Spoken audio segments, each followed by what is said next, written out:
Hey, former brother Elon, welcome to lovely Las Vegas for Coast to Coast Hoops with myself, Greg Hoops Peterson, now part of the VSiN family of podcasts.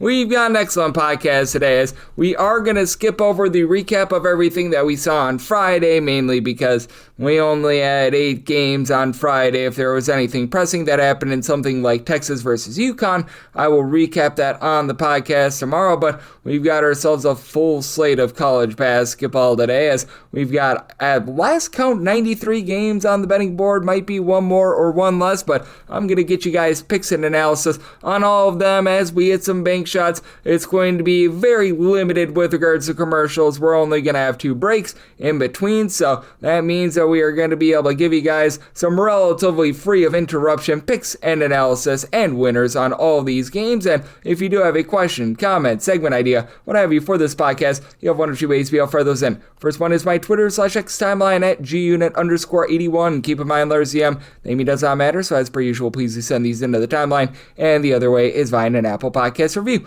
If you rate this podcast 5 stars, it is very much appreciated. From there, you're able to fire in whatever you'd like to hear on this podcast via that 5-star review. Much of the reason why this is going to be relatively interruption-free is because of our good friends over there at Better. That is BETR on Better. Better is making it all the better to be able to dive in on some daily fantasy by making it easier than ever before. All you do is go to betr.app, you type in the promo code of VSiNPod, that is VSINPOD. That gets you $10 free to be able to get all started. All you need to do is just take a look at the board, determine whether or not a player is going to go over or under their stat line. You're able to dive in where jurisdictions have it. You're able to get in on money lines and spreads as well, so they're doing an excellent job of making things more convenient than ever before for being able to dive in on that front end. How about if we dive in on the front of taking a look at what is a great college basketball Saturday? And I will, before I go any further, be doing the normal Las Vegas rotation games first, and then we're going to do the extra games in the most likely final 2 segments. I want to try to keep everything as commercial free as humanly possible towards the front, so we are going to be doing those bigger games first, and that involves 2 major conference teams, and then the extra games, those involve these conferences: the MEAC, the SWAC, the America East, the Atlantic Sun, the Northeast Conference. I don't think I've said the Patriot League or the Southland quite yet. If I didn't say the Big South is in there as well. I believe that covers all of them. So how about if we do get things started, picks and analysis on all of these games on the betting board for this college basketball Saturday as we hit some bank shots. Most financial establishments close at a certain time, but not here. It is time for a side and total on every game on today's betting board bank shots. Starts with a neutral court game, 601, 602 on the card. It is Arkansas, and they're going to be taking on Texas Tech, with Texas Tech currently being a 1.5 point favorite. Total on this game, it is between 152.5 to 153, and this is going to be in the great state of Texas, and it's a big reason why I did set Texas Tech as a 2-point favorite. I'm willing to lay up to 1.5 with them. I recognize that for Texas Tech, that the backcourt play has been a little bit more spotty than what we are used to out of them, but still, you've got JT Toppin, who should be able to dominate this game down low, 20.5 points, 11.5 boards. He's also been giving out 2.5 assists per game, and I mean, the 3-point shooting has still been good between Christian Anderson and Donovan Atwell, combining to shoot about 41% from 3. Anderson 19.7 assists per game, Atwell about 12 points per game. Biggest knock that I have on Anderson is that it feels like he's put up a lot of his numbers against bad competition, and then against the better teams he has sort of wilted a little bit. But that said, this is an Arkansas team that they're going to be very much based around their backcourt in this game. Other than what you've been able to get out of Trevon Brazile, has been rock solid down low, about 7 boards, 12.5 points per game, and has a propensity to be able to shoot from 3. But Darius Acuff, Malik Thomas, these have been your 2 main headliners, averaging about 34 points per game between the 2 of them, 8.5 assists per contest. And for Arkansas, doing an incredible job taking care of the ball. Top 25 team in terms of fewest turnovers on a per possession basis. They're doing a nice job not allowing teams to be able to really shoot it from 3, as teams are shooting only about 27.5% from the outside against them. Top 40 mark in all of college basketball. Do think that that's doing for a little bit of regression, though. You have an Arkansas team that's right now playing fast, not necessarily warp speed fast, but they are looking to push a little bit. Tempo 64th in the country in terms of total possessions per game, and for Texas Tech under Graham McCasland, it feels like every single year they've been going just a little bit faster. 178th in the country in terms of total possessions per game out of them. Texas Tech has also been a pretty solid team in terms of taking care of the ball. It's an Arkansas Arkansas team that doesn't necessarily generate a whole bunch of turnovers. So I do think that Texas Tech going to be able to keep things relatively clean here. They've been a top 50 team in terms of points scored on a per possession basis. Think you get just close enough for late game fouling. Set a total here of a 152. So here are the 152.5, 153.5. Think we've gone up just a hair too high. I'm going to be in on the under, and I'm going to be willing to take a shot here on Texas Tech up to a 1.5. 603, 604 on the card. Michigan State on the road against Penn State. Penn State 11.5 to 12.5 point dogs. 144.5 is the total, and set Michigan State as an 11.5 point favorite. So I'm going to be willing to take 12 plus with Penn State. Penn State has actually slowed themselves down. They're outside the top 255 in terms of total possessions per game. Michigan State hovering more around about 329th. It's a Michigan State team that has been so good on defense. Second in the country in terms of points allowed on a per possession basis and road and neutral court games with Jackson Kaler. Right now, their main scorer, 14 points, 9.5 boards at a block per contest, and that's just what this Michigan State team does. They don't necessarily generate a ton of turnovers. They're not bad at it, but they're not great at it. They're solid with their 2-point and their 3-point shooting defense, but everything about them is just good, and that really lingers on the defensive glass. Teams are only grabbing 20.1% of their missed shots as an offensive rebound. That is number one in all of college basketball. And for Michigan State, they're now shooting about 33.7% from three. That's about mid-tier in all of college basketball. They're not doing anything flashy on offense, and for Penn State, this has been a top 35 team in terms of points scored on a per possession basis, with their 3-point shooting being solid. Right now, shooting about 37% from three, top 75 mark in the country. They've been headlined by two main freshmen, Mali Tunka, along Kaden Mingo. These two guys have done a nice job combining for about 28 points per game, and for Tunka, right now, he's shooting 46% from 3-point range, but really what has been the main thing for Penn State, and the reason why they've been so good, is them being a top 10 team in terms of fewest turnovers on a per possession basis, just 8.8 turnovers per game. Meanwhile, on defense, they're still solid at generating turnovers. They're a top 100 team in terms of turnovers forced on a per possession basis. That scaled back a little bit. They have had their issues inside. They're outside the top 300 in terms of opponents' 2-point shooting percentage.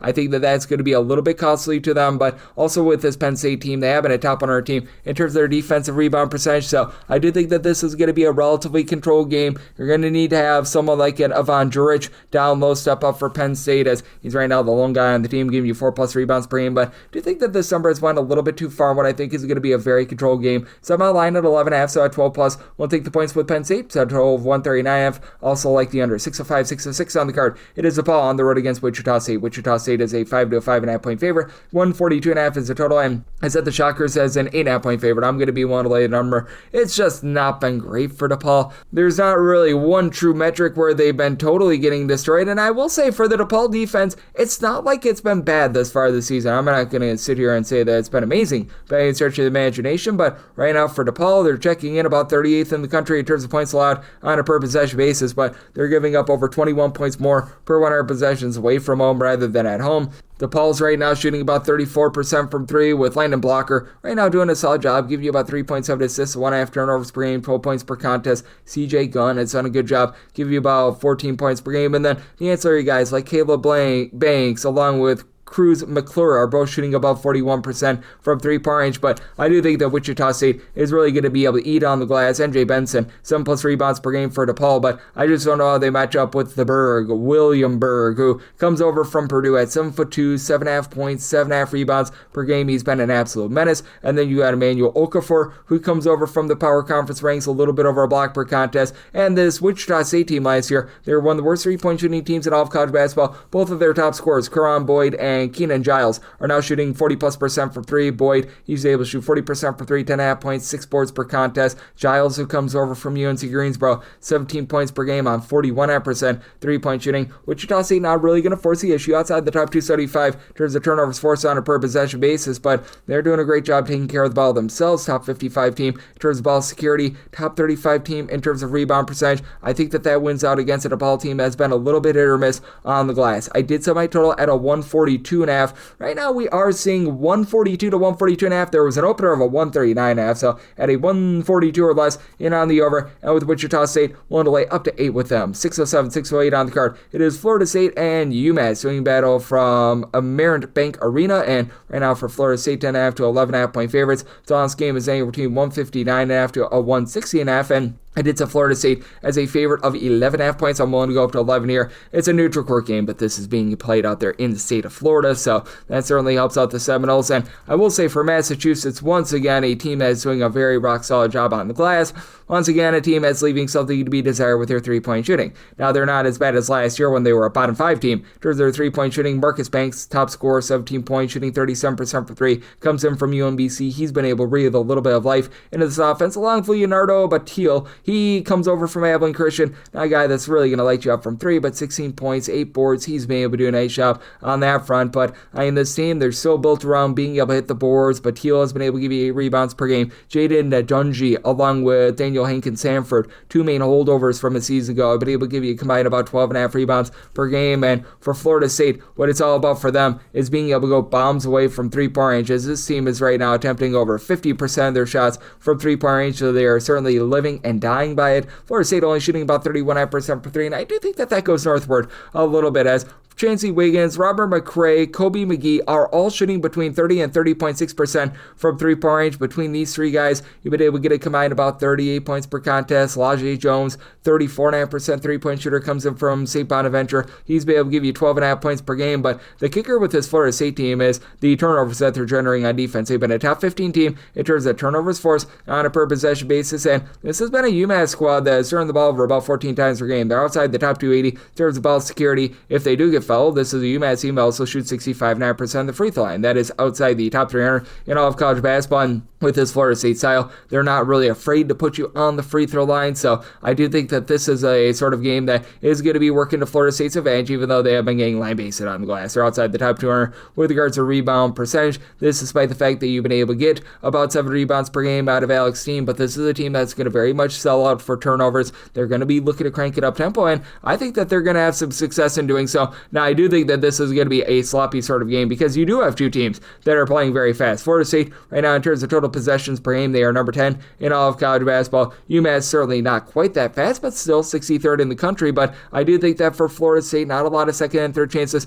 to be had, but I think that they're going to force a ton of turnovers to be able to keep you under. So I do like the under sub. I total 158.5, and with Florida State, want to lay up to 11 with them. 609, 610 on the card. Stony Brook plays OSS Central Michigan. Central Michigan, 8.5 to 9.5 point underdogs. Total on this game, it is 145.5. Said Stony Brook is just 4.5 point favorite. I'm going to be able to take the points with Central Michigan. Love the fact that Central Michigan went down to the D2 ranks for their coaching hire this offseason, as they've been able to have some success under Andy Brockma right away. They brought with them 7-footer Nathan Clearbot, who has been able to give you about 7 boards, 11.5 points per game. Now for Central Michigan, they need to clean up the turnovers. They're outside the top 300 in terms of turnovers forced on a per possession basis, outside the top 275 in terms of ball security. But with this Central Michigan team, they've also been able to do a nice job pounding it inside. Top 200 team with regards to their 2-point shooting percentage. You've been able to have a holes greater than some of its parts approach with this team, as Clearbot with his 11.6 points per game leads the way, but you've got 8 different guys give you at least 5.5 points per game. Ronnie Johnson is a guy that I like coming on over from Tennessee Tech, where he was last year giving the team double figures. Hasn't quite done that this year, but 9.5 points, 4 boards per contest. And then Fat Brooks, real name, he comes over from Michigan. He's been able to give a little bit of facilitation, 9 points, 3 assists per contest. And on the Stony Brook side of things, they've had 2 guards really be able to uplift them in Eric Pratt along with Rod Brown. Brown comes over from Nichols with about 11 points, shooting in the mid-30s from 3. Pratt, he's been able to shoot only about 28% from 3, but 19 points, 4 boards, 3 assists. He's been able to do a nice job on that front. And when it comes to both of these teams, neither of them are really going to be looking to push tempo. Stony Brook, 252nd in the country in terms of total possessions per game. Central Michigan is playing at a clip of about 290th. And for this Stony Brook team, they're still a team that's a little bit fragile on the glass. Richard Goods, who comes over from Hampton, lone guy on the roster that's giving you over 5 rebounds per game. He's been able to haul in there about 6.1 rebounds per game. And Oleg Kojonitz, who's a 7-footer that comes over from Wyoming, just has not really made an impact thus far this season. And that's led to Stony Brook being outside the top 225 in terms of rebound percentage. Pretty stout down low with regards to their 2-point shooting defense, but on offense,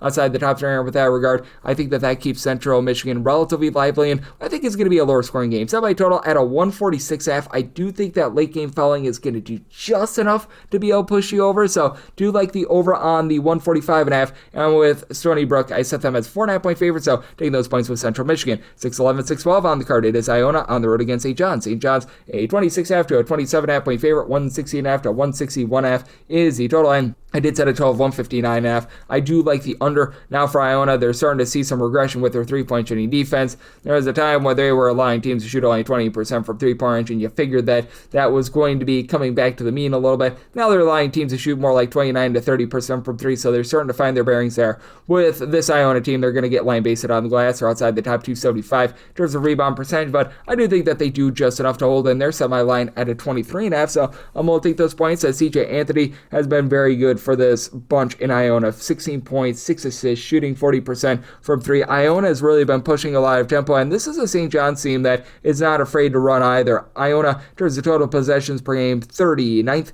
in all of college basketball. St. John's, they are number 20. As we know, St. John's, they were one of the best defensive teams in all of college basketball last year. Last year, they were actually number 2 in the country in terms of points allowed on a per possession basis. They've taken a little bit of setback this year, but still solid at 41st in all of college basketball. And for Iona, I'm not going to call this an amazing defense, but certainly a defense that has been able to get the job done, about 140th there, despite the fact that they've had their rebounding woes. You do have Lamont Salby Jr., who's been able to give you about 8.2 boards, 13.5 points per game. I like his game. And then you've been dealing with a few injuries for this team as Luke Jungers missed a game or two. Kasi Amaketu, hopefully I said that correct, he comes over from Santa Clara. He's been dealing with a little bit of injury. He's played the last 2 games, but it's been a little bit more limited, but seems like he should be good to go in this one. And then for St. John's, it's just been all about being able to find that main guard, because they've got a nice do-it-all guy in Bryce Hopkins, who's come in with 15 points, 5 boards, 3 assists. I remember over at Providence a few years ago where he was absolutely magnificent. 3-point shooting is still not amazing at 33%, but it's better than it was a season ago. Isaiah Sellers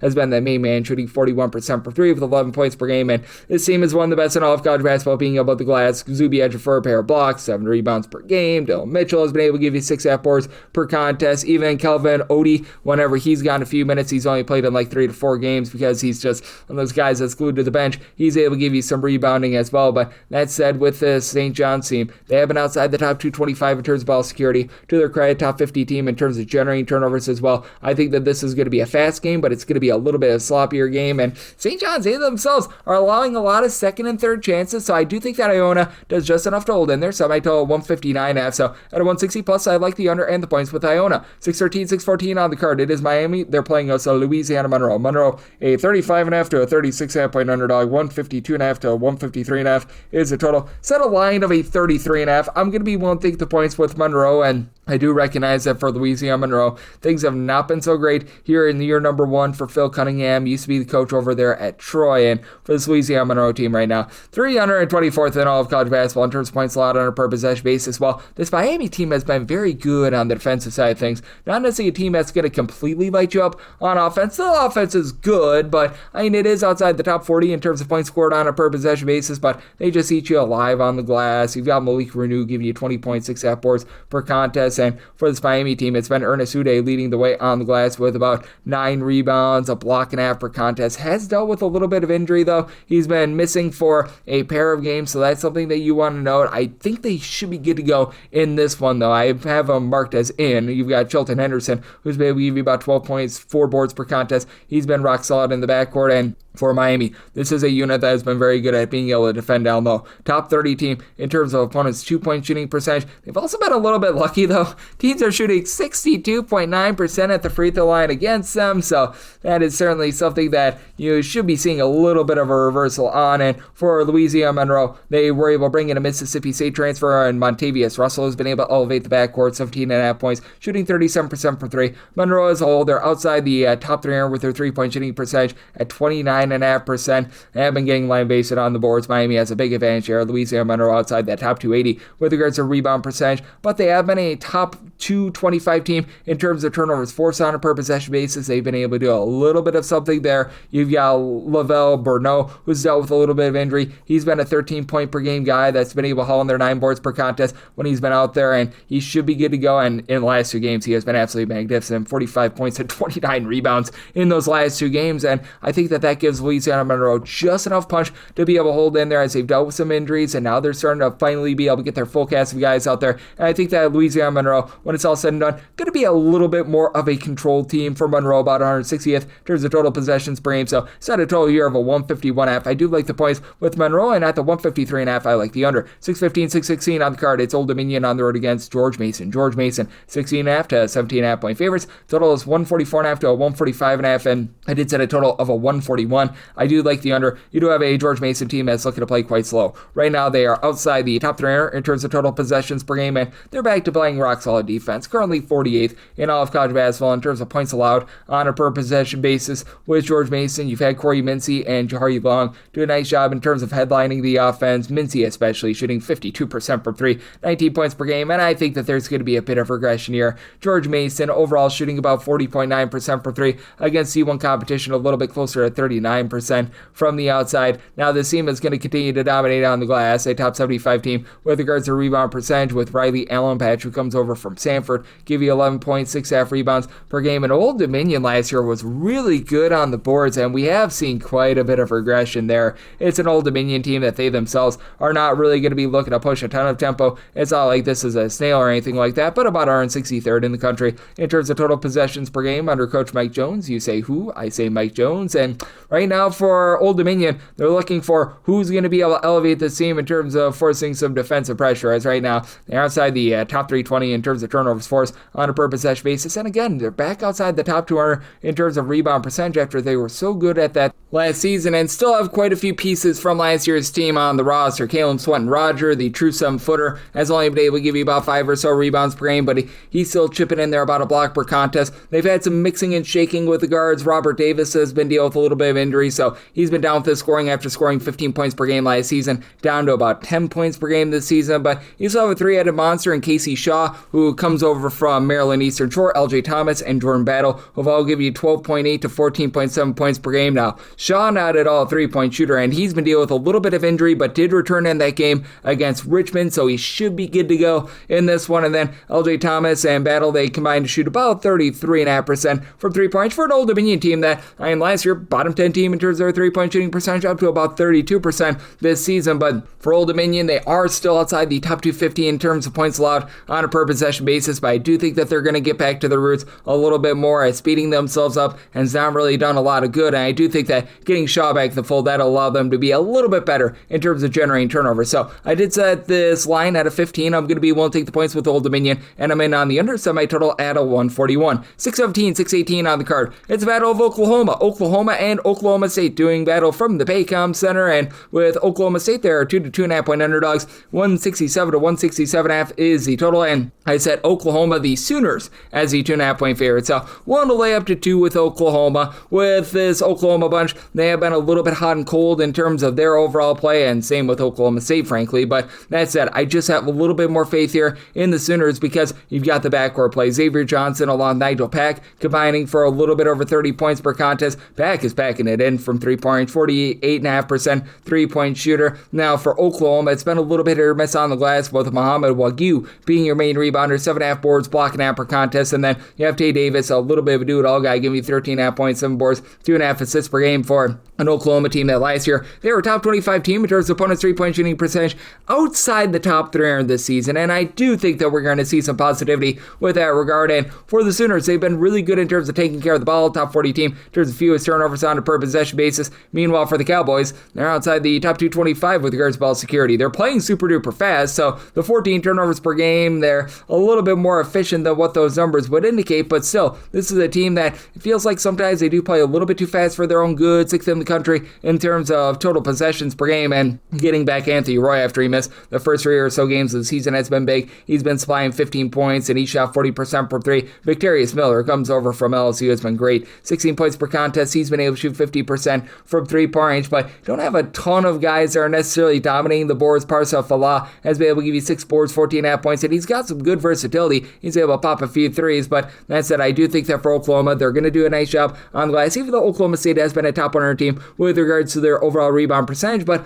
Oklahoma State also outside the top 180 in terms of opponents' 2-point shooting percentage. I do think that the Oklahoma defense is going to do a nice job in terms of guarding the arc. Now, recognize that Oklahoma State, they're a team that is is in the top 75 in terms of percentage of their shots that come from 2-point range, but Oklahoma's also been a top 100 team with regards to opponents' 2-point shooting percentage as well. Should be able to get some clean possessions here, as Oklahoma outside the top 200 in terms of turnovers forced on a per possession basis. But I do think that the Oklahoma outside defense does enough to be able to keep you under semi-total at 164.5, like the under, and with Oklahoma willing to lay up to 2 with them. 619, 620 on the card. You've got Cal State Northridge, aka CSUN, on the road against Delaware, and Delaware finds themselves as a favorite between 2.5 to 3 points. 148 to 149.5 is the total, and I set CSUN as a 3-point favorite. I'm going to be willing to take them out right on the money line for Delaware. Nice triumph a few days ago as they were able to go on the road and they were able to get the job done against George Washington, but I still have some question marks with this Delaware team. They're so outside the top 225 in terms of points allowed on a per possession basis, and this is a Delaware team that has dialed it back with their tempo this year. They're about 270th in the country in terms of total possessions per game. You've got a Northridge team that's really looking to gun it. They are 43rd in all of college basketball in terms of total possessions per game, and that actually ascends into the top 40 when they're playing games away from home. Now for Northridge, a big thing for them, they have to do a better job taking care of the ball. They're outside the top 3 in terms of turnovers on a per possession basis, but you have Larry Hughes and Josh O'Garo right now leading the way. O'Garo's been able to do a bit of everything. 13 points, 10 boards, 2.5 assists. Doesn't necessarily shoot it well from 3 at 21%, but you got Larry Hughes shooting 47% from the outside with about 17.5 points per game.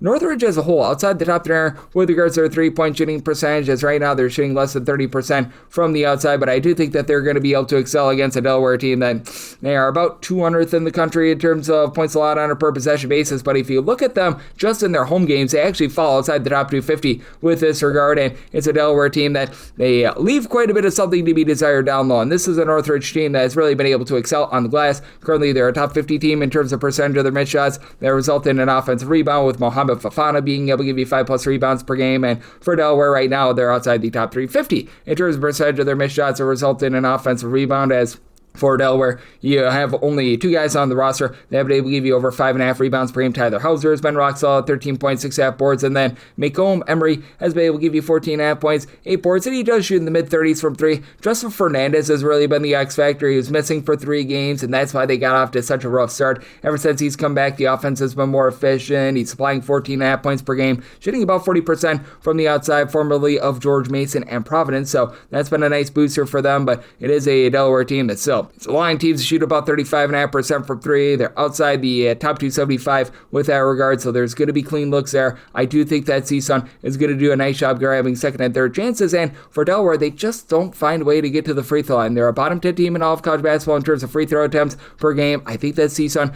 going to be able to play a little bit of an up and down game. I think that the defense on both sides is going to be inefficient, as CSUN, they themselves have been outside the top 200 in terms of opponents' 2-point shooting percentage and not generating turnovers the way that they did in the past. So set a total of 157. I like the over, and I like CSUN outright on the money line. 621, 622 on the card. Toledo is on the road against Robert Morris, and Robert Morris finds themselves as a 1.5 point home underdog. So on scheme between 153.5 to a 154. And with Robert Morris, I set them as a 2.5 point underdog. I'm going to be willing to lay up to 2 with Toledo. I recognize that the Toledo defense, once again, is not necessarily very great, as Toledo is falling once again outside the top 200 in terms of points allowed on a per possession basis, and it's because teams are going bombs away from 3. They are 280th in all of college basketball in terms of opponents' 3-point shooting percentage, but you have a Robert Morris team that they themselves have some defensive warts. Now, for Robert Morris, top 100 team in terms of opponents' 3-point shooting percentage, so they've been able to do a nice job there. But for Toledo, even though this is a high-octane offensive team that typically is based around good 3-point shooting, and this year it's been a little bit more mid, they're shooting 34.5% from 3-point range. They've been able to do a nice job pounding it inside, and for Toledo, they've actually become a top 125 team in terms of rebound percentage. You've got a do-it-all guy, and Sonny Wilson is giving you 15.5 points, 4 assists, and he's shooting 34.5% from 3. Leroy Blyden Jr. has really been that main guy to go bombs away from 3, 47.5% 3-point shooter, 14.5 points, 5 assists per game, so love what he's been able to bring to the table. And for this Toledo defense, even though it's still a little bit lackluster, they become a top 125 team in terms of turnovers created on a per possession basis, and they don't put you on the free throw line. They're top 15 team in terms of fewest free throw attempts allowed on a per possession basis, getting pounded inside. For Toledo, they're outside the top 340 in terms of opponents' 2-point shooting percentages, despite the fact that you've got John Craig giving you 14 points, 8 boards, and Austin Parks, who comes in from Ohio State as a 6'10" big man man, about 12 points, about 5 rebounds per game, but also have a Robert Morris team that's been dialing it back. They're outside the top 250 in terms of total possessions per game. For Robert Morris, you lose Alvaro Falguerias, who is so good on the glass for them, but they've still been able to generate for themselves second and third chances. A top 50 team in terms of percentage of their missed shots are resulting in offensive rebound, but outside the top 275 in terms of ball security. So I do think that Toledo could be able to generate some turnovers. Deshaun Good has been good for Robert Morris, 13 points, 9 boards, shooting over 50% from 3, which should see a little bit of regression there. And then the NC A&T transfer in Nicolas Chatakoulis, 12 points, 6 boards. He's been able to do a relatively solid job down low as well, but I do think that the just backcourt play and the drop-off of that for Robert Morris from last season, that is going to be very paramount, and I do think that Toledo wins this game with their guards. I did set a total of a 156.5. I do think that both of these teams could be able to find good, clean, open looks, so in on the over, and I'm willing to lay up to deuce here with Toledo. 6.3, 6.4 on the card. Northern Illinois is on the road against Elon. Elon is an 11.5-point favorite. Total is between 157.5 to a 158.5, and I said Elon is a 14-point favorite. I'm going to be willing to lay the number. This Elon squad has been able to do a really good job in terms of offensive efficiency, and Elon has really cranked up their tempo as well. This used to be a very slow and controlled team. Now they're up to about 134th in all of college basketball in terms of total possessions per game. You've got a Northern Illinois team that styled it back a little bit. They're more of a mid-tempo team at 204th in the country in terms of total possessions per game, but for Elon, shooting 36.5% from three-point range. They've been a top 55 team in terms of offensive rebound percentage, and they're only turned the ball over about 10.5 times per game as well, so they're really checking all the boxes on offense. Defense is leaving something to be desired, as they're really allowing teams to be able to shoot it from 3, and they're outside the top 200 in terms of opponent's 3-point shooting percentage, and outside the top 300 in terms of opponent's 2-point shooting percentage. But Chandler Cothrell, how about 23 points, 8 boards, a steal, and shooting 37.5% from 3. And then Randall Pettis II comes over from Northern Kentucky, 47% 3-point shooter, 15.5 points per game, going against a Northern Illinois team that has left something to be desired defensively themselves. For this Northern Illinois team, they're once again well outside the top 280 in terms of points allowed on a per possession basis, and they're getting pounded inside, outside the top 340 in terms of opponent's 2-point shooting percentage. And for as bad as Elon's 2-point shooting percentage defense is, Northern Illinois about 300th in terms of their own 2-point shooting percentage. You do have Makai Valentine, who has been able to supply 12 points, 5.5 rebounds per game, and he is one of 2 guys on the roster with over 3.8 rebounds per game, so that's not necessarily great for this team. JJ Taylor, who's been around the block, he's been dealing with quite a bit of injury, comes over from Central Florida. And then you've got Dylan Ducommon, who's been able to supply, when he's been out there on the floor, about 12 points per contest. He's shooting about 38% from 3-point range, but he's been dealing with quite a bit of injury. Should be back for this game. In their last game against Bradley, he was able to supply the team with 17 points, and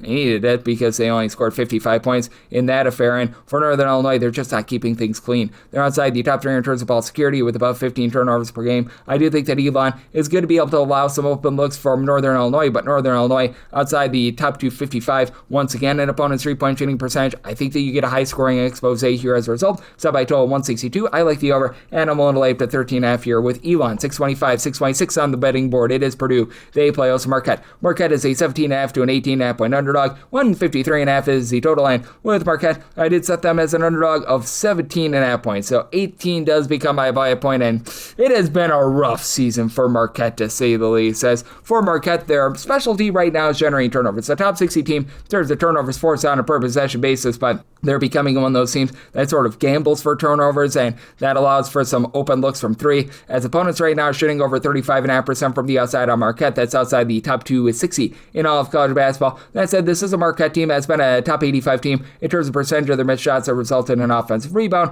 Ben Gold has done a good job of that, 9.5 points, 7 boards per contest, and Royce Parham, he's been able to supply the team with about 5 boards, over 2 of them being on the offensive glass as well, but you just need a little bit more out for Chase Ross. 19.5 points, 3.5 assists, shooting only about 32% from 3, and Nigel James is the only other player that averages more than 10 points per game, 12 points per contest, but he's shooting less than 30% from 3-point range. Now, good news for Marquette is that they should win that turnover battle against a Purdue team that they are not generating any turnovers whatsoever. This team is outside the top 320 in terms of turnovers forced on a per possession basis, but It's Purdue team very dominant on the glass as well. Trey Kaufman-Renn, 14 points, 10.5 boards. He's now popping a few threes, not necessarily too many, but then you've got Daniel Jacobson giving you about 5 boards as a true 7+ footer. You've got Oscar Clough giving you 11.9 rebounds per game, and then you've got that backcourt of Braden Smith and Fletcher Lawyer. Lawyer, 14.5 points on 46% three-point shooting. Smith, 41.5% three-point shooter, 13 points per game. Now, Purdue is not a team that's going to be looking to run it and gun it. They are right now 322nd in the country in terms of total possessions per game.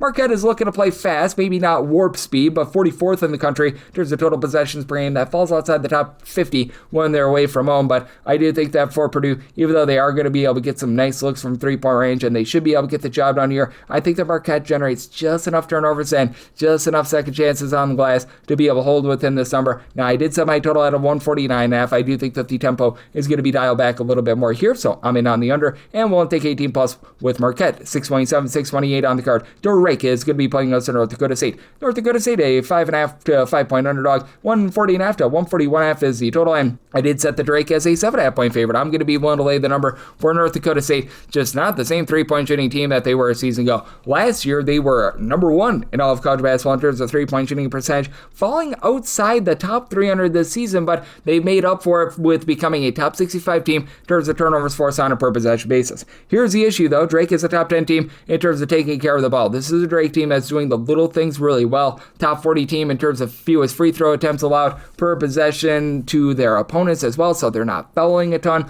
For Drake, they had in the offseason a coaching change where Eric Henderson comes over from South Dakota State. He brought with him a guy or two, but there's been a lot of injury with Owen Larson not being able to get out there on the floor. That said, the loyal Chicago transfer and Jalen Quinn, he's been the head of the snake on offense. 18.5 points, 4 assists, only shooting in the mid-30s from three-point range, but has done plenty to be able to help out this offense. And then Oku Federico has been able to give you about 6.5 boards, block and half per contest. He's been able to supply about 12.5 points per game. And then on the other side of things, you've got a North Dakota State team that they brought in a guy from the MAC that has been able to do a nice job in terms of being a headline scorer in Marquise Strickland, providing 14.5 points, 4 boards, but he's a career less than 25% three-point shooter that has not attempted a single three all season long. You do get back, though, Damari Wheeler-Thomas, who missed all of last season. He's come back with 14.5 points. He's supplying 41.5% with his three-point shooting. And he and Trayson Carlson have been able to combine for about 3.5 steals per game. So these guys have been able to do a great job on that front. It is a North Dakota State team that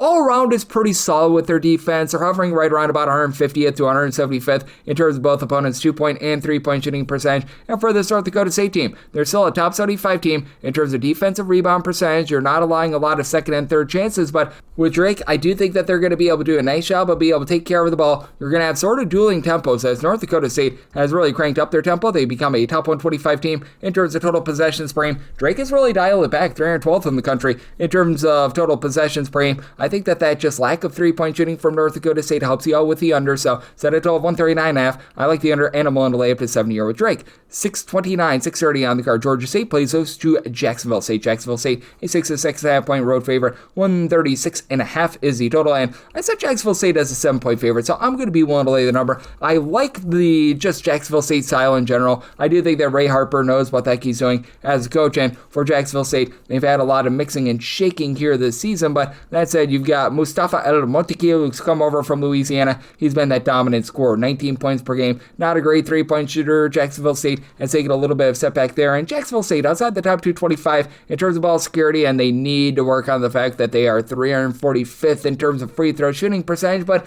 Georgia State outside the top 350 in terms of points scored on a per possession basis, and now they go up against a Jacksonville State team that has been as tough as steel. If you include games against non-Division I teams, they're in the top 20 in terms of both 2-point and 3-point shooting percentage, and for Jacksonville State, they're really good with that, even though they are outside the top 3 in terms of turnovers forced on a per possession basis. So that is the main kryptonite that you have with this team. But even with them not generating any turnovers whatsoever, this is still a bunch that in road/neutral court games has been a top 75 unit in terms of points allowed on a per possession basis. And for Georgia State, it's just not necessarily that. They're about 233rd in the country in terms of points allowed on a per possession basis. So they've had plenty of issues on that front. And for Georgia State, I wish I could put it any other way. They just can't shoot right now, as they have been missing a few of their guards throughout the season, as you are now getting Jelani Hamilton back in the fold. He's been in and out of the lineup. He's been able to give the team about 14.5 points per game. He's shooting 40% from three-point range, but even if he plays in this game, he might not be 100% because he had a return, and then he sort of had a layoff, and then he returned against Kennesaw State, but it was for limited minutes, so I'm thinking he goes, but I don't think that he's going to be 100%. And then you've got someone like a Ja'Kai Newton who's been able to give you 9.5 points. He's only shooting 20% from three, and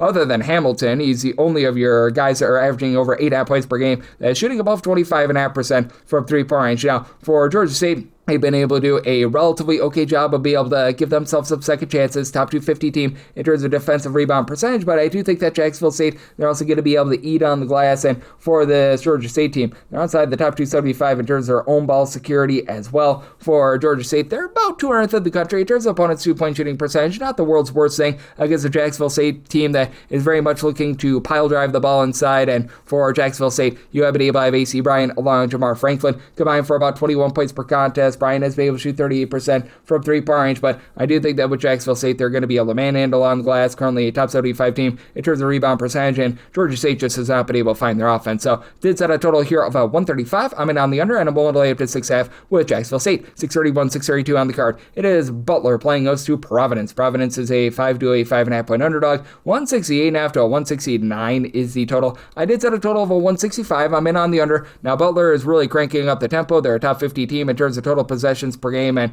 don't look now, but Providence has all of a sudden become a blazer. 21st in the country in terms of total possessions per game, but this Butler team, I do think is going to be able to do an okay job in terms of being able to generate turnovers, and I did set Butler as a 7-point favorite, so I'm going to be willing to lay it. I recognize that Butler might not be like the most super-duper stout defense in the world, but they're still 55th in the country in terms of points allowed on a per-possession basis. Providence is not. Providence is 198th, and for Providence, they bring back Oswin, guy whose last name I can't pronounce, who's been able to give you nearly 3.5 blocks per contest. He's been able to do a nice job down low. He's also been able to supply the team with about 7 rebounds per game, but this team is still getting destroyed on the glass. They're outside the top 275 in terms of defensive rebound percentage. They are allowing teams to grab about 12.5 offensive rebounds per game. They're outside the top 300 in terms of opponents' three-point shooting percentage, and that's sort of the sell-off that they made. Jason Edwards, Jalen Sellers, these are two nice scoring guards, give you about 33.5 points per game between the two of them, and Sellers is right now shooting 42% from three-point range. They're not really giving you too much on the defensive side of things, though, and then you got Stephon Vox, who right now is shooting 36.5% from three with 13.5 points per game, but I believe he went 1 of 11 from three-point range in the team's previous game as well, so these guys have been a little bit hot and cold, and it's very clear that they're looking to play a lot more from the outside, which I don't understand because they're a top 75 team in terms of opponents' two-point shooting percentage. They've got Oswin, so that's been a bit strange. And for Butler, you've got Michael Ajayi doing a really good job locking it down low. 16 points, 11.5 boards, has yet to find that three-point shooting pop that he had over at Pepperdine a few seasons ago. But I mean, you've got Finley Bizjack, who's right now shooting 42% from three with 18 points per game. You've got a 40% three-point shooter in Jalen Jackson, give you about 9.5 points, 4 assists per game. Jamie Kaiser, 10 points. He's shooting over 46% from three-point. So the team is able to fire on all cylinders there. Butler, still not a great team in terms of generating turnovers, outside the top 250 in terms of turnovers forced on a per possession basis, but they're also a top 25 team in terms of not putting teams onto the free throw line. Teams are only shooting about 31% from three-point range against them, and they're one of the best teams at running you off the three-point line as well. I think that that's going to allow you to be able to get the under, and I do think that Butler finds a way to get the job done. I'm willing to lay up to 6.5 with Butler, and I'm in on the under, so my total 165. 633, 634 on the card. Manhattan is going to be on the road against Fordham. Fordham is a 9 to a 9.5 point favorite. 146 to 146.5 is the total line. I did set Fordham as a 9.5 point favorite. I'm going to be willing to lay the number. I'm just very impressed by this Fordham defense and the way that they always do a great job in terms of getting their slow controlled style. Fordham is right now 348th in the country in terms of total possessions per game. Meanwhile, with the Manhattan Project, they're 69th, very nice in terms of total possessions per game. A little bit of warp stat. You play that overtime game against Wagner, and for Manhattan, the defense has been grody. They are currently missing one of their key returners from a season ago, Will Sinner. He has yet to be cleared in terms of eligibility, and who knows if he's going to be all season long. Backcourt play has been pretty solid, though. Jaden Winston has been able to shoot 41% for three, 15.5 points per contest. Devin Dinkins, 14.5 points. He gives you about a steal and a half per contest, and Winston and Dinkins actually combined for about 4 steals per contest. This has been a team that's been able to generate a few turnovers. They're inside the top 275 in terms of turnovers forced on a per possession basis, getting dump trucked on the glass, so they're outside the top 340 in terms of percentage of opponents' missed shots that do result in an offensive rebound. That's part of the big loss that you have with Sinner being out. I mean, right now your top rebounder is Frazier Knight at the Roxborough at 6'7". He's giving you about 6.5 rebounds per game. Last year he shot well over 45% for three, down to about 35% this season, but he's still been solid. And Manhattan's issue is not the offense. They're a top 150 team in terms of points scored on a per possession basis, but just getting absolutely lambasted on defense. And for this Fordham team, they've been able to do a really good job defensively. A top 30 team in terms of fewest free throw attempts allowed on a per possession basis. They've been a top 40 team in terms of opponents' 2-point shooting percentage. They're really controlling the boards. They're a top 75 team in terms of percentage of their missed shots that result in an offensive rebound, a top 50 team in terms of overall rebound percentage, and now Joshua Reeves is starting to find his footing as well. 16 points per game, shooting in the mid-30s from three-point range after he was rock solid over at Iona and Northern Colorado. Zurich Nutter has been out of the fold for quite a while, so you've been looking a lot more to Rikas Schulte to be able to control things on, though he's done a nice job. 9 boards, about 11.5 points per game, and then Christian Henry, 5.5 assists to 2.2 turnovers per game. Fordham has been able to do a solid job in terms of winning the turnover battle, a top 175 team in terms of taking care of the ball. I do think that Fordham going to get their slow and controlled style. Not a Fordham team that's going to go bombs away from three. They're shooting less than 30% from three. Think that sees a little bit of positivity with Marcus Green, who comes over from Hawaii, give you about 7.5 points, shooting 40% from three. But I do think that Fordham slows things down. I do think that man improves a little bit on the defensive side of things. I think that they've been having a little bit of bad luck with regards to opponent shooting percentage, as teams are shooting against them about 37.5% from three-point range, but I'd set them on to lay with Fordham, set them as a 9.5 point favorite, and I'm in on the under, set my total at a 141.5. 635, 636 on the card. North Dakota plays us with Western Illinois. Western Illinois is a 7.5 point underdog. 144.5 to a 145 is the total line. Set a total here of a 137. I'm going to be in on the under, as Western Illinois, you want to talk about a team that's not really pushing a lot of tempo, that would be Western Illinois, and that's been them for quite a while, as Western Illinois, in terms of total possessions per game, they are once again 339th in all of college basketball. North Dakota, they've been a relatively mid-tempo team this year, about 124th in terms of total possessions per game. We have seen the North Dakota offense really struggle. They're outside the top 235 in terms of points scored on a per-possession basis. Right now, they're shooting only 30% from three-point range, losing Trace and Eaglestaff from last season really hurt them, but they're also not too bad on the defensive side of things this year. They become a top 175 team in terms of defensive rebound percentage. This despite not having a single guy that gives you over 5 rebounds per game. As Eli King has been Mr. Versatile for this team. 10.5 points, 5 boards, 2.8 steals per contest. And then you do have Marley Curtis, who's been able to shoot a little bit over 40% per 3, 9 points, 4.5 rebounds per game. So you got a lot of guys doing a little bit of everything. And then you've got George Natchavili, who's been able to give you about 4.5 rebounds per game as well. But for this North Dakota team, they've done a great job in terms of generating turnovers. They're generating over 16 turnovers per game in terms of turnovers forced on a per possession basis. Top 75 team in all of college basketball. And for this North Dakota team, they've actually been much better defensively when they've been away from home rather than at home. At home, they're actually clocking in outside the top 300 in terms of points allowed on a per possession basis. And Western Illinois is currently a grody 351st in all of college basketball in terms of points allowed on a per possession basis. So that's been a little bit of an issue, but I do think that they're going to be able to hold up on the glass. They bring in an Idaho State transfer in Isaiah Griffin, who's been rock solid, 10.5 points, 4.5 rebounds per game, and then Francis Nkosoa has been able to give you about 6 rebounds per game as well. It's been all about Lucas Lorenzen in terms of the offense. He's been able to supply 13.5 points, 4 boards, and he's been leading the way as he's the only guy that's giving you over 10.5 points per game. Tyron Cook is someone that I look to be able to do a little bit more cooking. He comes over from Indiana State. Has only been able to supply the team with about 7 points per game. He's career mid-30s three-point shooter that's currently shooting 20% from three-point range. And Western Illinois, they're just not doing a great job taking care of the ball. 12 turnovers per game. They're outside the top 225 in terms of turnovers on a per possession basis, and they're getting absolutely blasted from three with teams shooting about 37.5% from distance against them, but they're a little bit stronger inside, and I do think that that's going to be big against a North Dakota team that has had their issues with their three-point shooting as well. Semi-line at 7, you've got two teams I think are going to be playing a relatively slow and controlled game, so I'm going to be in on the under end at 7.5 plus. Won't take the points with Western Illinois. 637, 638 on the card. This is from State Farm Arena. Georgia is going to be playing against Cincinnati. Neutral court game, but in the state of Georgia, if I'm not mistaken, with the Bulldogs 8 to 9.5 point favorites. 158.5 to 159.5 is the total, and I said Georgia is an 11 point favorite. I'm going to be willing to lay the number. For Cincinnati, the defense has actually been really good for this team, but man, that offense continues to be outside the top 225 in terms of points scored on a per possession basis. They're currently outside the top 280 in terms of ball security. I mean, for Cincinnati, 7th in the country in terms of points allowed on a per possession basis. Georgia's number 9. So even though I think that you're going to get an up-tempo game here, I'm in on the under. I set my total at a 153 as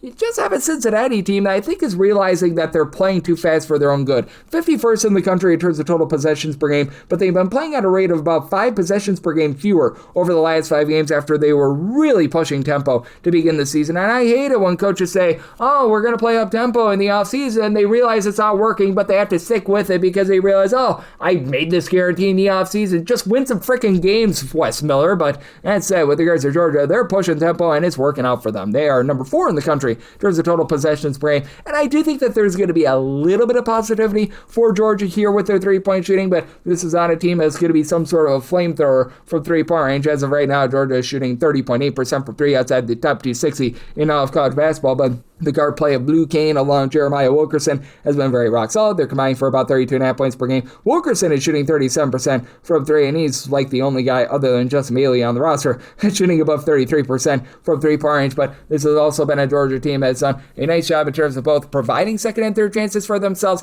and giving themselves up on the defensive side of things. They are getting about 14.8 offensive rebounds per game. Top 30 mark in all of college basketball. They're allowing opponents to grab about 14.5 offensive rebounds per game, and that's going to help out a Cincinnati team that has had Baba Miller dealing with a little bit of injury this year, but when he's been out there, he's been able to pull in their 6+ rebounds per game. You do have a 7'2" big man in Mustafa Team, who's been able to give you about 10 points, 7 boards, a little bit over 2 blocks per contest, and Day Thomas shooting 49% from three with 14 points per game for the Cincinnati team. And Cincinnati, while they turn the ball over a ton, they've been a top 50 team in terms of turnovers forced on a per possession basis. Problem is they go up against the Georgia defense that has been really good at generating turnovers as well. Top 40 team in terms of turnovers forced on a per possession basis. And for Georgia, really good interior defense. Top 20 team in terms of opponents' 2-point shooting percentage. I think that even though you're going to get a lot of possessions in this game, it's going to be a little bit of slog. I just do not trust in Kirk Kriisa at the point guard spot for Cincinnati. Has never really been a great scorer. He can sometimes get you into a game, but boy, oh boy, can he just work you out of a game as well. Sometimes make some boneheaded mistakes with the ball. And do you think that Georgia gets the job done here? Set them as an 11-point favorite. I'm willing to lay with Georgia, and I'm in on the under semi-total 153. 639, 640 on the card. Notre Dame is going to be playing against Evansville, and the Purple Aces find themselves as an underdog of 16.5 to 17.5 points. 137.5 is the total. Semi line at 16.5, so 17 plus, that does become my buy point on Evansville. Now, for Notre Dame, they're going to be dealing with the Marcus Burton injury for quite a while. Game number 1 against Idaho, they looked pretty darn good there, and you have to think that Brandon Shrewsbury is going to be becoming a little bit of more of a part of the offense. He, in the guard spot, has been able to give you about 10.5 points. He shoots it at a clip of about 44.9% from three-point. Not too much of a facilitator. Jalen Harrelson is probably going to have the ball in his hands quite a bit. 14 points, 3 assists. Not a guy that really pops it from three, but does a good job, give you good, clean offense. And for Notre Dame, they are not allowing second chances. They're a top 6 team in terms of defensive rebound percentage. Opponents are grabbing less than 23% of their missed shots as an offensive rebound, with Carson Tout being the main man to think, as he's the only guy for Notre Dame that's right now grabbing over 3.5 rebounds per game. He's got 6 points, 10.1 rebounds per game, so he's been able to do a nice job on that front. And you've got an Evansville team that I think with their low post play is going to do just enough to be able to hold in there. They lost a lot of their guards from a season ago, but you do have Joshua Hughes, Connor Turnbull, who have both been able to give you about 5.5 boards per contest. Hughes has been able to supply about 9.5 points per game. He's shooting over 40% from three-point range. And then Turnbull, about 3 blocks per contest. I love what I'm seeing out of him. And then AJ Casey, 8 points, 6 rebounds. He's a guy that has been bouncing around from a few different schools. And Leif Moeller has had to be the main facilitator with about 4 assists per contest with Evansville. They are currently a top 175 team in terms of turnovers forced on a per possession basis, and I do think that you're going to get a relatively slow and controlled game for Evansville. Right now, they are clocking in about 253rd in the country in terms of total possessions per game. Notre Dame about 294, so I did set a little bit of a lower total here. I made my total a 140.5, but I do think that with Notre Dame, they are going to be going a little bit more bombs away from three, and Burton was also a really nice defender as well. I think that Evansville finds enough second and third chances to be able to hold in this game, and for Evansville, they've been well outside the top 225 in terms of points allowed on a per possession basis and are allowing opponents to shoot 35% from three. So in on the over and the points here with the Purple Aces. 641, 642 on the card. Utah Valley is going to be playing against UC Santa Barbara. This is technically from the great state of Utah, but neutral court game in which Utah Valley finds themselves as a thin favorite here of between 4 to 4.5 points total on this game. It is 148.5, and I am going to be in on this total under. I set my total at 147.5. Santa Barbara has really taken a step back with regards to their defense. They're outside the top 220 in terms of points allowed on a per possession basis. They're still playing relatively slow, though, for Santa Barbara in terms of total possessions per game. They're checking in about 241st in all of college basketball. Utah Valley is a team that they actually don't necessarily play at the world's slowest pace, 136th in the country in terms of total possessions per game, but they very much pride themselves on the defensive side of things. They're back in the top 65 in terms of points allowed on a per possession basis, but really being doomed by turnovers. For Utah Valley, they're outside the top 3 in terms of ball security with 14.7 turnovers per game. This despite the fact that they've got a nice point guard in Trayvon Leonard, who's been able to supply 12 points, 6.5 boards. He's thrown in there 2 steals per game. He shoots over 40% for 3, and it's a team that as a whole shoots 37% for 3, though. Tyler Hendricks, a transfer from Central Florida. I just don't think that there's any way they continue to shoot 57.8% from 3. Rock solid player, don't get me wrong, but that's a little bit unrealistic. But Jackson Oklahoma has been able to give you 16 points per game, and it is a Utah Valley team that does rank in the top 100 with regards to rebound percentage, and they're allowing teams to shoot less than 28.5% from 3-point range as well. They are once again good at guarding the perimeter, but you also do have a guy in Aiden Mahaney who was so good over at St. Mary's a few seasons ago. He's come in, he's been able to give the team 15.5 points, right now shooting 45% for 3, and for Santa Barbara as a whole, they're shooting 38% for 3. Again, I think that there's a little bit of regression there, and they should see some positivity to the fact that opponents are shooting over 37.5% from 3 against them, like the Adam Mario Little began his career over at Baylor, and Utah, 11.5 points, 5 boards, 4 assists per contest, and this team has been able to do a relatively solid job in terms of falling in their second and third chances. Zion Sensley is giving you about 8 boards, 11.5 points per game. Husana Kintridge, after he pretty much missed all of last year due to injury, 7.5 points, 4 boards. He's able to give you a little bit of rough and tumble down low, and for Santa Barbara, this is also a top 75 team with regards to rebound percentage. They've been a top 175 team in terms of generating turnovers as well, so I do think that Santa Barbara does a nice job holding in there. I did set my line at 1.5. Had to say Utah Valley is a favorite because this game is in the state of Utah, but I'm going to be willing to take those points with Santa Barbara, and I'm in on the under. 643, 644 on the card. It is Georgetown. They play us to St. Peter's. St. Peter's, an 18.5 to a 19-point underdog. Total on this game between 140.5 to a 141.5, and I do like the under. Did set my total at 136, and I do recognize that the St. Peter's defense just not the same that we've seen in past years. They're down to about 196th in the country in terms of points allowed on a per possession basis. Georgetown has been a little bit up down all around themselves. For Georgetown, they do find themselves outside the top 150 in terms of points allowed on a per possession basis, but that said, you still have a St. Peter's team that's outside the top 300 in terms of total possessions per game. Georgetown has been a relatively mid-tempo team ever since Ed Cooley has come in, and to the credit of Georgetown, number 1 in the country in terms of fewest turnovers on a per possession basis. Just 8 turnovers per game. KJ Lewis, Malik Mack have been really good as a 1-2 punch. These two guys combining for about 33 points per contest. Lewis is generating about 2.5 steals per game, and right now he's only shooting about 32% per thing. And Georgetown, I think, sees a little bit of positivity with the fact that they're shooting just 29.4% from 3-point range, but certainly that's been a little bit of an issue for them. And when it comes to the flip side, you've got yourself a St. Peter's team that has been able to find a little bit of 3-point shooting of their own. You've got back in the fold Mr.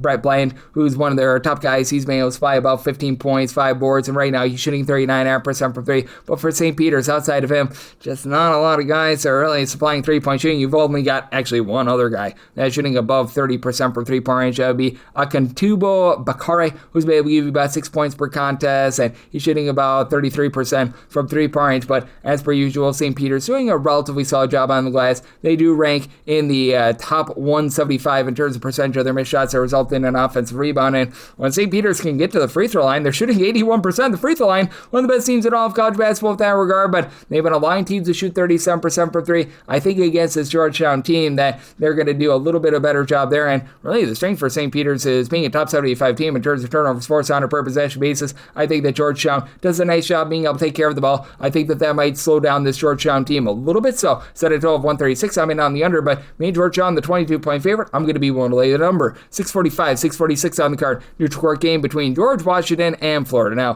from the state of Florida, Florida is a 14.5 to a 15.5 point favorite. 163.5 to 164.5 is the total. And did set a total of a 164.5, so at a 164 or less, I'm in on the over. We've got a Florida team that is looking to play quite a rapid tempo. Right now, they do find themselves in the top 50 in terms of total possessions per game, and George Washington is more around about 80th in the country, so you're going to get a lot of possessions, and I do think that George Washington holds in this game. I set them as a 10.5 point dog. I'm going to be willing to take the points. Now, George Washington went about as cold as an igloo a few nights ago when they played against Delaware. That was not necessarily a great performance, to say the least, but that said, this is a unit that has Rafael Castro down low, give you about 16 points, 7.5 rebounds per game. I do think that even though Florida is going to be able to win the battle down low, Florida is rebounding over 37% of their missed shots as an offensive rebound, top 10 mark in all of college basketball. Having a versatile guy like a Garrett Johnson who's able to give you 15 points, 5 boards, shooting 37% from 3, Dre Dinkins being able to shoot over 42% from 3-point range, giving up multiple assists per contest. I think that that's going to help them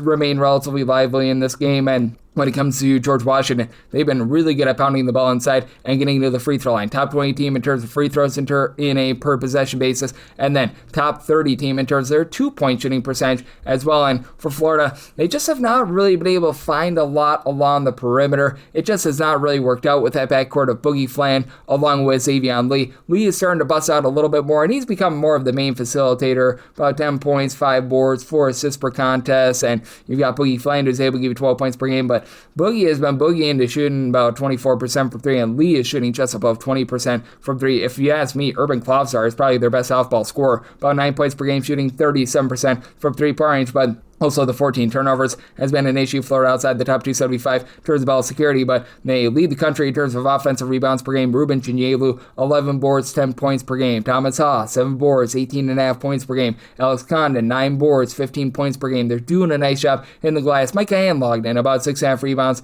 per game, and I do think that that's going to be a little bit too much for Florida to match up with, but I do think that the sloppiness is going to be there for Florida, and I do think that we see some positivity with the fact that they're shooting just 27.5% from 3. Opponents against them are shooting just under 30% from 3. I think that there's going to be a little bit of negative regression there as well, so I set a total here of a 164.5, 164 less in on the over, but going to be willing to take those points with George Washington. 647, 648 on the card. New Mexico State is going to be playing against Tulsa. This is a neutral court game that finds Tulsa as a 4.5 point favorite. Your total on this game is between 146 to 146.5, and I did set a total here of a 140.5. I like the under. New Mexico State outside the top 310 in terms of total possessions per game, but playing some very rock solid defense, top 75 unit in terms of points allowed on a per possession basis, and their specialty is really being able to guard the 3-point line. For Tulsa, they are a team that has been really explosive on offense. Top 35 team in terms of points scored on a per possession basis. A little bit of a warped stat thanks to the fact that they put up a big giant number against Arkansas Pine Bluff. They got past 110 points in that game, but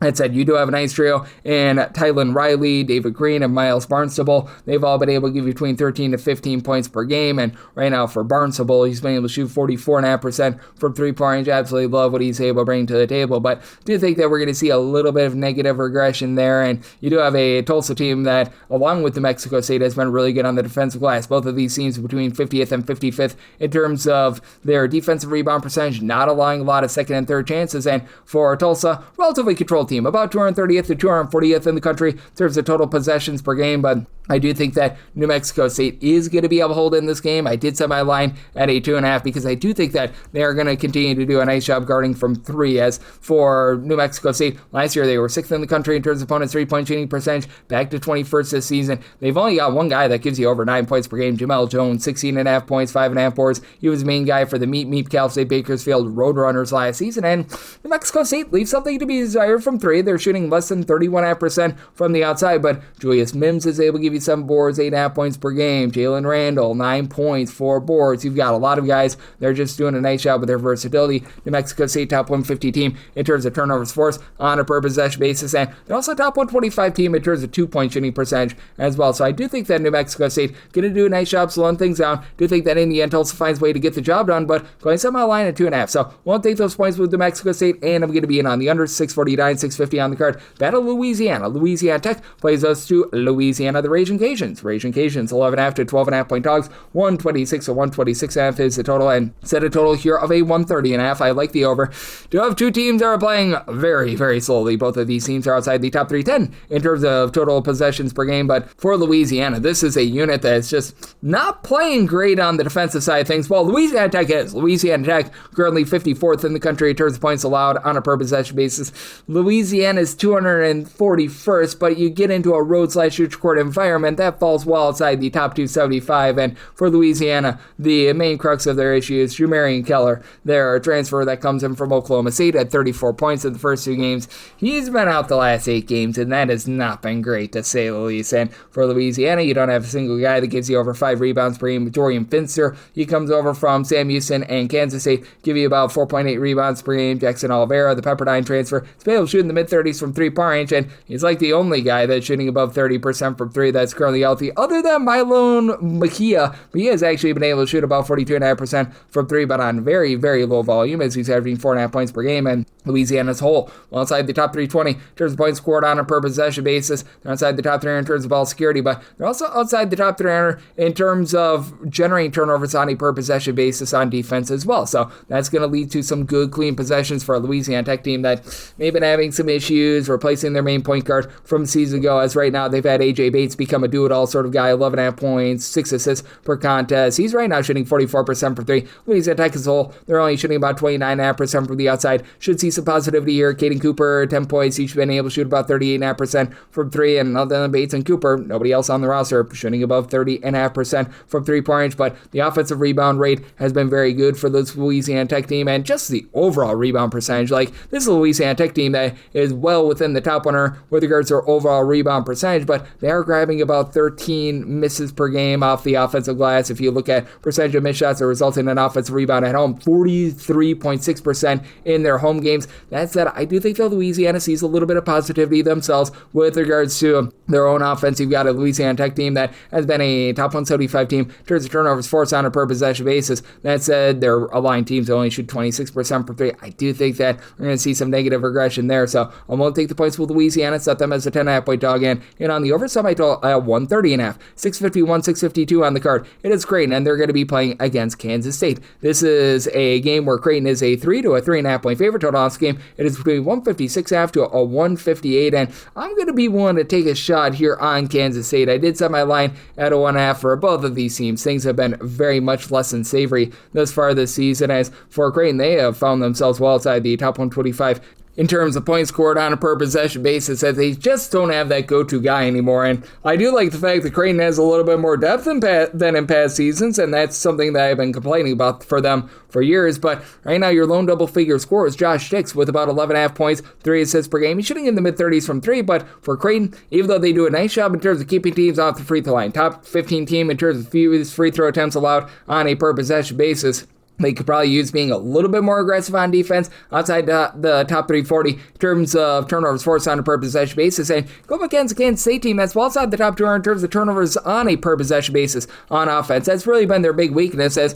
Kansas State is looking to play fast. They're a top 50 team in terms of total possessions per game. Creighton has dialed it back to being closer about 250th in terms of total possessions per game. And with Kansas State, PJ Haggerty, he's a guy that I think is absolutely going to be able to take over this game. He has been able to do a nice job on providing it all. 24 points, 4.5 boards, 5 assists, shooting over 41% for 3, and Kansas State does shoot over 40% from the outside. You actually got each of their top 4 scorers shooting above 41% from the outside. Abdi Bashir shooting 46% for 3 with 12.5 points per contest. St. Johnson, 12.5 points, 5.5 rebounds per game. That is the main issue, though, for Kansas State. Right now, Johnson, who stands like 6'3", 6'4", is the only guy in the roster that gives you over 4.7 rebounds per game. They're a very small team, so that might be nipping them in the bud a little bit. And you do have a Kansas State team that as well has been outside the top 200 with regards to opponents' 2-point shooting percentage. Interesting circumstance here. I only set Kansas State as a 1.5 point underdog, and I do think that there's going to be a little bit of regression with their 3-point shooting, so I set a little bit of a lower total here of a 153.5. Won't take the points with the Wildcats, and I'm going to be in on the under. 653, 654 on the card.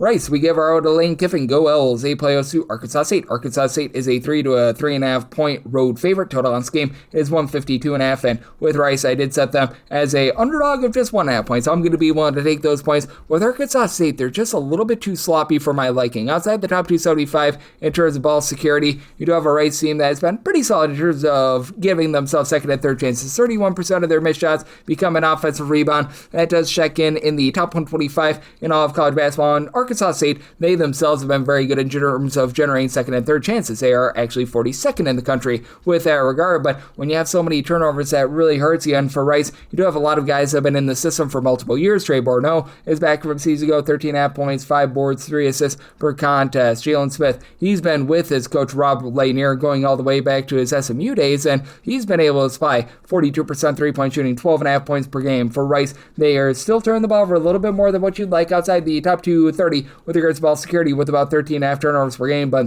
they're better than they were a season ago with that regard. And for Rice, the big thing is being able to do a better job inside. Right now, they're outside the top 325 in terms of their own two-point shooting percentage. And for Arkansas State, they're pushing tempo under Ryan Pannone, a assistant from Alabama, top 75 team in terms of total possessions per game. You got a Rice team that they're not necessarily playing super duper slow, but they're certainly not gunning it. 139th in the country in terms of total possessions per game, so relatively mid-tempo there. And for Arkansas State, they just have not found that go-to scorer. Now, you do have 5 different guys give between 9.5 and 12 points per game in Christian Harmon, TJ Caldwell, Jackson Ellingsworth, Kyle Heyman, and Chandler Jackson. Jackson, he comes over from Florida State, and he's been able to get the team over 4 assists per game, but again, outside the top 3 in terms of ball security, that's a bit of an issue, and they're shooting less than 30% from three-point range, while they themselves are outside the top 275 in terms of opponents' two-point shooting percentage, so it's going to be a little bit of strength on weakness here, and I do think that you've got a bunch in Arkansas State that does, in the end, find a way to be able to get the job done. Ellingsworth has been able to give you about 6 rebounds per game for Arkansas State. I do think that those second and third chances are going to be just enough, and they also do shoot 79.5% of the free throw line. That is going to be very key in this close matchup, but that said, I do think that Rice does a nice job of holding in there, and what I think is going to be a solid up-and-down game, but one that is going to be a little bit sloppier, but I think you get the over just on those late fouls. So semi-total 153.5. I like the over and the points with Rice Goals 655, 656 on the card. It is UNC Wilmington. They're on the road against Valparaiso. Valparaiso finds themselves as a underdog between 3.5 to 5 points. So on this game, it is 136.5, and I made Wilmington the 9.5 point favorite. I'm going to be one to lay the number. It's a Wilmington squad that has done a really nice job on the glass over the last few years. They're back in the top 75 with regards to rebound percentage, and for Valparaiso, they are currently well outside the top 200 with regards to rebound percentage, and for Valparaiso, you've got 2 guys in O&Ds along with Rakeem Chaney, who have been able to do a solid job combining for a little bit over 24 points per game, and both shoot 40+% from 3, but outside those 2 guys, you don't have anything from the outside. The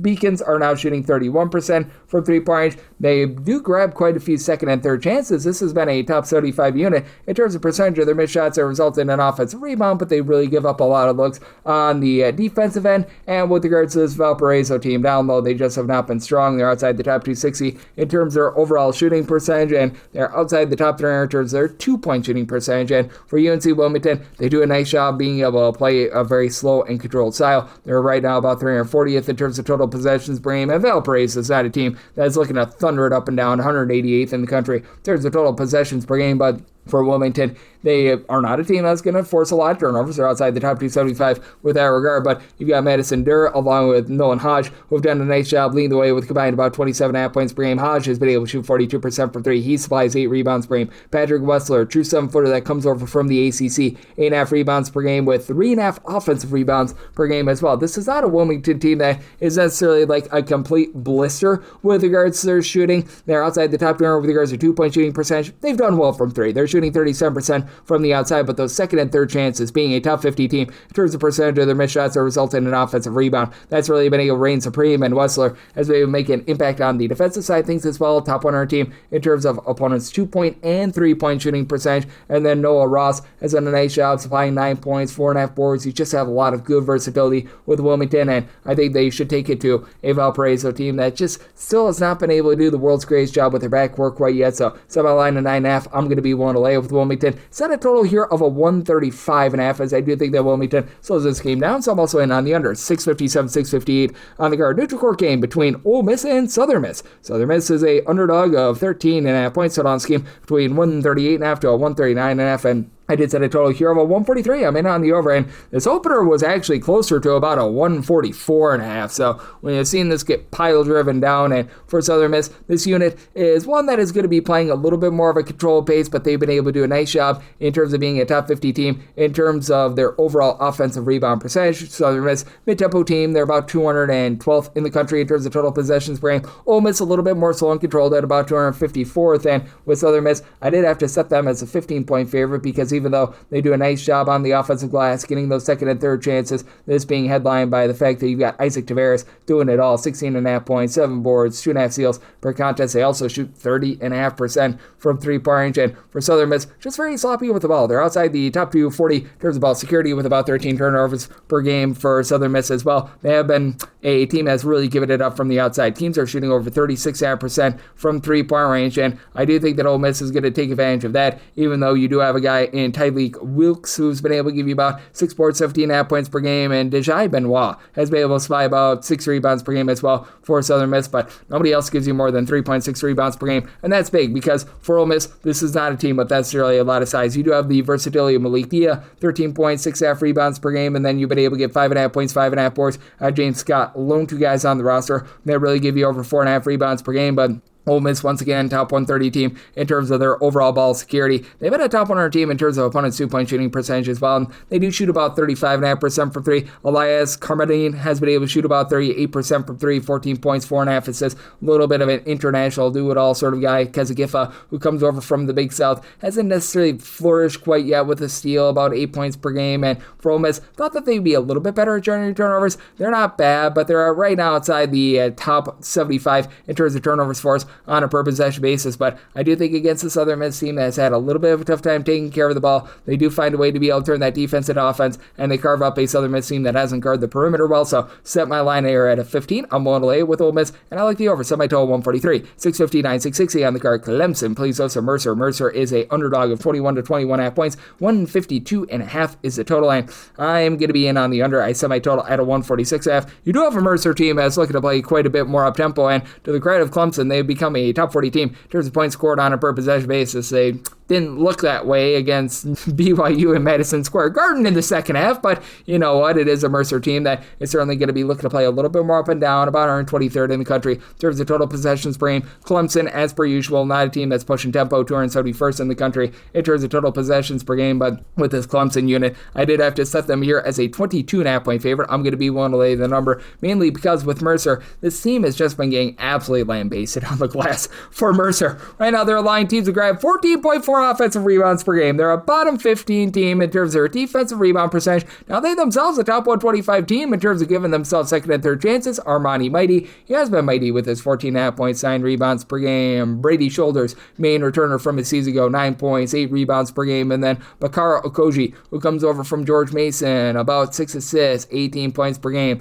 But this is also a Mercer team that has been doing a better job in terms of taking care of the ball. They're only turning the ball over about 10.5 times per game, top 100 mark with that regard. It's still not to say the world's greatest shooting team. They're about 175th in terms of 2-point and 3-point shooting percentage. Not awful, not amazing, and this has been a unit that down low has been outside the top 175 in terms of opponents' 2-point shooting percentage, so that's really where they've been hurt. They very much gamble for turnovers. They are a top 80 team in terms of turnovers force on a per possession basis, but now they go up against a Clemson team that, despite the fact that they had quite a bit of changeover in the backcourt from a season ago, they've been really good at taking care of the ball. Top 15 team in terms of FIO's turnovers on a per possession basis. It's a whole square than the sum of its parts sort of outlet, as you've got 9 different guys that give between 6.6 and 12.2 points per game. RJ Godfrey, who leads the team in rebounds as well, 6.3 boards, 12 points per game. He's right now your main scorer, and then you've got Justin Porter, who gives you like 10.5 points. He throws in there just under a steal, shoots in the mid-30s from 3-point range. Jalen Hunter, 9 points, 2.5 assists per game, and you don't have anyone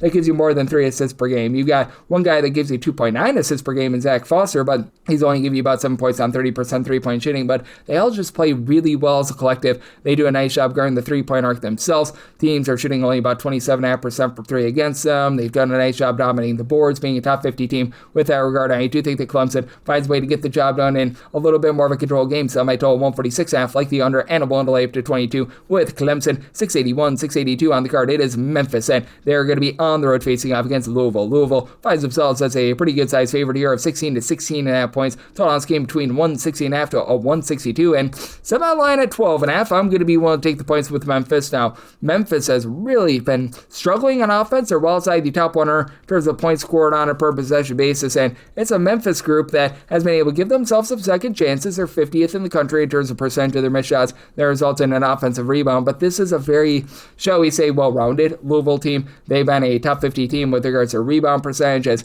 down low you've got a pair of guys in Javon Hadley along with Sandra Frew, who have been able to come combined for about 12 rebounds per game. Ryan Conwell has been the main scorer for the team, 19.5 points, 2.5 assists. He's shooting 42% from three. And Mikal Brown, not necessarily lighting it up from three, but about 5 assists, 17 points per game out of him. And everyone around him, like Isaac McNeely and company, are able to go bombs away from three. Even Kobe Rogers, who hasn't seen a lot of playing time, shooting 42% from three-point range. It is a Louisville team that ranks in the top 40 in terms of points scored and points allowed on a per-possession basis, as they're also a top 100 team in terms of turnovers forced on a per-possession basis. Teams are shooting less than 30% from three, and they've been a top 20 team in terms of two-point shooting percentage as well. But for Memphis, it does feel like these guys are starting to find their bearings a little bit more. And as I always say with Memphis, when nothing is expected of them, they come up big, and when there's something expected of them, they come up small. You've got Doug McDaniels give you about 6.5 assists, 14 points per game. It is a Memphis team that's once again outside the top 230 in terms of their ball security, and they really need to be better down low, as they're about 300th in terms of their two-point shooting percentage. But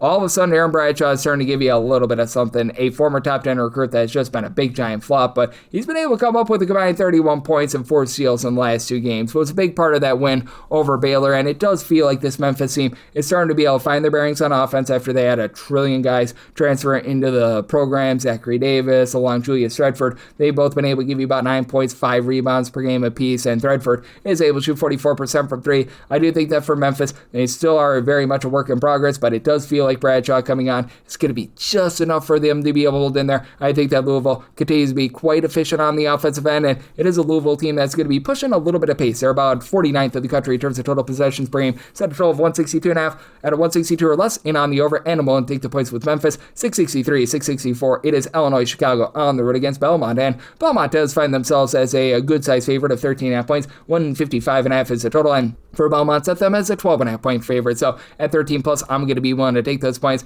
It is a Belmont team that's in the top 75 in terms of total possessions per game. And when it comes to this Illinois-Chicago team, they're about 160th in the country. So they're a very mid-tempo team for Belmont. We have seen this team get shut down from time to time this season, but you do have a pair of really nice wings in Sam Orme along with Tyler Lundblade, who have been absolutely magnificent between the two of them. They're getting about 29.5 points per game. Lundblade has been able to shoot about 38.5% from three-point range, and then you've got Nick McClain, who's come in as a really nice guard for the team, 11.5 points, 6.5 assists, 2 steals per contest right now, shooting about 43.5% from the outside. For a Belmont team that as a whole, they're a still top 75 team in terms of their three-point shooting percentage, but really what has been big for this Belmont team is that they're a much better defensive team than they were a season ago, and for Belmont, last year they were just absolutely atrocious on defense, and I'm not going to say that this is going to be the Mona Lisa Vito sort of defensive team or anything like that, but for Belmont, now in terms of points allowed on a per possession basis, they're 25th in the country. I think that sees a little bit of a fall off moving forward, and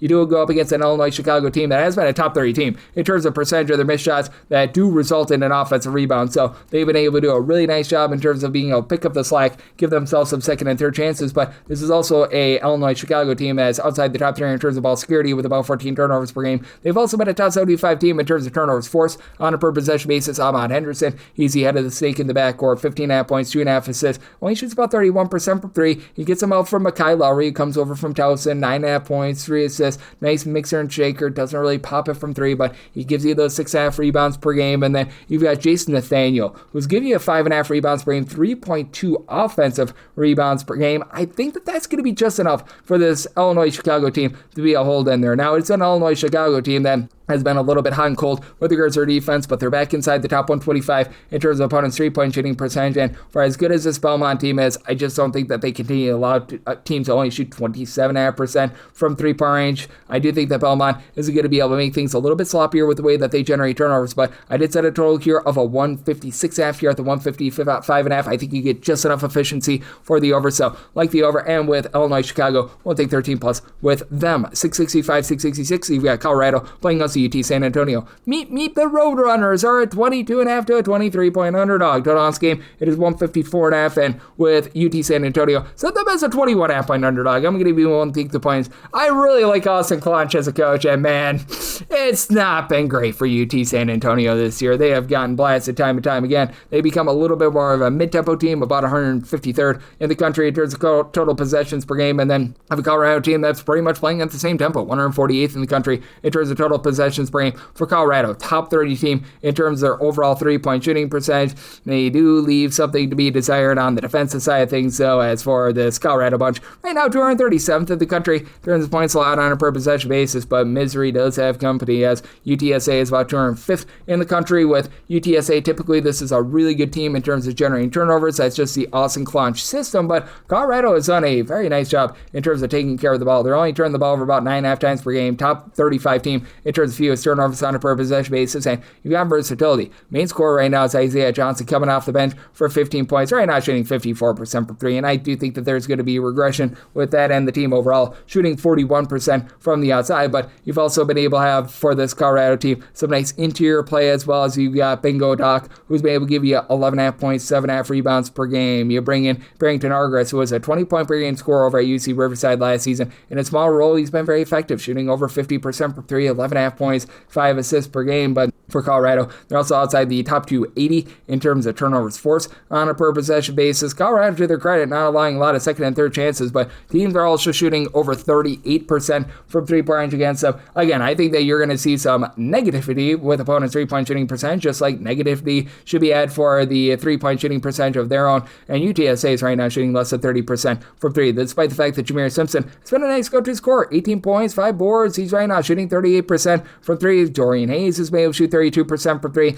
Lone two guys on the roster with more than two made threes are shooting above 28% from three. So that's been a little bit of an issue. You've got a UTSA team that's doing a nice job giving themselves second chances, top 75 team in terms of offensive rebound percentage, bottom 50 team in terms of defensive rebound percentage. They are allowing a lot of second and third chances, but their line teams also shoot less than 30% from three. Again, I think that you see a little bit of negativity there. I do think that there's going to be some solid efficiency in this game. Did submit total 153.5, but I do think that there's going to be a little bit of three-point shooting regression here with Colorado, so won't take those points with the UTSA, and I'm in on the under 667, 668. Hofstra is on the road against Syracuse. Syracuse is a 10.5 to an 11-point favorite. 140.5 is the total, and for Syracuse, set them as a 10-point favorite. So at 10.5 plus, I'm going to be willing to take the points with Hofstra. Hofstra already slayed an ACC school in Pittsburgh, so they're looking to do it once again. And for Hofstra, you've got, in my opinion, one of the better mid-major guards in all of college basketball, and Cruz Davis. He's cruised his way to 21 points, 5 assists, shooting 43.5% from three. And Preston Eadman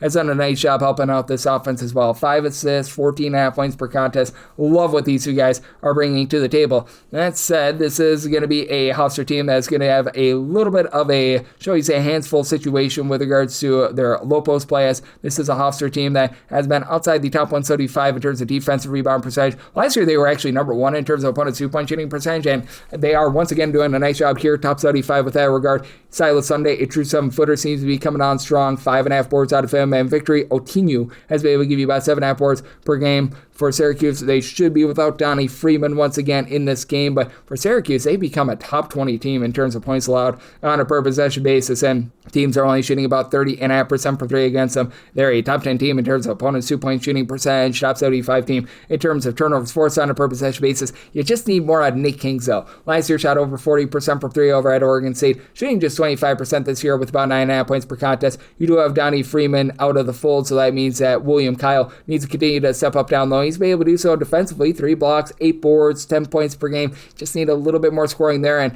I feel like less of J.J. Starlin has actually been more for this team. He's only giving you about 9 points per game, but I mean, he's been much more efficient with his overall shooting. When he's been a primary scorer, things have typically gone wrong, and then Nathan George has been a nice facilitator, 5.5 assists, so about 3 turnovers per game, 8.5 points per contest. I do think that for Syracuse, they should be able to get the job done outright, but this is an officer team that is very pesky. I think that you get a nice defense-oriented game, set my total out of 140, so like the under and anything of 10.5 plus here with Hofstra. 669, 670 on the card. It is Illinois. They play host to Nebraska. Nebraska is a 9.5 to a 10.5 point dog. 156.5 to 157.5 is the total, and set a total of year of 148.5. I'm going to be in on the under. With Nebraska, they become a top 30 team in terms of points allowed on a per possession basis. Rink Bass is one of the most versatile players in all of college basketball, and Illinois has dialed it back a little bit more. Illinois is outside the top 160 in terms of total possessions per game. Illinois a little bit better with their three-point shooting than a season ago. Not amazing, and for Illinois, even though they don't play with as many possessions as a season ago, they're clean possessions. Illinois, a bottom 10 team in the country in terms of turnovers forced on a per possession basis, and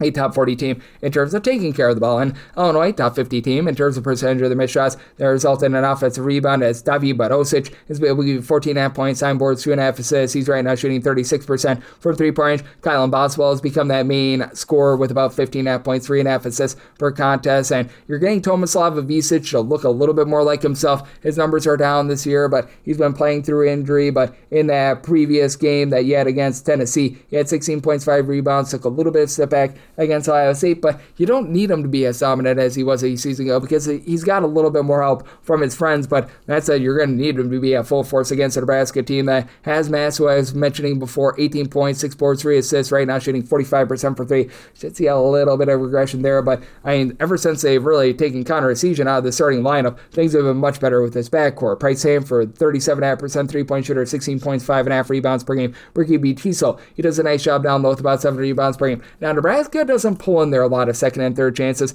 This is a team that's actually outside the top 250 in terms of their offensive rebound percentage, but they don't put you on the free throw line. Top 20 team in terms of fewest free throw attempts allowed per possession, and they dare you to shoot from 3. Teams are attempting over 50% of their shots from three-point range. They cut you off on the inside, and this is an Illinois team that they very much thrive on the inside. Nebraska also a top 125 team in terms of turnovers forced on a per possession basis. I think that Nebraska is going to be able to find a way to just push things to the outside where Illinois struggles a little bit more, and that helps them remain lively in this game. Semi-line at a 6.5, taking the points with Nebraska. I like the under semi-total 148.5. 671, 672 on the card. Denver plays host to Cal State Fullerton, and Fullerton finds themselves as a 5 to 5.5 point underdog. 169.5 is the total, and I set my total at 164.5. I like the under, as you've actually got a massive tempo war in this game. Fullerton is gunning it. They are 7th in the country in terms of total possessions per game. Denver's 258th in the country in terms of total possessions per game, and Denver's been leaving something to be desired defensively. They're outside the top 250 in terms of their points allowed on a per possession basis, and to the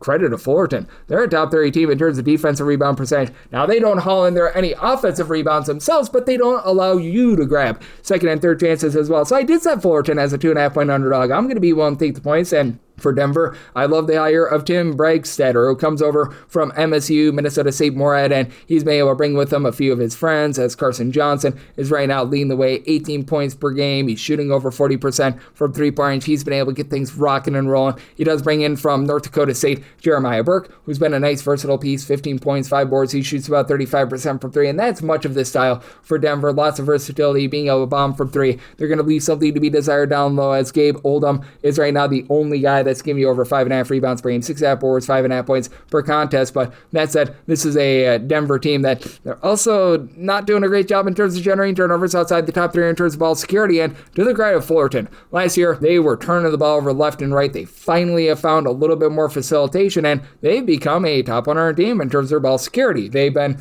about a middle-of-the-road team in terms of generating turnovers, and this is a Fullerton team that they're going to put you on the free throw line. They've been a top 25 team in terms of total fouls committed per game, but that said, have to like what you've seen out of both Josh Ward and Bryce Cofield. These two guys are combining for about 28 points per game. Neither guy shoots well from 3, but that's why you got Landon Seaman, who's been able to shoot about 43% for 3, and that is his last name, C, and then Man. He's been able to give you about 13 points per game, but then Jefferson de la Cruz Monegro, who's been around the block, Western Michigan, Valparaiso, he's been able to give you about 12.5 points per game. It is a Fullerton team that's still outside the top 175 in terms of points allowed on a per possession basis, as they are allowing teams to really pound them inside. They're outside the top 3 in terms of opponents' 2-point shooting percentage, but with the way that they don't allow second and third chances, and they've cleaned up their act with regards to turnovers, I think that they hold in this game. Semi-total 164.5, I like the under, and I do like 3+ here with Fullerton 673, 674 on the card. UC Davis is on the road against Oregon, and Oregon is a 11.5 to a 12.5 point favorite. Total on this game, it is 144 to 144.5, and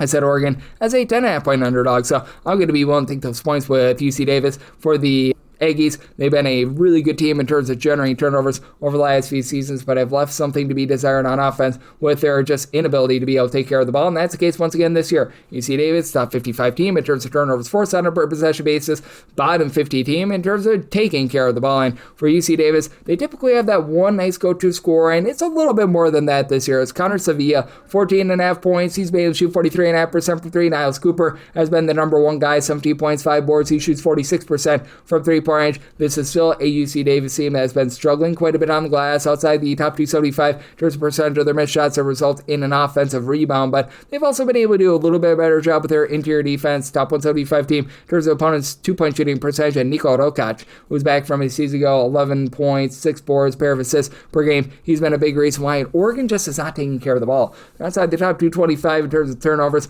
on a per possession basis. Offense is getting better by the game. Jackson Chell said he's been the main guard, 16 points, 5 assists, but he's only shooting 31% from 3. Having the Nate Biddle injury has been affecting this team as he's able to supply 14.5 points, 7.5 rebounds per game, but returned in that game against UCLA. Did not look like himself. He only had 3 points, but he should be good to go in this game, and he should be a little bit closer to 100%. And then you've got someone like KJ Evans along Sean Stewart, who've been able to do a nice job giving you some boards, a combined about 12.5 rebounds per game. Evans, 12.5 points per game. And then you've got Stewart, who's been able to supply about 7 points per contest. In the end, I do think that Oregon is going to be able to find a way to get the job done, but I think that the turnovers and overall sloppiness is going to lead to an under, and UC Davis holding in this game. So my line at 10.5. I like the points with UC Davis, and I do like this total under as well. 675, 676 on the card from lovely Henderson, Nevada. Murray State and Akron do battle. Akron is a 5.5 to a 6.5 point favorite. 173.5 to 174.5 is the total, and I set my total at a 169.5. I'm going to be in on the under.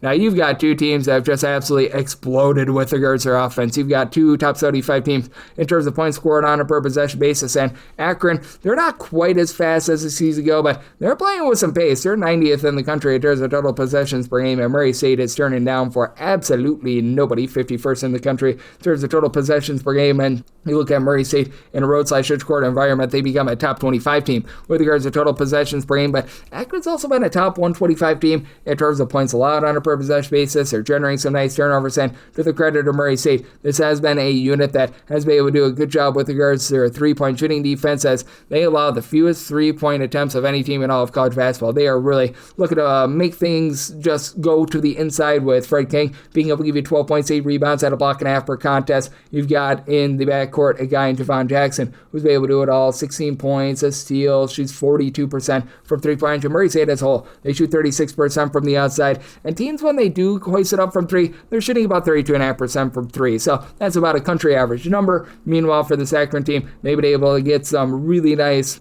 low post play out of both Eric Mahaffey, who's been able to give you 9.6 rebounds per game, and Armani Lyles. Lyles has been able to supply 15.5 points, right around about 6 boards per contest, and each of your top 4 scorers from Akron give you at least 2.2 rebounds per game, headlined by Tavari Johnson, 18.5 points, 5.5 assists, shooting 42.5% from 3 in Akron. Right now, they are shooting 40% from 3-point range, but this is an Akron team that they do have a little bit of reliance on the 3-point shot. Top 75 team in terms of percentage of their shots that do come from 3-point range. Now, Akron is the little bit of better rebounding team in this one, even though they are outside the top 175 in terms of defensive rebound percentage. And to the credit of Akron, they become a top 150 team in terms of opponents' 2-point shooting percentage. In the end, I do think that Akron just a little bit too efficient in this game, especially with the way that they generate turnovers. So set a line of a 7.5. I'm going to be willing to lay it with Akron. And I've just found that with regards to Lee's Family Forum, that the shooting backdrop isn't the greatest. I think that it affects the team a little bit. So set my total more around a 169.5. I'm going to be willing to take a shot on the under, and I am willing to lay it with Akron. 677, 678 on the card. It is Ohio, and they're going to be playing against St. Bonaventure. This is a neutral court game in which you find St. Bonaventure as a 5.5 point favorite. Total on this game, it is 151.5. Now, this is being played in the state of Ohio, as this is going to be at, I believe, the home of the Cleveland Cavaliers, Rocket Arena. But that said, I did still set St. Bonaventure as the favorite. I'm going to be willing to lay the number. Ohio just continues to not guard the 3-point arc for the second straight year. They're outside the top 3 in terms of opponents' 3-point shooting percentage. They just have been absolutely grody with that regard. And you've got a St. Bonaventure team that I'm not going to sit here and say that they've been amazing on defense, but they've been a top 100 team. Thirds of points allowed on a per possession basis, with really generating some turnovers. Top 80 team with regards to turnovers force on a per possession basis. Top 125 team in terms of opponents' 2-point shooting percentage. They really don't play games with a lot of free throws. They are in the top 125 in terms of not allowing teams to get to the free throw line. They're outside the top 3 in terms of getting there themselves, but Terrell Simmons he's been really a top guy, shooting 40% from 3, 15 points per contest. Frank Mitchell has been dominant down low, 15 points, 10.5 rebounds per game, and I just don't think that there's anyone on Ohio that's going to be able to match up with him. Bonaventure, right now, a top 100 team with regards to rebound percentage, and for this Ohio group, they do find themselves well outside the top 225 with his regard. As a matter of fact, they're outside the top 280 with regards to defensive rebound percentage, as Jalen Breath has been in and out of the lineup, and when he's been in there, he's only been able to give you 8 points, 4.5 rebounds per game. Transfer from UNC Greensboro, and Aiden Hadaway is the lone guy in the roster, give you over 5 rebounds per game, 14 points, 7.5 boards, a little bit of versatility, but for Ohio, not only do they not do a good job of guarding the three-point line, they're shooting less than 30% from 3 themselves. Jackson Paveleski, 17 points, he's shooting about 36% from 3, and then JJ Kelly has been able to shoot about 42% from the outside, but outside these two guys, nobody else shooting above 33% from 3. It's an Ohio team that does rank outside the top 200 in terms of generating turnovers on a per possession basis on defense. So, I mean, it's just been all sorts of rough for a team that I thought had a little bit of upside coming into the year. A.J. Sheldon has been able to give you about 5.5 points per game, but I do think that Bonaventure goes into Ohio. They do find a way to get the job done as Bonaventure. They continue to just play a very slow and controlled style. Bonaventure, right now, in terms of total possessions per game, they rank well outside the top 275. Meanwhile, you've got an Ohio group that is very mid-tempo, 169, so a total of 147. I like the under, and I'm willing to lay up to 6.5 here with Bonaventure, 679, 680 on the card. Another neutral court game as you've got Auburn, and they're going to be taking on Chattanooga from State Farm Arena out there in Georgia, and for Auburn, they're a 21 to a 22-point favorite, and it's on game between 151.5 to a 152.5. Set Auburn as a 22.5 point favorite. I'm going to be willing to lay the number. Chattanooga's had to dial it back outside the top 290 in terms of total possessions per game because they just lost all that backcourt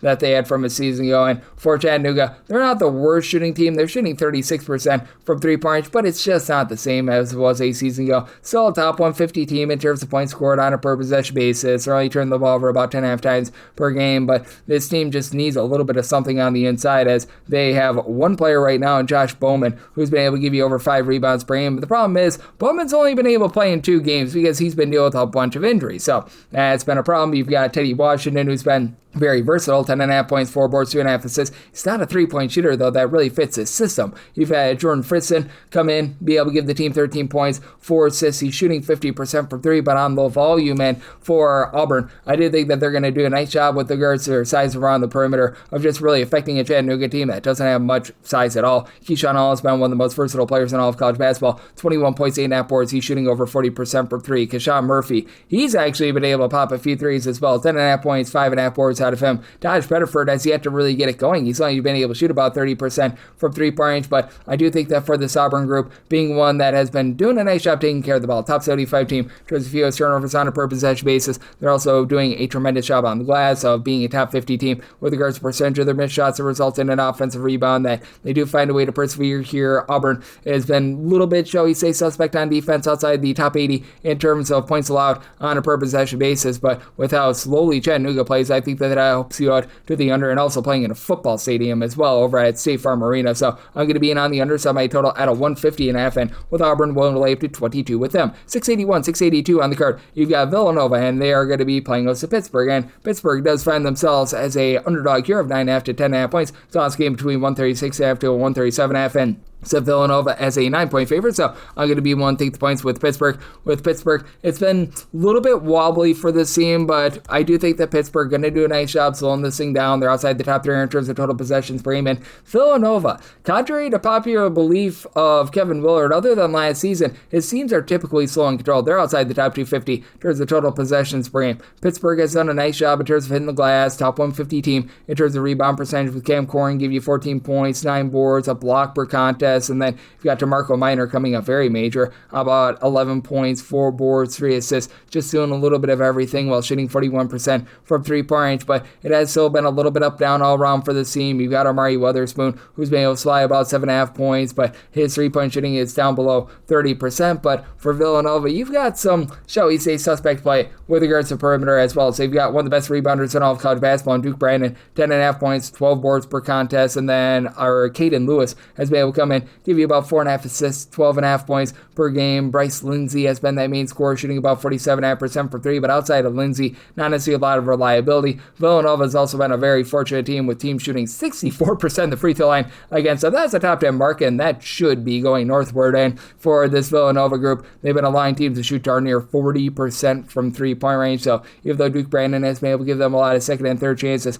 that's been a little bit less than tremendous. You do have a Villanova team that has been okay at generating turnovers, top 175 team with that regard, but I do think that in a rather controlled game, Pittsburgh is going to do a nice job holding in there. Now, I do think that with Pittsburgh, they're going to be able to drain enough threes. I do think that both teams get enough second and third chances and keep this just close enough for late game fouling. So, made it 12-139. I like the points here with Pittsburgh. I set them as a 9-point dog, and I'm in on the overset at 12-139. 683, 684 on the card. It is Oregon State. They play us Montana State. Montana State, a 2.5 to a 3-point dog. Total on this game, 139.5 to a 140.5. And I set Oregon State as just a 2.5-point favorite at 3+. I'm willing to take the points with Montana State. Have been very impressed by Montana State, by the way, this season. They just seem to be a relatively well-rounded team, and for Oregon State, the only reason why I could set them as a favorite here is because they've got such a distinct home court advantage. Traveling out there to Corvallis is not necessarily the easiest thing, and for Oregon State, you've had in the backcourt Josiah Lake along Des White, combined for about 23 points and 5.5 assists per contest, with Lake only shooting about 31% from three. White has been able to shoot 39.5% from the outside, and Malcolm Christie is starting to find his footing as well. Had a little bit of a rough start to the season and just never really found a shot over at Oakland, but 9+ points in now 4 out of the last 5 games, so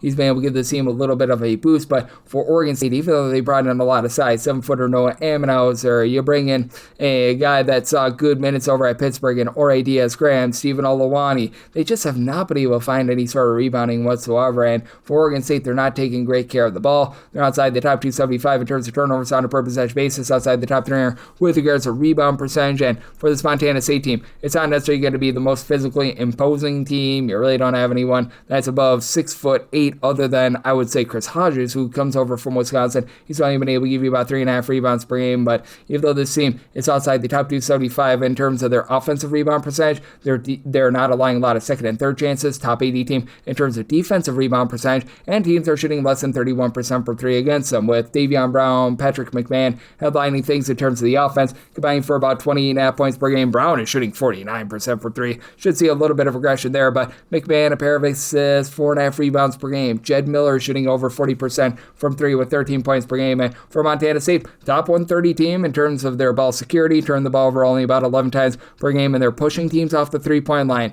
Opponents are taking over 68% of their shots from two-point range. That is a top 30 mark in all of college basketball, and I think that Montana State is able to hang in there. And what I think is going to be a rather slow and controlled game with Oregon State outside the top 275 in terms of total possessions per game. It's a Montana State team that's about 250th in terms of total possessions per game, so set at 12-136.5. I'm going to take the points with Montana State, and I'm going to be in on the under as well, 685, 686 from the Delta Center. Utah State is playing against Illinois State. Illinois State, a 9 to a 9.5 point dog, 147.5 to a 148.5 is the total, and I set Utah State as a 9.5 point favorite. I'm going to be willing to lay up to 9 with them. For Illinois State, they've done a nice job in terms of being able to find their bearings after a rough first few games of the season. And this is an Illinois State team that's really not looking to push a lot of tempo right now. 216th in the country in terms of total possessions per game. You've got a Utah State team that's pretty mid-tempo, about 137th in terms of total possessions per game. But this Utah State team, I just think, is really complete with one of the better players that you're going to find outside the power conference level in MJ Collins. 20.5 points and is currently shooting 47% from three-point range. Mason Fosloff has been a pretty nice do-it-all guy. Shoots in the mid-30s from three-point range. He's been able to supply this team with in that neighborhood about 15 points. He's generating about 3 steals per game as well. Kobe King has been able to do a nice job as well, and I do think that Illinois State could have a little bit of a tough time matching up with that. Now, Utah State is outside the top 150 in terms of their overall offensive rebound percentage of their own mid shots that result in an offensive rebound, but top 50 in terms of opponents' two-point shooting percentage, while Illinois State, they have been a team that has also been a top 125 team in terms of both opponents' 2-point and 3-point shooting percentage, and they do a nice job controlling the glass. You've got Brandon Leib, who's a true 7-footer, began his career over at Illinois. He's right now give you about 6 rebounds per contest. Shawnee Kinzinger, 13 points, shooting about 40% per three, and then Tyree Coleman, he's shooting 45% from three-point range with about 13 points per contest, but I said I do think that there's going to be a little bit of regression to only allowing teams to shoot about 29% from three-point range, and it's an Illinois State team that's not really going to be pressing the issue. They are outside the top 275 in terms of turnovers forced on a per possession basis, so do think that out there in the state of Utah, this Utah State Aggies team does just enough to be able to cover this number. So my line at 9.5, so one to lay up to 9 with Utah State, and right now seeing some 8.5s coming out there as well, so I'm going to be one to lay that, and did set my total here at a 147.5 at a 148 plus. I'm going to be in on the under. 687, 688 on the card. NC State plays host to Kansas, and Kansas finds themselves as a very slim underdog here of 2.5 to 3 points. Totals between 150.5 to 151.5, and I did set a total here of a 150.5, so at 151 plus, I'm in on the under, but I also like Kansas here on the money line. I actually set them as a 2.5 point favorite. For NC State, I like the overall pieces of this team. You've got Darian Williams, who's been one of the better players in all of college basketball thus far this season. He's giving you 16.5 points, 3.5 assists, 5 boards, and from three-point range, just shot over 47% from three, which I do think that you're going to see some regression with sooner rather than later. Kadir Copeland, who falls will wait on over from McNeese, very versatile and do it all, 14.5 points, 5 assists. He's right now shooting 56% from three. Again, we should see a little bit of regression there, but for Kansas, this has been a really good defense and a team that's really dialed it back in terms of their tempo. They don't necessarily have the star power that they did a season ago, and they were dealing with the Darren Peterson injury for quite a while, so they're down to about 289th in the country in terms of total possessions per game. Now, for NC State, this is not necessarily a team that's been just blistering with regards to their pace as well. They're not, slow, but they're about 149th in terms of total possessions per game. You've been able to get some good production of Jerry Dang along with Van Allen Lubin down low, but I do think that for Kansas, Flory Badunga, him being able to supply 15 points, 9 rebounds, that's going to be a real X factor, as he's also giving you 2.5 blocks per game. Now you've got Peterson back in the fold, which game number 1 coming back against Missouri, he was able to supply double figures. It looks like he's just all good to go. And for Trey White, he's right now shooting over 44% from three, 14.5 points, 7 boards. He really had to hold down the fort while Peterson's out of the fold. And for Kansas, should see a little bit of regression here, but they're allowing opponents to only shoot 25% from three. Perimeter defense has been great. Now, Kansas is sort of a make it and take it sort of team. They're only turning the ball over about 11 times per game. They're a top 125 team in terms of their ball security, outside the top 320 in terms of generating turnovers. Think that should be a little bit better now that Peterson is back in the fold, but they don't allow anything easy. I do think that this is going to be a little bit of a lower paced game as a result, so in on the under end with Kansas, I think that Peterson sets them over the top. I like this Kansas team outright on the money line, set them as a 2.5 point favorite. 689, 690 on the card. It is Washington, and they're playing us to Southern Utah. And Southern Utah does find themselves as a bit of an underdog here, as you're going to be catching them anywhere between 26 to 26.5 points, so more than a bit of an underdog. And throughout this game, it is 149.5 to a 150.5, and I said Washington as a 24-point favorite. I'm going to be one to take the points with Southern Utah. Now, what Southern Utah does a good job of is not allowing you to be able to get a lot of looks from three-point range. As a matter of fact, they were number 1 in opponents' 2-point shot rate a season ago, and this season they've done a nice job in terms of pulling teams off the line as well, but they're also outside the top 225 in terms of both opponents' 2-point and 3-point shooting percentage. They haven't allowed a lot of second and third chances, but much of that is because teams are knocking down their first shot. And for Southern Utah, outside the top 275 in terms of their ball security, but you've been able to get a little bit more down low out of Jaden Faroa. Comes over from Holy Cross, 2.5 blocks, 5.5 boards, 13 points per game. And he's shooting over 40% from three-point range. Isaiah Cottrell, he was a former starter over at West Virginia, just was always banged up in his time over at UNLV, but he's been giving you about a block, 8.5 points, 5.5 rebounds per game. So the team has been able to do an okay job of holding up down low. And for Washington, they've been dealing with quite a few injuries of their own, as the injury that they had to their main guy, Heinz Steinbach, that was an issue, but they've got him back, and he's been able to apply about 18.5 points, 12.5 boards when he's been out there. Washington, not necessarily a team that's going to be just absolutely thundering up and down the floor, but at the same time, not a team that's playing slowly as well. Washington, in terms of total possessions, bring him about 105th in all of college basketball, that just by playing a double overtime game. Meanwhile, you do have a Southern Utah team that they are very much looking to push tempo. Southern Utah right now about 91st in the country in terms of total possessions per game, so do think they get a little bit more of an up and down game, but did have to set my total here at a 150, so I'm going to be willing to take a shot on the 150.5 under, which is mostly what I'm seeing, because I do think that this Washington team going to do a nice job with their interior defense. They're a top 75 team in terms of opponents' 2-point shooting percentage. They do have Desmond Claude back in full, but he hasn't necessarily made the impact that he did when he was over at USC last season. About 12.5 points per game, shooting in the mid-30s from 3. Wesley Yates, his teammate from USC, about 16 points per contest. And Zoom Diallo, he's been able to do a nice job, give you about 2.5 assists per game. His 3-point shooting is much better than it was 8 seasons ago, but I do think that this is one of those circumstances where with Southern Utah being able to push Washington off the 3-point line, and Washington, to their credit, they've been a top 75 team in terms of rebound percentage. They do bring back Franny Kepadog, who's been able to give you 5+ rebounds per game, but they don't necessarily force the issue on turnovers outside the top 275 in terms of turnovers forced on a per possession basis. That does just enough to allow the Southern Utah team to be able to remain lively. So I'm going to be willing to take the points, set them as a 24-point dog, and I'm going to be in on the under 691, 692. You've got Oakland, and they're going to be on the road playing against Northern Iowa. Northern Iowa 7.5 to 8.5 point favorites. So on this game between 146 to 147.5. And with Northern Iowa, I did set them as a favorite of 8.5 points, so I'm going to be willing to lay up to 8 with them. This Oakland team is much better with their offense than they have been the last few seasons. Last year, just guys like Malcolm Christie and company were not able to knock it down from 3-point range, and it's not to say that Oakland is your number 1 3-point shooting team in the country this year, but they're back up to shooting about 35.5% with Brody Robinson, who comes over from UT Arlington doing a nice job, 16.5 points, 6 assists, shooting 39.5% from 3-point range, and then you've had Isaac Garrick come over from the junior college ranks. He was a very versatile player at the non-D1 level last year. He's been able to give this team 2.5 assists, 15.5 points, 6 rebounds per game. And for Oakland, top 50 team in terms of taking care of the ball, they've been speeding themselves up now that they've got a little bit more just, shall we say, ball handling than 8 seasons ago. Oakland, in terms of total possessions per game, they're checking in 53rd in the country, but Northern Iowa is playing at one of the slowest paces in all of college basketball. They are 337th in terms of total possessions per game. It's not a Northern Iowa team that is necessarily going to be just completely blasting you on the glass or anything like that. As a matter of fact, in terms of percentage of their best shots that result in an offensive rebound, this team is well outside the top 10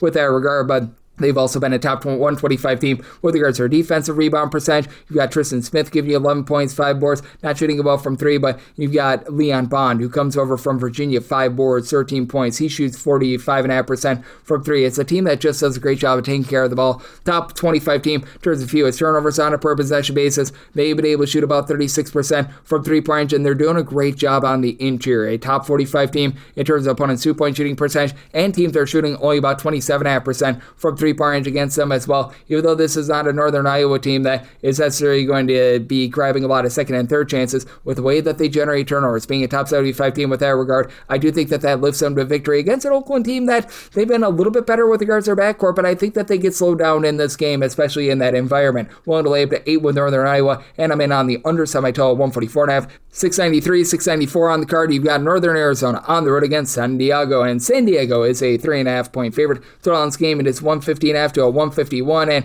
I said San Diego is a 5.5 point favorite. I'm going to be willing to lay it. Now for San Diego, the big issue that you've got with this team is rebounding. Well outside the top 275 with regards to rebound percentage, you don't have a single guy on the roster that's giving you over 5 rebounds per game, and for Northern Arizona, they're going to need to take advantage of that with having Zach Davidson along with Ryan Abelman being very able to control the glass. These two guys are combining for about 11.7 rebounds per game. Davidson, 16 points, not necessarily going to pop it from 3, but does a good job down low. And then you got Abelman, who's been able to do a nice job, giving you about 35% 3-point shooting, 2 assists, 2 steals per game for a Northern Arizona team that's been much better at generating turnovers than a season ago. Top 175 team in terms of turnovers forced on a per possession basis, but outside the top 2 are in both their own and their opponents' 2-point shooting percentage, and they're just not grabbing second chances. This Northern Arizona team, while outside the top 275 in terms of percentage of their missed shots that result in an offensive rebound. So even though they're a better rebounding team than the San Diego team, who's outside the top 3 in terms of their defensive rebound percentage, I don't know if they're going to be able to take full control of it. And for San Diego, top 80 team in terms of turnovers forced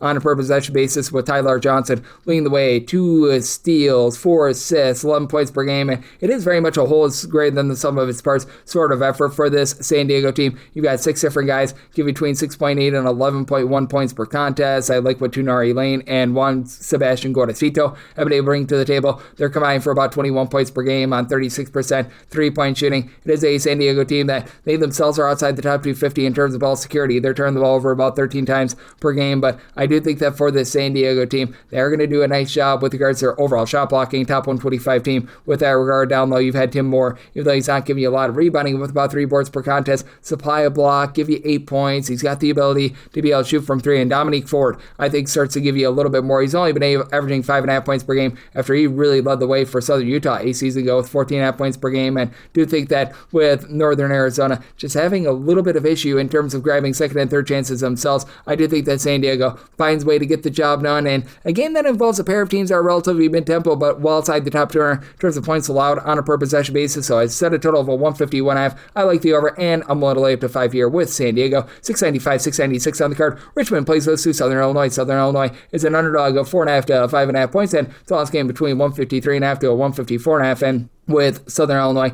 I did set them as a underdog here of 4.5 points, so at 5+, I'm going to be able to take those points. With Southern Illinois, they just need to find some three-point shooting. Right now, they are shooting less than 30% from three-point range as a collective, and they've spread themselves up, now ranking in the top 125 towards the total possessions per game. Meanwhile, you've got a Richmond team that's typically very slow and controlled. They've become a top 150 team in terms of total possessions per game, and Richmond doing a nice job on the defensive glass. Top 50 team in terms of not allowing opponents to grab a second or third chance opportunity. They become a top 150 team in terms of generating turnovers as well, something they didn't do a lot of a season ago, and it's very much just a good collective of guys. You don't necessarily have that one main guy, Aiden Albright, who's been able to give you 11 points per game, is right now your main scorer, but you've got 8 different guys right now give you at least 7 points per game, and you only have one guy on the roster that gives you over 5.9 rebounds per game, and only 2 guys that give you over 4 boards per contest. As Jonathan Beagle, 7.6 rebounds per game. Michael Walls, 7.5 points, 7.5 rebounds per game. But they just do a nice job as a collective on that front, and teams are shooting less than 29.5% from three-point range against them. But for the Southern Illinois team, they've also done a nice job in terms of being able to punch the ball down low. Even with their terrible three-point shooting, this is still a top 110 team in terms of points scored on a per possession basis. They've been pretty solid in terms of taking care of the ball, about 11.5 turnovers per game for their tempo. That's not too bad, and even though the team does not shoot it well from 3, they're a top 15 team in terms of percentage of their field goal attempts that come from 2-point range, with Calron House leading the way of 14.5 points, supplying about a steal and a half per contest, and Southern Illinois has been much better in terms of generating turnovers this year. Top 175 team in terms of turnovers forced on a per possession basis, and they're a top 125 team in terms of opponents' 2-point shooting percentage. They've got a little bit of an issue on the glass defensively outside the top 10 in terms of percentage of missed shots that become an offensive rebound for opponents, but I do think that Southern Illinois is going to be able to punch a ball inside, hold in there with their overall 2-point shooting percentage, and this is a team that typically wins the battle in terms of getting to the free throw line. So set a line of 4.5. I'm willing to take 5+ here with Southern Illinois, and did set a total of 152.5 as the 3-point shooting still lacking for Southern Illinois, so like the under and the points with the Salukis. 697, 698 on the card. Arizona State and Santa Clara do battle from Henderson, Nevada. Santa Clara is a 2.5 point road favorite. Total on this game is 156.5 to a 157.5, and Santa Clara is a 3.5 point favorite, so I'm willing to lay up to 3 with them. Santa Clara has actually really dialed it back this year. They're outside the top 200 in terms of total possessions per game, and Arizona State, they're playing fast. They're not playing warp speed fast, so as for Arizona in terms of total possessions per game, about 164th in all of college basketball. And for Arizona State, they've been a very good team in terms of taking turnovers with a top 75 mark in terms of turnovers forced on a per possession basis, but Santa Clara is now in the top 75 as well. Santa Clara, not quite the same 3-point shooting team that they've been in the past, shooting just a hair above 31% from the outside, but teams against them are only shooting about 30% from 3, and this team has been dominant on the glass. How about grabbing over 36% of their missed shots as an offensive rebound? Top 20 mark in the country, with Alan Graves having nice versatility, 9 points, pair of assists, 6 boards, shooting over 47% from 3-point range, and then you've been able to get a lot down low at Jake Amsinger. He's giving you more rebounds than points, 7.3 points, 7.6 rebounds, but also 4.1 assists per game as a big man. So great versatility there. That's been big for a backcourt that just hasn't been quite the same with that outside shooting. And for Arizona State, you've been able to have Mo Odom do a nice job in terms of running the offense. Comes on over from Pacific at Pepperdine, 6 assists, 17 points, shooting 43% from 3. And Arizona State has been a good 3-point shooting team at 38.5%. That's the top 50 mark in the country. A little bit of a warp number. They play in the Bowie Invitational where everything goes in, but that said, for this Arizona State team, they've been able to do a nice job generating those turnovers, but they're very weak on the inside. outside. They are outside the top 260 in terms of opponents' 2-point shooting percentage, and they're just not grabbing a lot of second and third chances outside the top 250 in terms of percentage of their missed shots that result in an offensive rebound. Santiago Triot, lone guy on the roster with over 5 rebounds per game, 6 boards, 8 points per contest, and then Masamba Diop has been able to give you 12.5 points, 5 rebounds, and a block and a half per contest, but I do think that in the end, Santa Clara going to be able to win from within. I do think that there's going to be some sloppiness and some turnovers in this game, so set at 12, 153.5, like the under, and I'm going to be willing to lay with Santa Clara, 699, 700 on the card. South Carolina plays those to the Citadel. The Citadel is a underdog of 24 to 24.5 points, and totals between 140.5 to 141, and with the Citadel, I did set them as an underdog of 27.5 points, so I'm going to be willing to lay it with South Carolina. Citadel just not getting anything right now. They're outside the top 260 in terms of points scored on a per possession basis, and they are 357th in terms of points allowed on a per possession basis. They're outside the top 340 in terms of total possessions per game, so they're a slug. Christian Moore, Braxton Williams, they've been able to combine for 21 points per contest, and Moore has been able to give you more with 38.5% three-point shooting, but I mean, really, other than Solo Adbasi, who's been able to give you 5.5 rebounds per game, and he's dealt with injury and he should be good to go, but he's a lone guy on the roster that gives you over 4 rebounds per game. Not to say that South Carolina's been the most amazing rebounding team. They're a top 125 team with regards to rebound percentage, but they're going to be able to decimate them down low. You've got Michi Johnson, who he still had that game against Virginia Tech where he let the clock wind down in a tie game and didn't take a shot from 3 before going to overtime. But I mean, other than that, he's been pretty solid. 15 points, 3.5 assists per game, and then Eli Ellis has been able to give a spark to the backcourt as well, as he's supplying 10.5 points, 3 assists. Mongolian Mike, he's got all sorts of versatility, 6.5 boards, 2.5 assists, 11 points per game. He's shooting in the mid-30s from 3-point. South Carolina only shooting about 33% from 3. That's right around about country average, and they themselves outside the top 250 in terms of percentage of their missed shots that result in an offensive rebound. But for South Carolina, neither they nor their opponents are having a lot of turnovers. This team has been outside the top 300 in terms of turnovers forced on a per possession basis, top 40 team in terms of valuing the ball as well, and they're really pushing teams off the 3-point line. For South Carolina, they're a top 30 team in terms of opponent shots that come from 2-point range, so I do think that this is going to be a very much controlled game, that the Citadel, where their probably best part is being able to shoot it from 3-point range and not turn the ball over, is not really going to be able to shine in this game. Did set South Carolina as a 27.5 point favorite. I'm going to be willing to lay that number, and do like the under semi-total at a 133.5. 701, 702 on the card. You've got Marshall. They play also Wright State. Wright State hopes to be the right side, as they are currently an underdog of 4.5 points. So on this game, it is 150.5 to 151, and I do think that they will be the right side. I did set Wright State as a 3-point underdog, so going to be willing to take those points. You've got a little bit of dueling tempos, as Wright State used to be a super up-tempo team. Now they're about 195th in the country in terms of total possessions per game. Marshall is looking to gun it a little bit more, 76th in the country in terms of total possessions per game. And for Marshall, they've got one of the best shot blockers in all of college basketball, Matthew Van Komen, at 7'4". He's right now supplying 10.5 points, 7.5 boards, about 2.5 blocks per game. And the Jalen Spear, he's spearheaded the offense to about 6 assists, 13 points, and shoots in the mid-30s from 3 points. But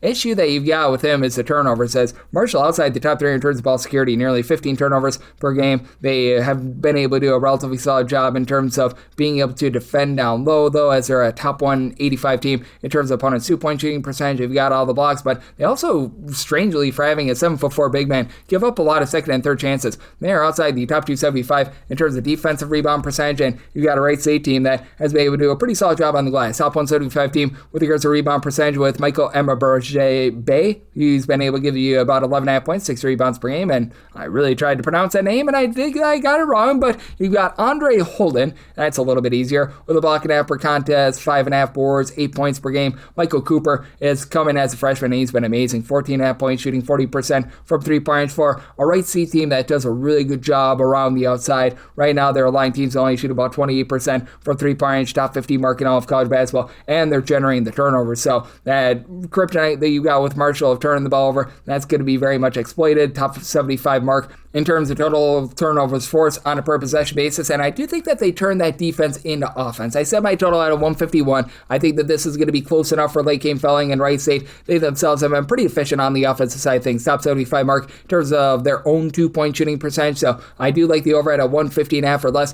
and I do like the points here with Wright State. 703, 704 on the card. San Jose Jose State. San Jose State is going to be playing us to Samford. Samford finds themselves as a road favorite of 7.5 points. 144.5 to 146.5 is the total line. I set a total here of a 143. I like the under. Now, San Jose State outside the top three in terms of opponents' 2-point shooting percentage, but Samford, I think, is going to lead to just causing a lot of dead possessions. And I do think that Samford gets back to their roots a little bit more. Samford last year was one of the more slow teams in all of college basketball. Samford has actually really sped up this year. Currently, they are 96th in the country in terms of total possessions per game, but the caveat is, in games played away from home, they play at a rate of about 5 possessions fewer than they do at home. And San Jose State has been really slow this year, 314th in the country in terms of total possessions per game. But for Samford, I set them as a 9-point favorite. I'm going to be willing to lay them. Abuka Okore, 21 points, 3 assists. Right now, shooting only about 32% from 3, but he's been one of the better freshmen in all of college basketball. And then you got a lot of mix and match guys around him that have been able to do a nice job. As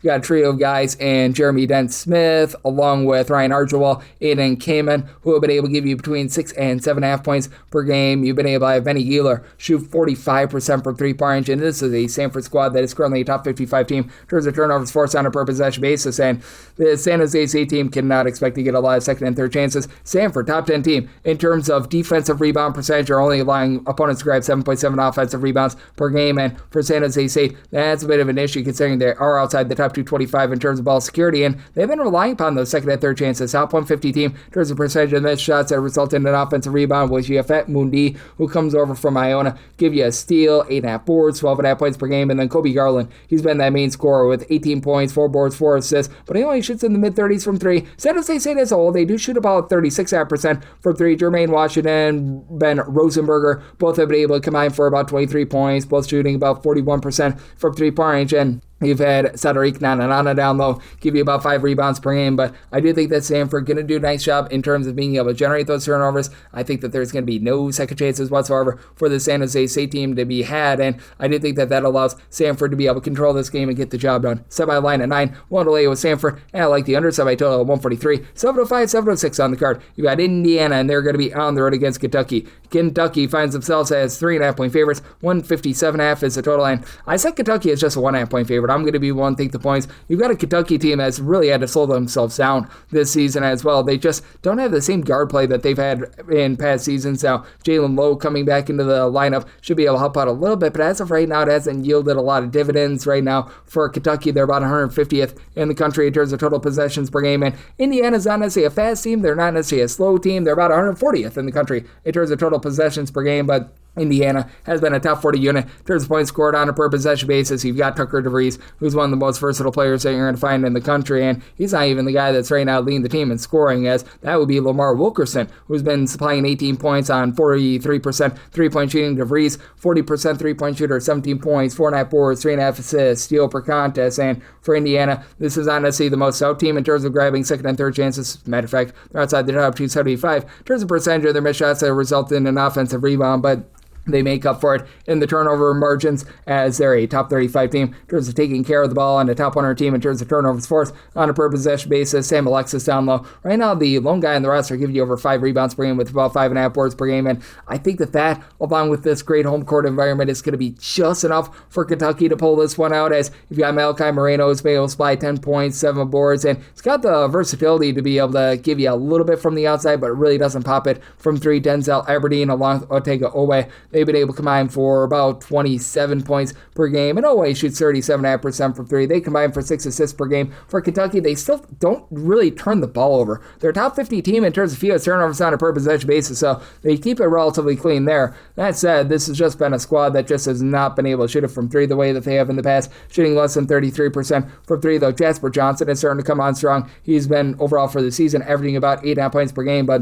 8+ in 4 out of the last 5 contests. Are probably going to be looking to him a little bit more moving forward, as he's been one of their better outside shooters. And for Kentucky, Colin Chandler, he's been able to give you about 11 points per game as well. That's been big, especially with the Mohamed Diabate injury. I do think that in the end, Kentucky, with the way that they take care of the ball, is going to be just enough to be able to get the job done. But I think that Kentucky is going to need to rely a little bit more on the defensive side of things, and I do think that they're going to be able to do so. And I do think that this is going to be a bit of a sloppier game, so I saw my total at a 149.5. I like the under, and I do do like the points with Indiana, set them as a 1.5 point dog, 707, 708 on the card. You've got West Virginia playing against Ohio State from Rocket Arena. With Ohio State, they're a 4 to 4.5 point favorite. 143.5 is the total line. I set a total here of a 138. I'm taking a shot on the under with West Virginia outside the top 3 in terms of total possessions per game, and this West Virginia defense has been great. They're a top 20 team in terms of points allowed on a per possession basis going up against an Ohio State team then. Well, they've been incredibly efficient on offense, top 40 team in terms of points scored on a per possession basis.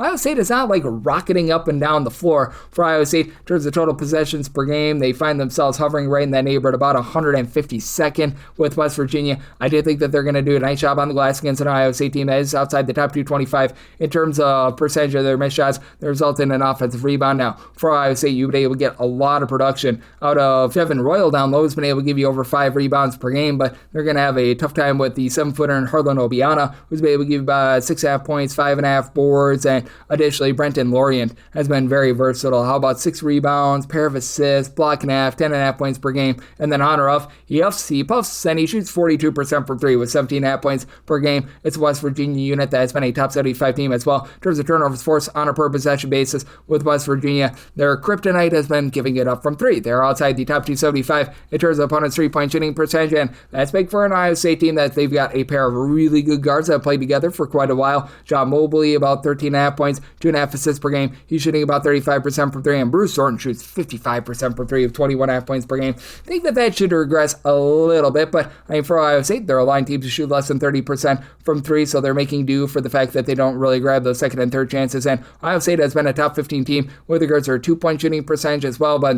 I think that the West Virginia defense going to be able to hold up on that front. Now, I do think that because this game is played in the great state of Ohio, that Ohio does find a way to get the job done, and this is a West Virginia team that I do think that 3-point shooting defense is going to nip them in the butt a little bit, and I just think that you get a really slow and controlled game in which Ohio State pulls away in the end, and Ohio State shoots 77% of the free throw line in a close game. So, set my line at 6. I'm going to be willing to lay with Ohio State, and I like the under. Set my total 138, 7-9, 7-10 on the card. St. Louis plays host to San Francisco, and the Dons of San Francisco do find themselves as a underdog of 10.5 to 11.5 points. 153.5 to 155 is the total, and so by line of 9, I'm going to be willing to take the points with San Francisco. It is a San Francisco team that has been a little bit inconsistent with their offense. The turnovers have been a big issue for them, as San Francisco right now checking in outside the top 225 in terms of turnovers on a per possession basis, but St. Louis is outside the top 285. St. Louis has been turning the ball over 14 times per game now. San Francisco not really forcing the issue. They're outside the top 3 in terms of turnovers forced on a per possession basis, but you've also got a Dons team that's been a top 30 team in terms of opponents' 2-point shooting percentage, and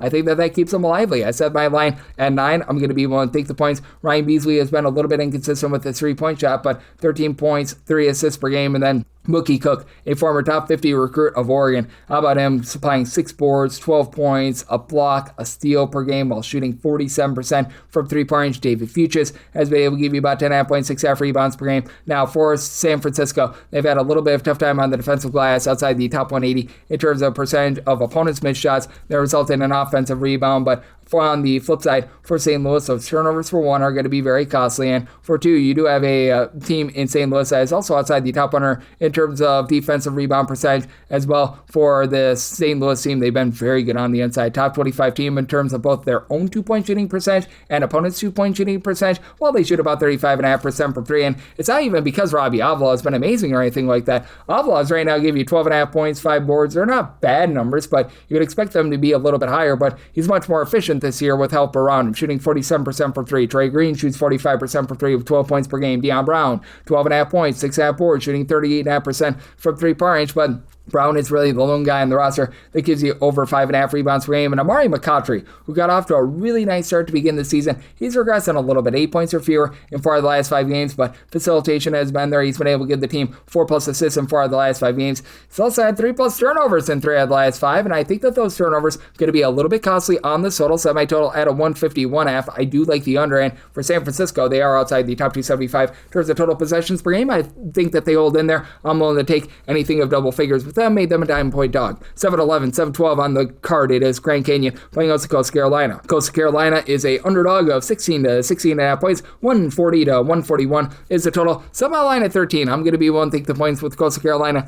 Coastal Carolina is still not generating any turnovers whatsoever. They're outside the top 3 in terms of turnovers forced on a per possession basis. And after a season ago, this team was one of the slowest teams in all of college basketball. They become a little bit more of a mid-tempo team this season. Meanwhile, you do have a Grand Canyon unit that is outside the top 2 in terms of total possessions per game. And for Grand Canyon, defense was absolutely atrocious to begin the season. They're still outside the top 2 in terms of opponents' 3-point shooting percentage, but they are now dominating the boards. They're a top 20 team in terms of defensive rebound percentage. Big thanks to Nana Wusu-Anane, 9 points, 10.5 rebounds per game. He has been tremendous for this team. They've gotten nothing out of Dennis Evans, who's like a former top 50 recruit of Louisville, but he's still been able to get some relatively good production as well. Jaden Henley, he's been the main scorer, 2.5 assists, 2 steals, 17.5 points per game. Just a Grand Canyon team that can't shoot it from 3. Outside the top 300, shooting about 29% from 3-point range. They have become a top 75 team, though, in terms of turnovers forced on a per possession basis. And you do have a Coastal Carolina team that has been relatively good at taking care of the ball, about 11 turnovers per game, but they're not strong inside. Outside the top 300 with regards to their own 2-point shooting percentage, they're not allowing opponents to get a lot of good opportunities either. They've been a top 50 team in terms of opponents' 2-point and 3-point shooting percentage. They're allowing a few too many opportunities on the glass. They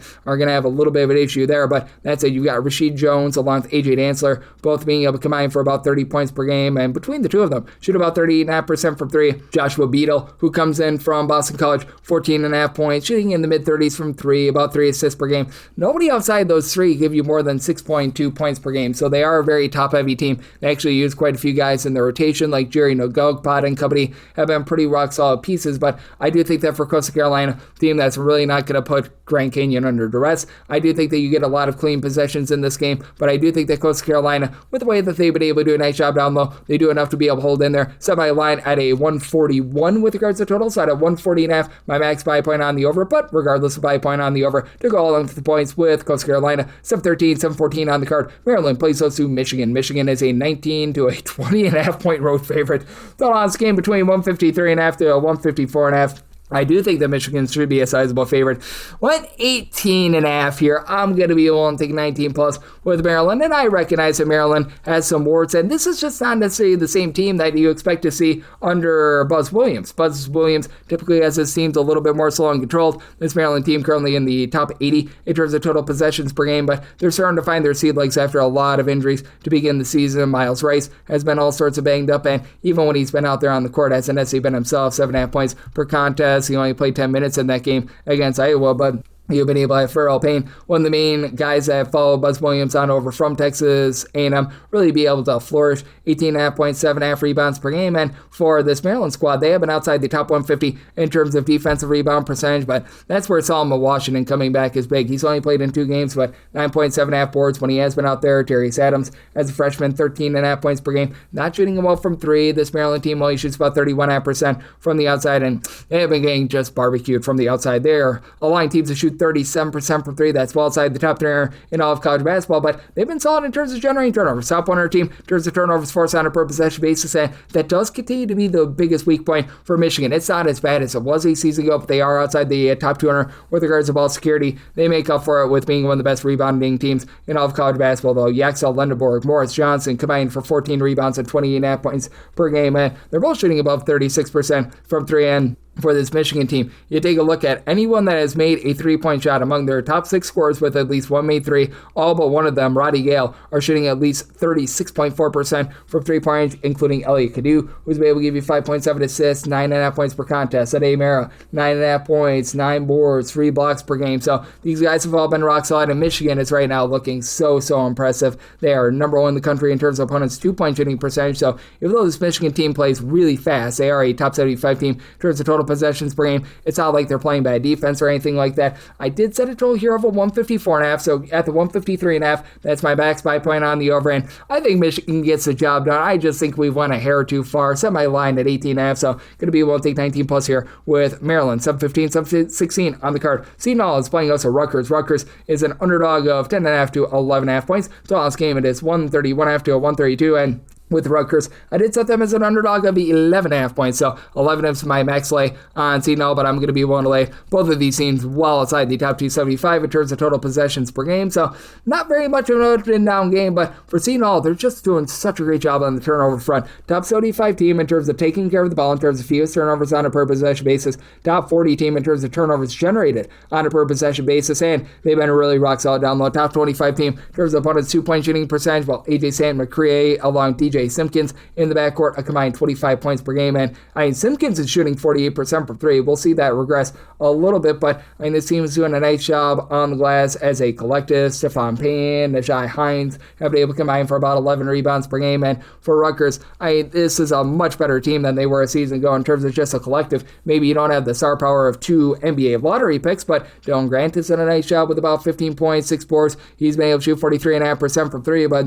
for this Rutgers team, they're going to have a tough time down low as they're about 340th in the country in terms of their own 2-point shooting percentage, and they don't attempt a lot of threes. In terms of percentage of their shots that come from three, bottom 40 mark in all of college basketball. Now, for this Rutgers team, they've been pretty solid with regards to their interior play as well. They're a top 140 team in terms of percentage of their missed shots that result in an offensive rebound, but they're allowing teams to shoot 37.5% from three-point range. They're outside the top 250 in terms of turnovers forced on a per possession basis, like the game of Darren Buchanan comes over from George Washington, about 7.5 points per game, and Tariq Francis is able to give you 12 points per game in the end, though. I just think that Seton is going to do a nice job with their defense. I think that they're going to be able to win this game from within. Set at 12, 133.5. I think that Seton is just efficient enough to be able to get the over, so I like the over, and I'm going to be willing to lay this one with Seton Hall. 717, 718 on the card from Smoothie King Center out there in Louisiana. LSU and SMU do battle. SMU 1.5 to 2-point favorites, 157.5 to 158 as a total, and I set a total here of a 163.5. I do like the over. Now, in a normal neutral court game, I would be willing to take SMU, but this game is out there at the Smoothie King Center, if I'm not mistaken, the home of the Pelicans. So set LSU as a 1.5 point dog. I am going to be willing to take 2+ with them. And for this SMU team, this has been a very efficient offense. Top 50 team in terms of points scored on a per possession basis. And for this SMU team as well, you've got one of the best guards in all of college basketball. That would be Kevin Miller. He just does a little bit of everything. I refuse to call him Boopy, but he has been able to boop opponents with 20.5 points, 7 assists, 2.5 steals, shooting 39% from three. It is an SMU team that, he has a collective, shoots about 33% from three, but they do a nice job knifing the ball inside and just taking good care of the ball. This is a top 50 team in terms of total possessions per game, and they're a top 125 team with regards to rebound percentage. Now, they do allow opponents to be able to grab a lot of second and third chances as well outside the top 200 with regards to defensive rebound percentage, but Corey Washington, 13.5 points, right around about 7 boards per contest. Jean Pierre, 19.5 points, 6 rebounds. Both of these guys shoot in the mid-30s from three, but Jermaine O'Neal Jr. has actually shot 44% from the outside. He's been pretty rock solid, and for LSU, this team is currently 24th in the country in terms of points scored on a per possession basis. It is an SMU team that's allowing teams to shoot less than 30% from three. I think that we see a little bit of aggression there. LSU, they've been a top 30 team in terms of opponents' 2-point shooting percentage, while their own 2-point shooting percentage is in the top 40. Michael Nwoko has been really good offensively, 16 points, 6 boards, and then De'Don Thomas, about 6.5 assists, 15 points per game for an LSU team that is up-tempo, but they're not ridiculously up-tempo. They're clocking in about 98th in the country in terms of total possessions per game. We saw them get a little bit exposed in that bad loss that they took against Texas Tech, but past that, they've been able to look relatively solid thus far, and I do think that you're going to get very much an up and down game here. So my total 163.5. I do like the over, and for LSU, I do think that with the way that they've been able to do a nice job in terms of hitting the glass, they've been a top 100 team with regards to rebound percentage and top 50 team in terms of free throw attempts per possession. That allows them to hold in there. So we'll take 2+ here with LSU and the over. 719, 720 on the card. BYU plays us UC Riverside, and Riverside finds themselves as a underdog here of 33.5 to 34.5 points. So now this game is 153.5, and with Riverside, there's no doubt that they should be an underdog, but I did set my line at 29.5. I'm going to be willing to take the points for Gus Arginal. It's been a little bit tough making that transition from being a D2 coach on up to the D1 ranks, but I do feel like he's got a team that's able to hold in there within the tune of about 30, as I did set my line at a 29.5. For UC Riverside, they've been able to get quite a bit out of the UMass transfer, Markel Worthy, who's been very worthy of being able to run the show. 16 points, 5 assists, 3.5 assists per contest, but the big thing with this Riverside team is that they're losing the turnover battle. Very unlike Arginal teams, if you look at what he did when he was over at Cal State Bernardino, his teams were always rock solid with that regard. Right now, they're outside the top 275 in terms of ball security, outside the top 300 in terms of generating turnovers on a per possession basis, but they've been able to do a relatively okay job in terms of not allowing second and third chances. Top 225 team in terms of defensive rebound percentage, with Osiris Grady being able to give you about 13.6 half rebounds per game. And then Andrew Henderson has been that main scorer. 17 points, 5 rebounds, shooting in the mid-30s from three-point range. Overall, Riverside shoots about 33% from three-point range. And it's a BYU offense. There's no question about it. It's a very good offense. I don't think that's necessarily been what a lot of people were expecting, as BYU, in my opinion, has actually been at times a little bit better defensively, as BYU is 37th in the country in terms of points allowed on a per possession basis. A little bit actually less than that in terms of points scored on a per possession basis, even though AJ DeBanza has been amazing. 20.5 points, 6.5 boards, 3 assists, shoots in the high 30s from three-point range. Robert Wright, along with Richie Saunders, have combined to shoot over 40% from three, with Wright 17 points per game, 17.3 out of Saunders. And for Mr. Wright, he's been able to give you 6 assists, 2.6 turnovers per game. And for BYU, they're only turning the ball over about 9.5 times per game, but they've been a little bit suspect with regards to the 35% three-point shooting. The rebounding hasn't quite been what we expected either. Kabakita has been solid. He's been able to give the team about 7 rebounds per game, but he and DeBanza are really the lone guys that are giving you over 5.6 rebounds per game, so they've been outside the top 200 with regards to defensive rebound percentage. Riverside not completely loaded with size, but I do think that they do enough to be able to hold in this game, and you've got a BYU team that they're really not pushing tempo like a lot of people expected. About 210th in the country in terms of total possessions per game. You got a Riverside team that's right around about 227, so I'm going to be one to take the points here with Riverside. And with regards to this total, I did set mine more at a 153.5, so at a 154 plus, I'm going to be in on the under. 721, 722 on the card. UNLV and Tennessee State. They do battle from Henderson, Nevada, so technically a neutral court game, but in the pretty much proximity of Las Vegas. UNLV is a 10.5 to an 11-point favorite. 160.5 to 161.5 is the total line. Set a total of a 162. I do like the over. You've got two teams that have been absolutely gunning it this year. UNLV, there's the total possessions per game. They check in right around about 18th in all of college basketball, and this is a Tennessee State team that they have been a top 75 team with that regard as well. And for Tennessee State, the big issue that you've got with this team is ball security outside the top 300 in terms of turnovers on a per possession basis, and that leads me to laying it with the UNLV. I did set them as a 14-point favorite. Tennessee State has gotten good production of Aaron Nakaruma, who's been able to give you 17 points, 5 boards, 3 assists, but it's a Tennessee State team that also shoots 27.5% from 3. To their credit,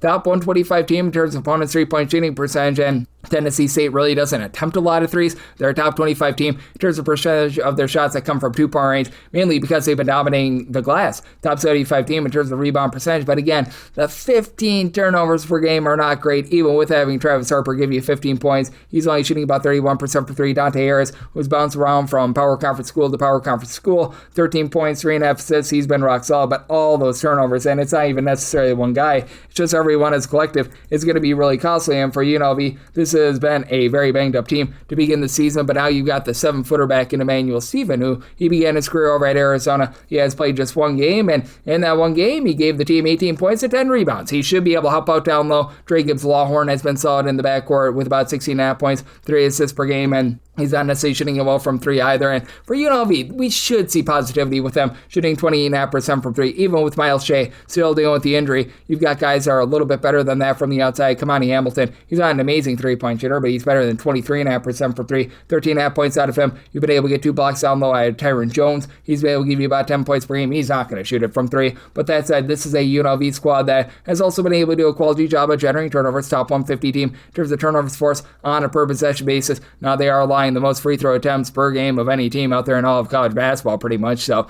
that should allow this game to be pretty high scoring. It did set a total of 162, so I'm in on the over, but with just how sloppy Tennessee State is with it, and just me thinking that UNLV is a better shooting team, I think that they get the job done here. I'm going to lay it with UNLV, and I'm going to be in on that over. 723, 724 on the card. Pepperdine is on the road against Cal State Bakersfield. Meet the Roadrunners are 2 to 2.5 point favorites. 147.5 to 148 is the total, and I did set the Roadrunners as a underdog here of 3 points. So I'm going to be willing to take a shot here on Pepperdine on the money line for Cal State Bakersfield. They're outside the top 330 in terms of ball security, and even though they have a punch ball on the side, they're actually a top 15 team in terms of percentage of their shots that come from 2-point range. They're hovering right around 300th with their guards at 2-point shooting percentage. You've had Allen Smith and CJ Hardy do a hardy job of leading the team with a combined about 32 points per game, and Hardy shoots 44% from 3. The team as a whole, though, they shoot 28.5% from 3-point range. Bakersfield, the top 175 team in terms of turnovers forced on a per possession basis. And I'm not going to sit here and say that Pepperdine is some sort of world beater or anything like that, but for Pepperdine, they've been able to do a pretty solid job in terms of being a top 125 team in terms of percentage of the missed shots that result in an offensive rebound. Bakersfield outside the top 280 in terms of defensive rebound percentage, so should be lots of second and third chances to be had with Style Phipps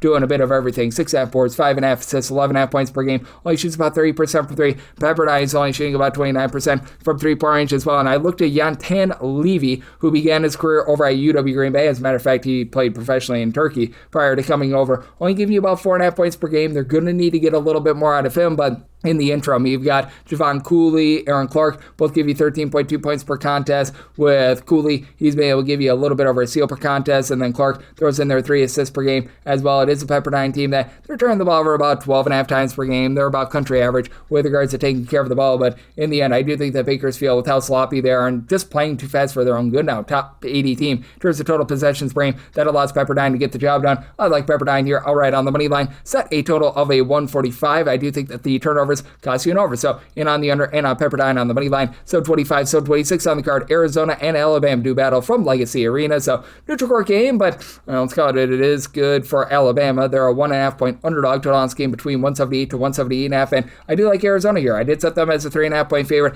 Arizona just by far the better defense in this circumstance. You've got two teams that have in the past played very fast. And once again, Alabama is once again pushing tempo. Top 20 team in terms of total possessions per game. Arizona slowed themselves down a little bit more though. They're about 98th in the country in terms of total possessions per game, and Arizona's just doing the little things really well. They're a top 25 team in terms of rebound percentage, while Alabama's outside the top 100. And for this Arizona team, top 125 team in terms of opponents' 3-point shooting percentage, top 30 team in opponents' 2-point shooting percentage, and it's just a really nice collective. You've got 6 different guys giving at least 9.4 points per game, including Toby Awaka, 9.5 points, 10 rebounds per contest. Cole Pete, he's been able to lead the way with 16 points per game. He's sailed off a little bit more recently with his overall scoring, but Jaden Bradley shooting 58% from 3. It's not going to be withstanding, but 14.5 points, 3.5 assists, and 1.6 turnovers per game. Anthony Del Rosso, he shot 41.4% from 3 last year, shooting the same this year with about 11.5 points per game. And for Alabama, this is a team that they are based around that backcourt. They're still doing an okay job of being able to pull in there some rebounds.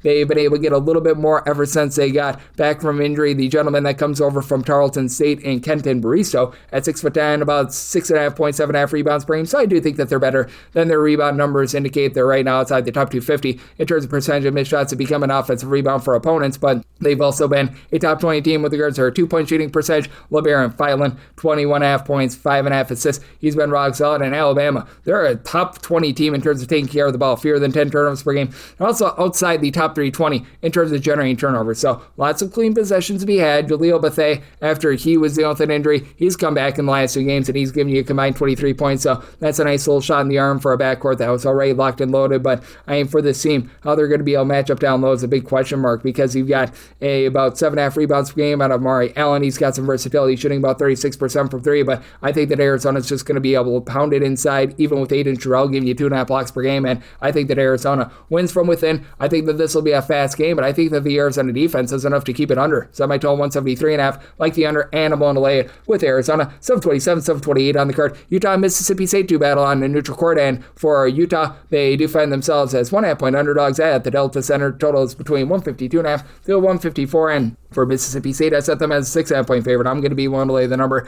Just have not loved what I've seen out of Utah. Now, Terrence Brown, who comes over from Fairleigh Dickinson, he's been fairly good, as right now he's been doing it all for this team with about 21.5 points, 3.5 assists per contest, shooting about 35% from 3, but it is also a Utah team that's outside the top 225 in terms of defensive rebound percentage. They're allowing teams to shoot over 34% from 3-point range, or outside the top 175 in terms of opponents' 2-point shooting percentage. Now, for Mississippi State, outside the top 225 in terms of ball security, and they're not generating any turnovers themselves, so should be able to have some clean possessions here, and Sedu Traore has been able to give you a little bit of a boost for this Utah team, about 10 points, 4 boards per contest, and Gino Dawes about 10 rebounds per game, but he's one of just 2 guys, with James Okonkwo being the other, that gives you over 4 rebounds per game. And for Mississippi State, this isn't the same low post play that we've seen in the past, but still have a pair of guys in Quincy Ballard along Sean Jones that'll be able to combine for about 12.5 rebounds per game. Okoro is giving you no scoring, but 6.5 rebounds per game, and then Joshua Hubbard, he's been one of the better scorers in all of college basketball 4 assists, 21 points per game, shooting 35% from 3.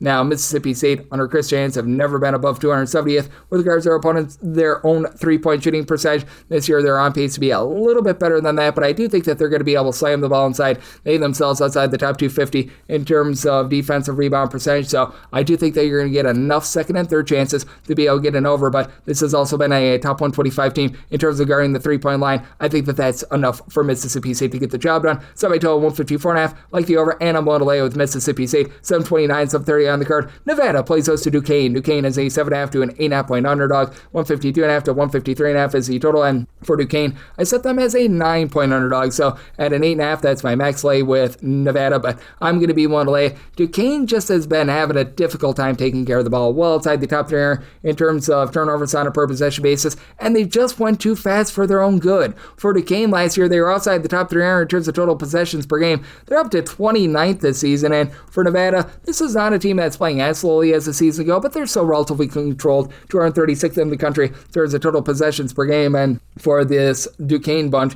you've been able to have John Hughley along Terrence Gunyard combined for 33 points per game. Gunyard is shooting 42% from 3, 5.5 assists per game, but again, those turnovers are so rough, and it cancels out the fact that this has been a squad that they themselves have been a top 125 team in terms of turnovers forced on a per possession basis, and for Duquesne, they're actually really efficient inside. They're a top 35 team with regards to their own 2-point shooting percentage, but now they go up against a Nevada team that, yeah, maybe you're not going to have that one guy that's going to average double-double or anything like that, but they've been able to have down low Joel Armitrade and be able to give you 6+ rebounds per game. He gives you about as many points as rebounds. Elijah Price, 12 points, 8 boards. He's been able to supply the team with about a block and a half per contest, and then in the backcourt, a pair of guys that combine to shoot about 37.5% from 3, and Corey Camper, Tayshawn Comer, who've been able to combine for 31 points per contest. Nevada, they're outside the top 225 in terms of opponents' 3-point shooting percentage, but they've also been able to keep things really clean as they're a top 75 team in terms of offensive rebound percentage. They're a top 35 team in terms of fewest turnovers on a per possession basis. I think them taking care of the ball, even with them being outside the top 3 with their own 2-point shooting percentage, allows them to get the job done in a more controlled game, and I do think that Duquesne starts to slow down a little bit more. I set my total at a 149, like the under, and I'm willing to lay with Nevada. 731, 732 on the card. From lovely Henderson, you've got UC San Diego, and they're going to be playing against Tulane. Tulane, 5.5 to 6.5 point underdogs. 149 to 149.5 is the total line. I said San Diego is a favorite of 10 points, so I'm going to be willing to lay the number for Tulane. Right now, bottom 10 team in all of college basketball in terms of percentage of their own missed shots that result in an offensive rebound, and UC San Diego, even though they haven't been magnificent in terms of grabbing second and third chances as well, they're going to be able to win that battle. San Diego, very good at taking care of the ball, top 40 team in terms of fewest turnovers on a per possession basis, and right now they're just a top 30 team in terms of points scored on a per possession basis, as they're only turning the ball over 10 times per contest, and you've been able to get really good production out of Manuel Prosperi II. He doesn't necessarily give you the most scoring on the roster with about 8.2 points per game, but 3.5 assists, 2.2 steals per game, and then that allows the other guys, as each of your top 4 scorers for the San Diego team are shooting above 40% from 3, to be able to pop it and lock it from 3. Tom Beatty, he's been able to give you 12.5 points, 4 assists, shooting 43% from 3. Leo Beath, he's been able to give you 19 points, 5 boards. He shoots 48% from 3. Aiden Burke has been able to shoot 51% from 3 with 11 points per game. And Alex Shulkin, he shot over 40% from 3-point range in the Patriot League, doing so once again this season. And for this UC San Diego team, they've been allowing teams to be able to shoot about 34% from 3-point range themselves, so that's been a little bit of kryptonite. But you got a Tulane team that's been not great with regards to their defense, and they've really slowed down. Tulane is actually outside the top 225 in terms of total possessions per game. They're allowing teams to shoot 40.5% from 3. We should see a little bit of positivity here, but very clear that they're not guarding the arc. You've had Rowan Brumma do a nice job on the offensive side of things, 19 points, 4.5 boards, 3 assists, shooting 40% from 3, but need him to give you a little bit more defensively. Right now, you've only got one guy on the roster giving you over 5 boards per contest, Curtis Williams, 5.3 rebounds, 14.5 points per game, and he too shoots 40% from 3. Tulane as a whole, they're a okay 3-point shooting team at 33%, but they're not able to overcome the total lack of rebounding, fact that they're just really giving it up from 3-point range themselves, and I do think that this is going to be a game in which doesn't feature a lot of possessions. UC San Diego is actually not playing very fast as well, but I think you just get really good efficiency from the outside. Semi-total 156. I like the over, and with San Diego, I'm going to be willing to lay up to 9.5 with them. 733, 734 on the card. From Climate Pledge Arena out there in Washington, Gonzaga and UCLA do battle. UCLA opens up as an 8.5-point dog. Now they're up to 10.5 to 11-point dogs. 147.5 to 148.5 is the total, and for Gonzaga. I have set them as an 8.5-point favorite. I'm going to be one to take the points here with UCLA. I know that UCLA has been a little bit up, down, all around. They haven't been quite the same on defense as they have been in the past, but I do think that this team is finding their sea legs after it felt like pretty much everyone on the roster missed a game or two. Tyler Billadu, he's still dealing with a little bit of injury, but he's been able to supply 15.5 points. He's shooting about 35% from three-point range, and I would think that he should be good to go in this one. And then on the guard front, you've got Sky Clark, Donovan Dent, both giving you between 12 and 13 points per game. Clark is shooting 51% from three. Dent should shoot more than 7.7% from three-point range. I think that there's positivity coming in there, but for UCLA, they're still doing a great job on the turnover front, a top 100 team in terms of taking care of the ball. They're still a top 125 team in terms of turnovers generated on a per possession basis, and for this UCLA team, they've been a little bit more mediocre down low. They're outside the top 85 in terms of opponent's two-point shooting percentage, and that should allow Graham Ike to really be able to eat down low. He has been incredible with about 16.5 points, 8 boards. He's also showing some versatility, 2.5 assists, shooting in the mid-30s from three-point range. Ty and Graham Foster, he's been able to give you 12 points per game, but it is a Gonzaga team that isn't quite the same three-point shooting team, and they have been in the past shooting 35.5% from three, which isn't awful, but I mean, still, you expect this team to be a flamethrower there. They're much better on the defensive side of things, so they're a top 30 team in terms of both their opponent's three-point shooting percentage and in terms of points allowed on a per possession basis. They're really doing a great job on the glass, being a top 20 team with that regard. Adam Miller right now shooting 35% from three. That should be going northward. He's been able to give the team right around about 10 points per game, and then Mario St. Cypri, 53% three-point shooting, not realistic, but he's been doing a nice job giving out about 5 assists per game as well. I do think that Gonzaga is going to be able to keep things clean and efficient, but keep in mind, this is still a top 40 team in terms of total possessions per game, but with UCLA getting their guys healthy, I think that they do just enough to hold in there, and I do think that this is going to be a middle-of-the-road game with regards to scoring. I do think that UCLA generates some turnovers, so I total 148.5, so at the 147.5, like the over, and the points with UCLA. This is the last game on the normal Las Vegas betting board before I hit a break and start those extra games. 7:35, 7:36, Hawaii plays host to UTEP in our random college basketball game in Hawaii. You've got Hawaii as a 12 to a 12.5 point favorite. 137.5 is the total, and with Hawaii, I did set them as a favorite of 14.5 points. I'm going to be one to lay it with UTEP. This team is still doing a nice job in terms of generating turnovers, but they don't do anything else well. This team is getting lambasted on the glass. They're outside the top 3 with that regard. Now, Hawaii has been outside the top 3 with regards to ball security. They are turning the ball over 13 times per game, and for UTEP, you've been able to get a lot of production here out of Mr. Tyrese Watson, 8 points, 3.5 assists, 2.3 steals per game, but UTEP is only shooting 30% from three, right around about 300th in all of college basketball. This team is outside the top 3 in terms of defensive rebound percentage, and they're allowing teams to shoot about 36.5% from three-point range as well, so they're getting lambasted there. Elijah Jones has been solid, 14.5 points per game, and he had 2 buzzer beaters to be able to knock off St. Thomas of Texas, a non-Division I school, and for this UTEP team, I don't think that they've knocked off a Division I team yet. They've got 3 wins, and they've all come against non-D1 teams, and for the Rainbow Warriors, this squad, while they do turn the ball over a little bit more than what you'd like, and they've spent themselves up, top 125 team in terms of total possessions per game. They face a UTEP team that fouls a lot, and they're a top 15 team in terms of getting to the free throw line. They shoot about 72% while they're there, and Isaac Johnson has been great as a 7-footer, 14.7.5 boards. He's shooting about 32% from three-point, so he has that versatility. Condre Bullock, Yatis Nemishka have been able to combine for about 22.5 points per game. Nemishka, he's been a little bit down with his three-point shooting from a season ago, but you've got Isaac Philinston, who's been able to give you 8.5 points, shooting 45% from three, and Harry Ruyadev, he's been able to do a nice job giving you 10 points per game. Ruyadev dealt with a little bit of injury, but should be good to go here, and this is a Hawaii team that's really forcing things inside. They're a top 40 team in terms of percentage of opponent shots that come from 2-point range. They have completely dominated on the glass, and I think that allows them to be able to dominate this UTEP team, and with Hawaii playing a little bit faster, I did set a total of a 138.5. I like the over, and I'm willing to lay with the Rainbow Warriors. We're going to hit a break, and then we're going to start those extra games next, right here on Coach Coast with myself, Greg Peterson, now a part of the VSiN Family Podcast. Side edge this college basketball season? Well, VSiN experts use CBB Analytics, the most comprehensive college basketball analytics platform in the world. See injury impact, on and off data, clutch time performance metrics, first versus second half splits, and so much more. Utilize the promo code of VSiN, that is VSIN, to get $30 off and find your betting edge over at CBBAnalytics.com. That is CBBAnalytics, all one word, .com. For anyone that is new new to VSiN, well, I wish you a friendly hello. This is an attention to anyone that is new to VSiN because you're able to get some free stuff with our daily newsletter. It's a great way to catch up on everything that's happening in the sports betting world. It's delivered straight to your inbox every single morning. VSiN's newsletter offers picks, data, strategies for the day's betting menu, and so much more. Sign up for free today over at VSiN.com/newsletter. That's VSIN.com/newsletter and start receiving your free newsletter tomorrow morning. That is VSIN.com/newsletter. Stay ahead of the game and bet smarter with VSiN.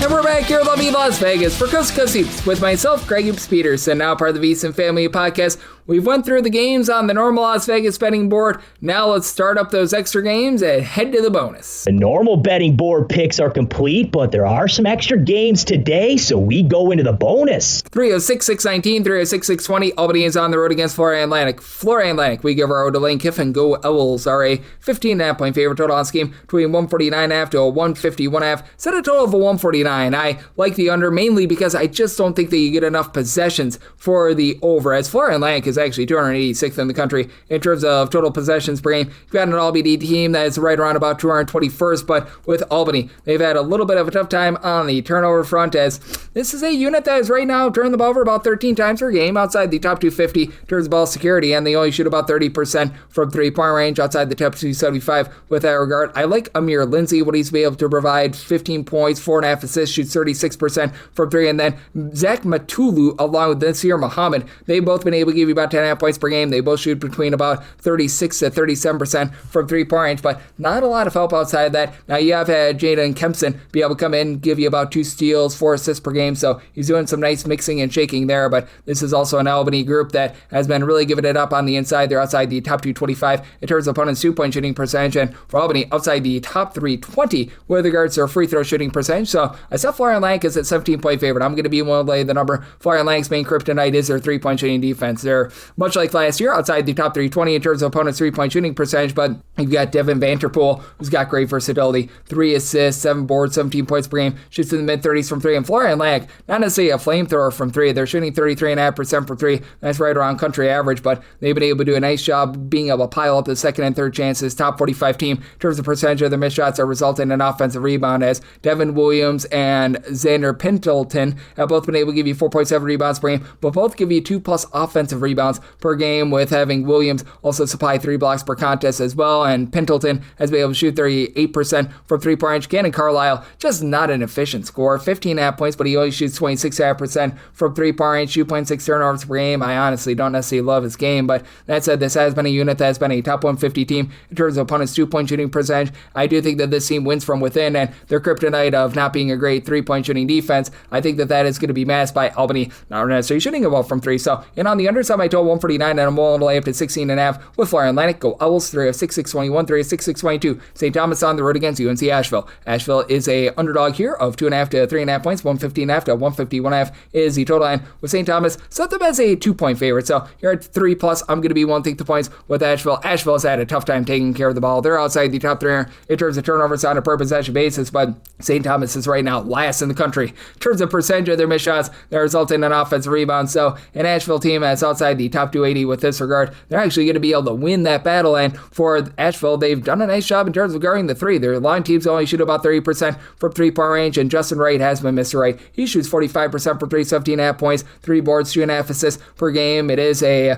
bunch that has really 2 main guys that give you over 4 rebounds per game. Cameron Taylor, versatile, 17 points, 5.5 boards, 3 assists per game, and then Toya Solomon, a little bit more of a just low post presence, 16 points, 6 rebounds per game, but DJ Patrick, who's been a little bit banged up when he's been out there, he's been able to shoot 46% from 3-point range. He's supplying the team with double figures, and he should be able to go in this one. And for St. Thomas, they do lose the likes of Miles Barnstable and company from a season ago, but you've had Noah Minsale do a nice job putting the team on his back from a scoring standpoint, 21 points, 4.5 assists. He only shoots about 23% from 3, and St. Thomas as a whole, they're shooting 30.5% from 3. They're not the same 3-point shooting team that they were a season ago. This should go northward, but they've still been very efficient with the fact that they turn the ball over 10 times per game, top 50 team with with regards to protecting the ball. Still a top 125 team in terms of points scored on a per possession basis, even with not grabbing an offensive rebound to save their lives, but they don't allow opponents to grab a lot of second and third chances as well. So we're going to have a lot of, shall we say, just one and done possessions. But even with that, I do like this total over, even with St. Thomas being a little bit more mid-tempo this year, because I do think that both of these teams are going to be a little bit less inefficient than guarding at terms of guarding down low, with St. Thomas being outside the top 250 with regards to opponents' 2-point shooting percentage. But you've got Nick Jankowski along with Isaiah Johnson, Agru, who have been able to combine for about 25 points per game, and you've been able to get quite a bit of production as well out of Ben Ustaban, who's been able to shoot 36% from three. A little bit slow going, but a returner from last year that's been able to give you about 6.5 points per contest. In the end, I do think that for Asheville, their turnovers are going to be a little bit of an issue, but with the way that they just should be able to grab more second and third chances than St. Thomas, I do think that they hold in there, and St. Thomas just has taken a big setback with regards to their overall shooting. So I'm in on the over, so my total 152, and we'll take anything north of 2 here with Asheville. 3 of 6, 623, 3 of 6, 624. Canisius is on the road against Maine. Maine hopes to not get Maine as 6.5 point favorites. 121.5 to 123.5 is the total. I actually set a total of 130.5. I like the over. Canisius is dead stinking last in terms of total possessions per game. Maine is outside the top 320, and Maine has broken the 65 point barrier just once this year, but now they go up against Canisius team that's outside the top 300 in terms of turnovers force and points allowed on a per possession basis on defense, even though you've only got one double figure score for Maine and TJ Beal, 11.5 points per game. I do think that they do their part with this over, but it only set my line at 4.5. I'm going to be willing to take the points mainly because with Maine, this is also a terrible rebounding team. They're well outside the top 300 with regards to rebound percentage. They're allowing teams to shoot less than 30% from three, but they're also right around about 300th in terms of opponents' 2-point shooting percentage. Ace Flag, that is brother Cooper Flag, has been able to give you about 4.5 to 5 rebounds per game. He leads the way there, but Michael Evabrow, who comes over from Central Arkansas and began his career over in the Metro Atlantic, he's been able to give this Canisius team 8.5 points, 7 boards. He should be able to win that battle down low. And then you've got Khalil Singleton, who comes over from Holy Cross, and Brian Naganja being able to both give you 10.9 points per game. And with Naganja, he's been able to shoot 37.5% from 3-point. Canisius has been turning the ball over a ton. They're outside the top 300 in terms of ball security with 13.5 turnovers per game. Maine's just not generating the same turnovers as they did a season ago. They're not the world's worst team at it, but in terms of turnovers forced on a per possession basis, they now fall outside the top 100. After the last 2 seasons, they were one of the best teams in the country with that regard. And with this Canisius team being a team that has been relatively respectable on the glass, and Canisius line teams to shoot less than 30% from 3-point with their weakness being inside and Maine not having a lot of inside presence, I do think that Canisius holds in there. Set my line at 4.5, so take the points with Canisius and like the over. Set my total at a 130.5. 306.625, 306.626. Sacred Heart is on the road against NJIT. NJIT does find themselves as a home underdog here, as you're going to be catching with them anywhere between 5 to 5.5 points. 152.5 to 153.5 is the total line. Set my line at 5.5. So at 5 or less, I'm going to be willing to lay with Sacred Heart. I have a pair of teams that have not necessarily been great on the defensive side of things. Both of these teams outside the top 225 in terms of points allowed on a per possession basis, but NJIT just has not been able to score all season long. They're outside the top 310 in terms of points scored on a per possession basis, while Sacred, a top 103-point shooting team with having Deshaun Gittins getting it good. He's been able to give you about 16 points per contest, shooting 42.5% from 3. And Quan Hill last year shot over 40% from 3, down to 24% from the outside. And he's the only of their top 6 scorers that shoot below 35% from 3-point. You should be able to pick it up there. This is a Sacred Heart team that is allowing a lot from the outside themselves. They're outside the top 330 in terms of opponents' 3-point shooting percentage and 2-point shooting percentage. That said, this has been a team that's been also relatively good on the glass. Top 200 team with regards to rebound percentage. Jan Farrell, 4 boards, 7.5 points. He's shooting 49% from 3. Niall Ruff-Byer also shoots 49% from 3 with 11.5 points per game. And for NJIT last year, they were actually a top 100 team with regards to their 3-point shooting defense. This year, they've been more around country average, but they have faced off against some really, really good competition that's warped their numbers a little bit.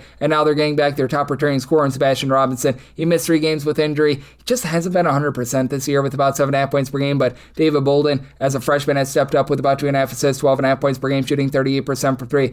Really one of the lone guys on the team that's been able to pop it from 3, as Ari Fulton has been relatively okay down low, 7.5 rebounds per game, and then Malachi Arrington has been able to give you 5.5 rebounds per game. NJIT is really getting lambasted in terms of giving up second and third chances outside the top 350 in terms of defensive rebound percentage, so that's going to be a little bit of an issue. And with them being outside the top 200 in terms of opponents' 2-point shooting percentage, I do think that Sacred Heart finds a way to get the job done, and just not sure if NJIT, who turns the ball over 15 times per game, does their part with this total. So this at a total of a 151.5 here at a 152 plus in on the under, and I'm willing to lay up to 5 with Sacred Heart. 306.627, 306.628. Dartmouth plays those to Boston U. Boston U is a underdog of 2.5 points, 148 to 149 is the total, and with Boston U, I set them as a 1-point favorite. I do like them outright on the money line. This is a Dartmouth team that does a nice job in terms of not allowing a lot of second and third chances. Top 100 team in terms of defensive rebound percentage, but this Dartmouth defense is 241st in the country in terms of points allowed on a per possession basis. Boston U is taking a whole bunch of strides backwards. They are 330th in the country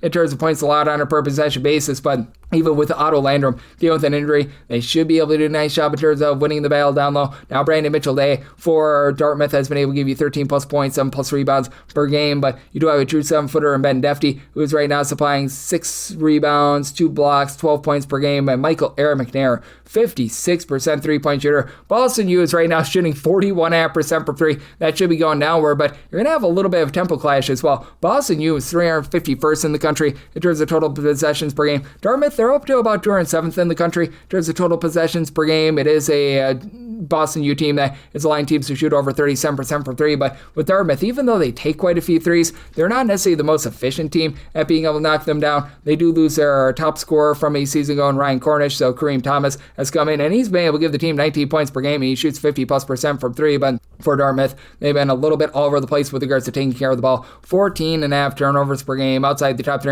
in terms of ball security, and they're outside the top three in terms of opponents' 2-point shooting percentage. With Dartmouth, to their credit, they've not allowed a lot of second and third chances, but with allowing all those shots inside, and this being a Dartmouth team that just really outside of your main guys, you don't necessarily have a lot of depth. Connor Edmondson, Jackson Monroe have been able to combine for about 16.5 points per game, and Edmondson has been able to shoot 35% from three, but outside of that starting five, not getting a lot of contributions. I do think that Boston U, with all that size, finds a way to get the job done in a game where I think that it's going to be relatively slow, but I think that it's going to be very efficient on both sides, with Boston U not generating a lot of turnovers. Semi-total 153, so I like the over, and Boston U on the money line. 306-629, 306-630. Quinnipiac plays also UMass Lowell. Lowell is an underdog of 12.5 points, 157.5 is the total line. Set a total of a 157, so 157.5 is my minimum buy point on the under, but it is a buy point, and with Quinnipiac, I'm willing to lay it. I set them as a 14-point favorite with Quinnipiac. They're doing all this with Amari Monroe, who last year gave you 17 points, 9 rebounds.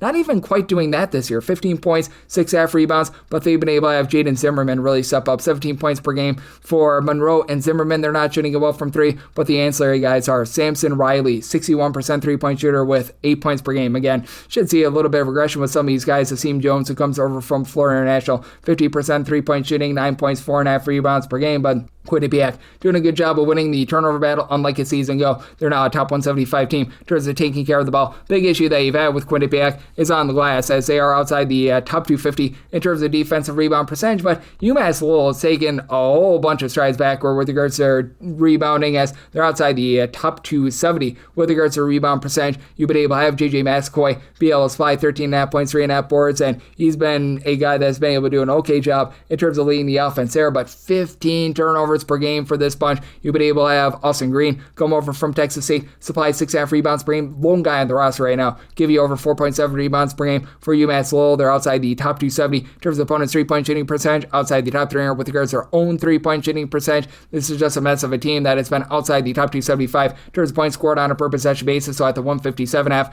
I do like the under, and with this Quinnipiac team just having all these guys mixing and matching, I'm going to lay it, set them as a 14-point favorite. 306-631, 306-632. Bellarmine is going to be playing us to Northern Kentucky. Northern Kentucky, 4.5-point road favorites, 152.5 is the total, and for Northern Kentucky, I did set them as a favorite of 5 points. I'm going to be willing to lay the number for Bellarmine. This has been a team that has been a little bit better defensively than they were a season ago. They can't take too many strides backward, considering they were second worst in all of college basketball in terms of points allowed on a per possession basis. Now they're 360th, so yay, barely there. And you've got a Northern Kentucky team that they're more around about 200th in the country in terms of points allowed on a per possession basis, but for Northern Kentucky, top 75 team in terms of turnovers forced on a per possession basis. They face a Bellarmine team that's been relatively efficient with the ball, top 175 in terms of taking care of the ball. They're a top 20 team with regards to free throw shooting percentage, not grabbing any second chances. They're tied with St. Thomas for fewest offensive rebounds per game in all of college basketball. Now Jack Karzinski, 21 points, 5 boards. He's shooting 39.5% for 3 at 6'9". And then you've had Keon Gooden be able to be very good in the backcourt. 2.5 assists, 10.5 points. See what I did there? Shooting 40% from 3-point range. But that's it for this Bellarmine group.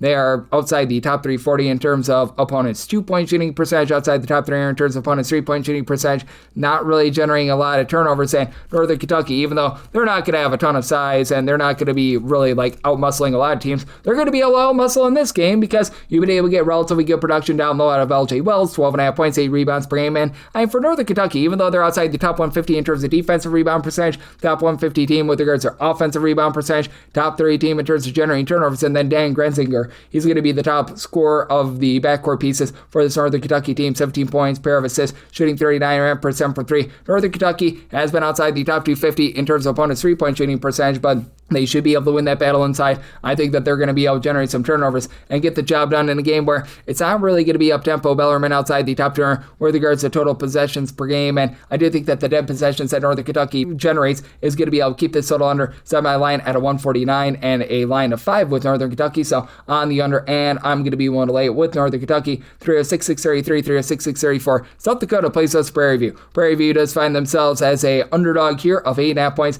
This total opened up at a 151.5 when I did my write-up. Now we are up to about a 161.5 to a 162.5, and I still do like the over. I set my total 165.5. I got very lucky when I was doing the write-ups a little bit earlier, but I still like it here. But this is a Prairie View team that, my goodness gracious, this has been a unit that has really gunned it. 33rd in the country in terms of total possessions per game. South Dakota, they're 25th, and Prairie View, they always gamble for turnovers. They're back in the top 50 in terms of turnovers forced on a per possession basis. That's to the detriment of their rebounding. Outside the top 340 with regards to rebound percentage, you only have one guy in the roster give you over 4.5 rebounds per game. That'd be Corey Wells, who's done a Wells job of being able to give you 5.5 boards, steal and a half, 14 points per game, and then Therion Joseph, the transfer that comes over from Southern, 21 points per game, and he averaged 20 points per game over at Southern a few years ago, so that's no fluke. They have been dealing with an injury, though, to Doug Young, who began his career over at Quinnipiac. He's been able to average 9.5 points when he's been out there. He's probably going to be out of the fold for this one. Marcel Bryan has taken a step back with regards to his rebounding, and for the South Dakota team, I did set them here as a 7.5 point favorite, so here at the 8.5, I'm going to be willing to take the points because South Dakota last year was really good at taking care of the ball. They were a top 5 team in terms of VOS turnovers on a per possession basis, but they have to replace much of that backcourt other than really Isaac Bruns from the season ago. Bruns has been able to give you 19.5 points per game, but as a result, they're outside the top 200 in the regards to their ball security. Now they're going to be able to decimate on the glass. This South Dakota team, top 40 team in terms of percentage of their missed shots, they result in an offensive rebound. The true 7-footer, Cameron Fentz, 9.5 points, 5.5 boards, block per contest, and then Ozai Butin has been able to give you 10.5 points, shooting 43.5% from 3-point range, but team is only shooting about 32% from 3-point range. They've been bludgeoned down low. They're outside the top 3 in terms of opponents' 2-point shooting percentage at Prairie View, consistently a top 50 team in terms of percentage of their shots that come from the inside. So I think that you get a lot of turnovers. I think that you get a very wild up and down game. So semi-line at 7.5. We'll take a plus here with Prairie View, and I'm going to be in on the over 3 at 6.635, 3 at 6.636. Davidson plays with some Merciers. Merciers does find themselves as a underdog here of 13.5 points. 134.5 is the total, and I made a total of 131.5. I'm going to be in on the under. You've got a pair of teams that are outside the top 3 in terms of total possessions per game, and in the case of Merciers, they are currently 352nd in the country in terms of total possessions per game. And for Merciers, they had some early season triumphs, but that win against Loyola Chicago is starting to age like milk because Loyola Chicago just turned out to not be very good this season. But for Merciers, what I do like about them is the versatility of Mike Cullis Ivanauskas. He's been able to give you 10 points, 5.5 boards. He's shooting in the mid-30s from 3-point range. And for Merciers, this team has been a pretty solid team in terms of guarding inside. Top 75 team in terms of opponents' 2-point shooting percentage, but Davidson is a team that likes to bomb from 3, and right now they are outside the top 225 in terms of opponents' 3-point shooting percentage. Now, to the credit of Merciers, top 125 team in terms of turnovers forced on a per possession basis, and they aren't going to do a bad job against a Davidson team that they really don't generate a lot of second and third chances. This is a Davidson team that they're grabbing about 8.5 offensive rebounds per game outside the top 3 with that regard, but they shoot nearly 39% from 3. Josh Kovens, who comes over from Army, he's been a part of a whole square and then some of its parts collective that sees pretty much 7 different guys give between 6.6 and 10.8 points per game, and he's a 10.8, being able to give you that along with about 4 boards per contest, and his 3.8 rebounds per game is second on the team to Ian Plateau, who's been able to give you about 4.5 rebounds per game, but You've got right now Hunter Adam shooting 50% for 3 and 9.5 points per game. Robert Blum, 9.5 points, shoots 43.5% for 3. Nick Koval shoots 46% from 3-point. You just have a lot of guys doing a great job of being able to pop it and lock it from 3. This Davidson team has been a top 175 team themselves in terms of turnovers forced on a per possession basis, and they're really locking teams down from 3. They're allowing teams to only shoot about 31.5% from the outside. Davidson has been a top 75 unit in terms of points scored on a per possession basis, and for a Mercier's team that they just are a team that doesn't necessarily have a ton down low, they're not going to be able to exploit Davidson's really bad rebounding, even though you do have Deshaun Jackson Jr. being able to give you about 6.5 points. He's been very versatile in terms of generating turnovers. I think that this is going to be a low-scoring slog of a game that Davidson pulls away in, willing to lay up to 15 with Davidson set them as a 15.5 point favorite, like the under semi-total 131.5, 306-637, 306-638. USC upstate on the road against North Carolina. North Carolina 27.5 to a 28.5 point favorite, 147.5 to 148.5 is the total, and set UNC as a 25.5 point favorite. I'm going to be one to take the points with Upstate.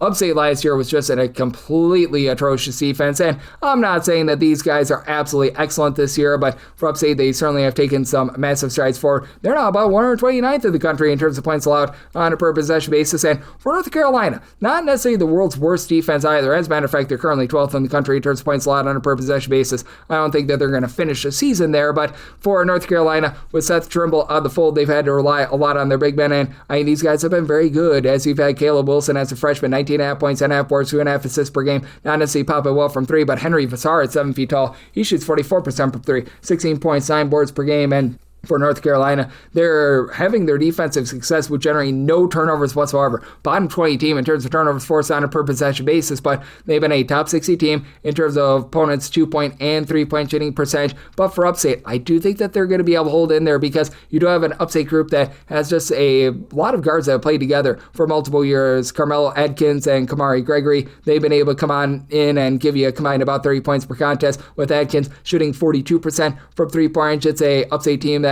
has been able to do a nice job in terms of guarding the arc themselves. They're a top 125 team in terms of opponents' 3-point shooting percentage, top 100 team in terms of opponents' 2-point shooting percentage. Not going to be able to match up quite down low with regards to North Carolina on the glass, as right now Lyric Davis is the only player really other than Jeff Feth Martinez give you over 5 rebounds per game. Both of these guys give you about 5.5 rebounds per game, but I like what I'm seeing out of Madison Benninger, who's been able to give you 16 points, shooting in the mid-30s from 3-point range, and I do think that that defense is just enough to be able to keep Upstate in this game, but I do think that you're going to get a little bit more of an up and down game. I recognize that North Carolina, not necessarily playing at the same speed as they have in the past, are now about 140th in terms of total possessions per game, and Upstate after last season, they really cranked up the tempo. They're more around about 116th, but I do think that the lack of turnovers and the clean possessions that you get lead you to an over semi-total 157.5, so like the over and the points here with USC. Upstate 306-639, 306-640. Jackson State is on the road against Northwestern. Northwestern 26.5 to 27.5 point favorites, 143.5 to 145.5 is the total, and I said Northwestern as a 31-point favorite. I'm going to be willing to lay the number.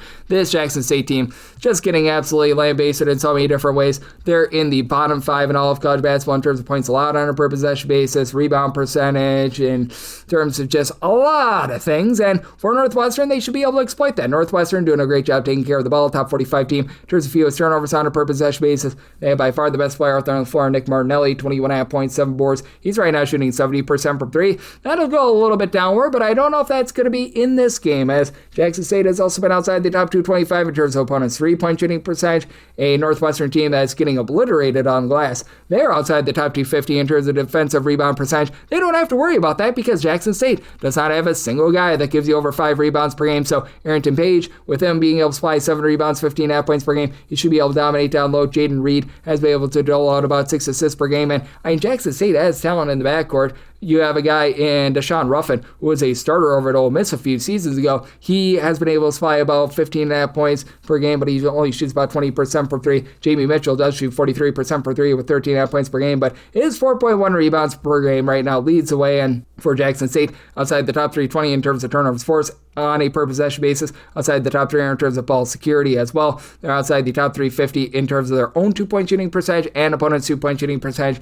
I think that they get lambasted in this game, and Northwestern, who's outside the top 225 in terms of total possessions per game, they just find a way to completely exploit this defense. Semi-total 147. I like the over, and I'm willing to lay with Northwestern. 306-641, 306-642. Delaware State is on the road against Longwood. Longwood is a favorite of 10.5 to 11.5 points, 144.5 is the total, and with Longwood, I set them as a 12-point favorite. I'm going to be willing to lay the number with Delaware State. This defense has just taken a lot of steps back from a season ago. Right now, for Delaware State, in terms of points allowed on a per possession basis, they are 250th in all of college basketball. And for Delaware State, they're just not necessarily flowing clean possessions, and they've had to really slow themselves down with losing so much of the backcourt from season ago. They're now outside the top 225 in terms of total possessions per game. Ponce James has been a sensation, being able to give you 13.5 points, 4 assists. He's only shooting about 30% from three-point range, though, and Corey Perkins has always been a pass-first guy. 7 points, 2.5 assists per game, really doesn't turn the ball over a ton. And for Delaware State, 12.5 turnovers per game, while they themselves generate about 13.5 turnovers per game. That's not too bad, but outside the top 300 in terms of their own two-point shooting percentage, in terms of the opponent's two-point shooting percentage. As a matter of fact, for Delaware State, they're actually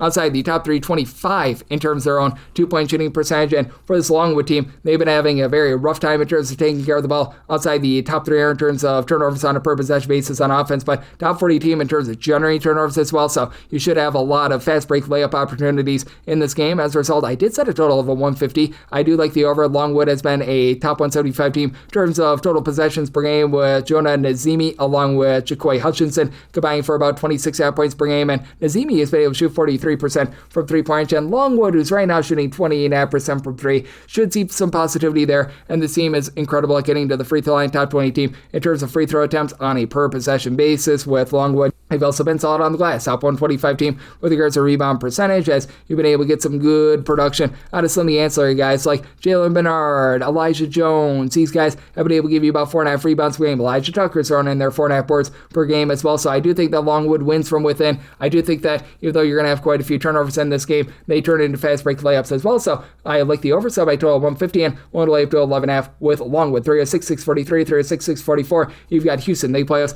to New Orleans. New Orleans is a underdog here of 32.5 points. Total on this game, it is 138.5, and I made my total a 136.5, so I do like the under with this New Orleans team. They are a little bit more of an up-tempo team, but you run into a Houston team that is just hard to be able to crack these guys. Houston, once again, outside the top 300 in terms of possessions per 40 minutes. Houston back in the top 20 in terms of points allowed on a per possession basis. And for this New Orleans team, they're just a little bit too sloppy, in my opinion, to be able to get the job done here. As a result, I set Houston as a 34.5 point favorite. I'm going to be willing to lay the number. New Orleans outside the top 320 in terms of ball security, nearly 15 turnovers per game, even with bringing in Jakevion Buckley, who's been rock solid. He and Colton Benson combining for 29.5 points per game. Benson is a nice sharpshooter, 40% three-point shooter, 93% the free throw line, and Buckley has been able to shoot 36% from the outside, 5.5 boards, 5.5 assists, and 2 steals per game. But for New Orleans, really the strength actually comes from the inside for the team, as you've got MJ Thomas, who's able to give you 10.7.5 rebounds per game. Churchill Abus, he was a guy that saw actually some good minutes over at Wake Forest, and DePaul, he's been able to give you about 5 boards per contest as well. But this is also a team that's outside the top 275 in terms of defensive rebound percentage. They do allow a lot of second and third chances, and for Houston, they should be able to eat up the glass, even with only having 2 guys that right now give you over 4 boards per contest. Joseph Tugler about 8 points, 5.5 rebounds per game, and Chris Senek, he's been able to come in and give you about 10 points, 8 rebounds as a freshman. But Kingston Flemings has become a do-it-all freshman, 16 points, 5 assists, 2 steals, shooting 56% from 3. Milo Suzan is only shooting 26% from 3. That's going to be going northward for the team. Houston does a great job taking great care of the ball. Top 75 team in terms of their ball security. They've taken a little bit of step back on their offense. They're currently outside the top 100 in terms of their 2-point and 3-point shooting percentage, but being able to grab second chances, being a top 40 team in terms of percentage of their missed shots that result in an offensive rebound, and just shutting things down defensively should allow them to be able to cover this big number. So my line at 34.5, I'm going to lay up to 34 with Houston. Like the under, semi-total 136.5. 306-645, 306-646. Eastern Kentucky plays us in Miami of Ohio. Miami of Ohio does find themselves as a favorite on the road here of 5.5 points. 161.5 is the total, and so Miami of Ohio is a 9.5 point favorite. I'm going to be willing to lay the number for Eastern Kentucky. This team, year in and year out, has been a team that's just been very strange, because typically they do a nice job in terms of generating turnovers, but then they don't do a great job of being able to guard the 3-point arc. Once again, they're in the top 125 in terms of turnovers forced on a per possession basis, outside the top 300 in terms of both opponents' 2-point and 3-point shooting percentage this season, but top 50 team in terms of offensive rebound percentage. Are grabbing nearly 15 offensive rebounds per game with Montavious Myrick being able to supply 11 points, 7 boards, steal and a half per contest, and then Juan Cranford, who comes over from St. Francis, Pennsylvania, 12.5 point per game score, shooting about 41% from three, but team is pedestrian with their 33% three-point shooting. They need to be a little bit better there. Now, they love to bomb it from three. Nearly 48% of their shots come from three-point range, but you've got a Miami of Ohio team that is a top 50 team in terms of points per possession. They are shooting darn near 40% from three. After last year, they were a top 15 team with their three-point shooting percentage, with Brent Byers, Peter Suter doing a nice job combined for 25 points per game. Suter's shooting 53% from three, closer to about 37% for Byers, but they've also had Suter give out 4 assists per game. Team does a nice job in terms of generating turnovers as well. They're a top 55 team in terms of turnovers forced on a per possession basis. They do a nice job getting to the free throw line. Then they're a top 20 team when they get there in their free throw shooting percentage at 78.7%, but even more impressive, top 15 team in terms of their two-point shooting percentage, with Evan Upsero being able to give you 18 points, shooting 43.5% for three. Does a good job knifing the ball inside. And then Omar Adlison, who comes over from Bradley, and Antoine Woolfolk have been able to do just enough on the glass. Adlison doesn't really give you a lot of rebounding at 6'8", but shoots 44% from three. Woolfolk, 6 rebounds per game, and then Ian Elmore throws in there 6.5 rebounds per game. So this team has also been a top 75 unit with regards to rebound percentage, and I think that they just completely take it to this Eastern Kentucky team in a game where I think it's going to be a little bit more up and down. Eastern Kentucky consistently a top 100 team in terms of total possessions per game. Miami of Ohio, they're about 108, so I did set a total of a 161.5. I'm going to be willing to lay it here with Miami of Ohio, and then at a 161 or less, right now I'm mostly seeing 161.5, but if we can get down to a 161, going to be in on that over. 306, 647, 306, 648. You've got Howard and Hampton. They do battle from Care First Arena, neutral court game that sees Hampton as a 3 to a 3.5 point favorite. 141 to a 142 is the total, and I did set a total of a 147, so I'm going to be in on the over. You got a Howard team that's actually slowed down quite a bit with their tempo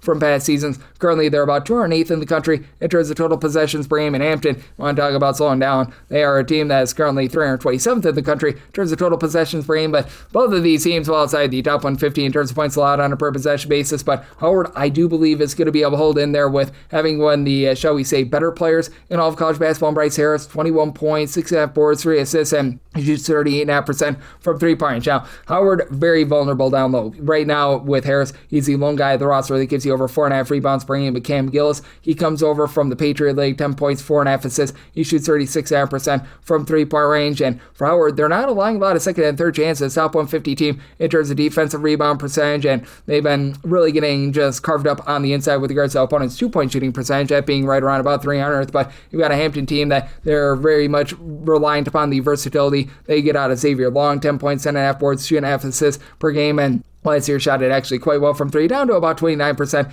this season. But for Hampton, even though they're a top 75 team in terms of offensive rebound percentage, they just miss a lot of shots. And right now, outside the top 250 with regards to their field goal shooting percentage, this has been a Hampton team that they themselves have been outside the top 250 in terms of defensive rebound percentage. So both of these teams should have a lot of second and third chances. Neither of these teams do an amazing job in terms of their just ability to be able to generate turnovers either. And then when it comes to Hampton, you've got Daniel Johnson along with Michael Ely, who've been able to combine for about 21 points per contest. Johnson is now shooting 40% per three for a team that only shoots about 31.5% from the outside, but I do think that in a game where you're going to get a lot of good, clean possessions, that this Howard team, with having the best player out there on the floor, they hold in there, semi-line at 3, so at 3.5 plus, we'll take the points with Howard, and I like the over. 306, 649, 306, 650. Binghamton, they play OSU, Central Connecticut. Central Connecticut finds themselves as a bit of a favorite here of 7.5 to 6.5 points. So on this game, it is 134.5, and with Central Connecticut, I'm going to be willing to lay up to 9 with them. This is a Binghamton team that they just do a terrible job on the turnover front.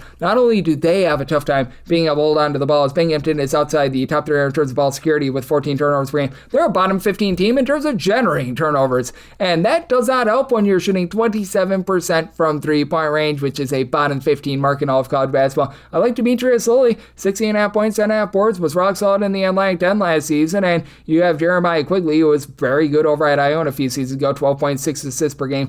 Those two guys are both shooting less than 15% from three-point range. That is not great. Jackson Bengini has just never been able to find that same form that he had over at Stoneville, about 10 points per game, so he's been relatively okay there, but have had a few injuries that have really been hurting this team as well. And then on the other side of things, you've got a Central Connecticut team that they're just like going to the dentist. They're back in the top 125 in terms of points allowed on a per possession basis. They don't really generate a lot of turnovers. Outside the top 255 in terms of turnovers forced on a per possession basis, but a very good team on the glass, top 125 team with that regard. With Darren Smith Jr., 6'6" combo player, give you 19.5 points, 4.5 boards, shooting 36% from three. Jay Rogers and Melo Sanchez both shoot above 41.5% from three with a combined 18 points per game. Roddy Johnson is out shooting 42% from three, though. He's right now dealing with a little bit of an injury. Probably going to have James Jones take his place with about 5.5 points, and he's been able to give the team about 8 rebounds while shooting 36.5% from three. Really good versatility with this team. Central Connecticut just plays smart basketball. Top 20 team in terms of fewest free throw attempts allowed per possession by their opponents. They're a top 80 team in terms of opponents' 2-point shooting percentage as well. Big with Binghamton not being able to pop it from three. So with Central Connecticut, I'm going to be willing to lay it, set them as a 9.5 point favorite. And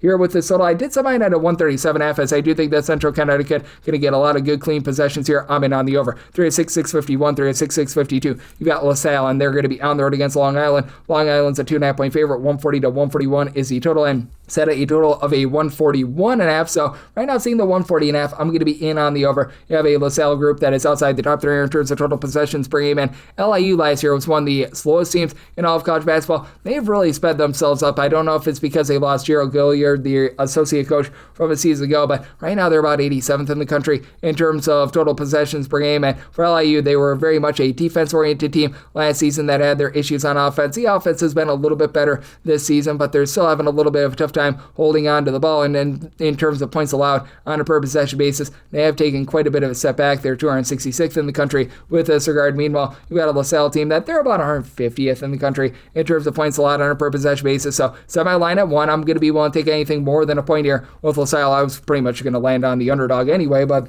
with LaSalle, you've been able to have Jaden Marshall be a really nice, just sort of steady guy for this team. 11.5 points per game. He only shoots about 30% from three, but when they need to get a bucket, they're able to go to him because everyone else is just holes greater than some of its parts. You've got essentially 6 different guys outside of him between 6.4 and 9.4 points per game. With LaSalle, very good at being able to hit the offensive glass. Top 55 team in terms of percentage of their missed shots that result in an offensive rebound, and they won't put you on the free throw line. Top 50 team in terms of not allowing free throw attempts, so they play smart basketball. You've been able to get some good rebounding out of Josiah Harris and Justin Archer, 2 guys that they actually played previously under Darius Sickles. They've been able to combine for about 11.5 rebounds per game. And then for Long Island, it's just been a flop bringing in Isaiah Miranda, the true 7-footer, former top 250 recruit. Just hasn't been able to give you too much of anything whatsoever and has had a tough time getting out there on the floor. Meanwhile, Jamal Fuller, Malachi Davis are both give you about 15.5 points per game. And with Fuller along Greg Gecko Gordon, these 2 guys both give you 5 boards per contest. Gordon is able to give you 14.5 points per game. And with Fuller, he shoots 52% from 3. Davis and Gordon combined to shoot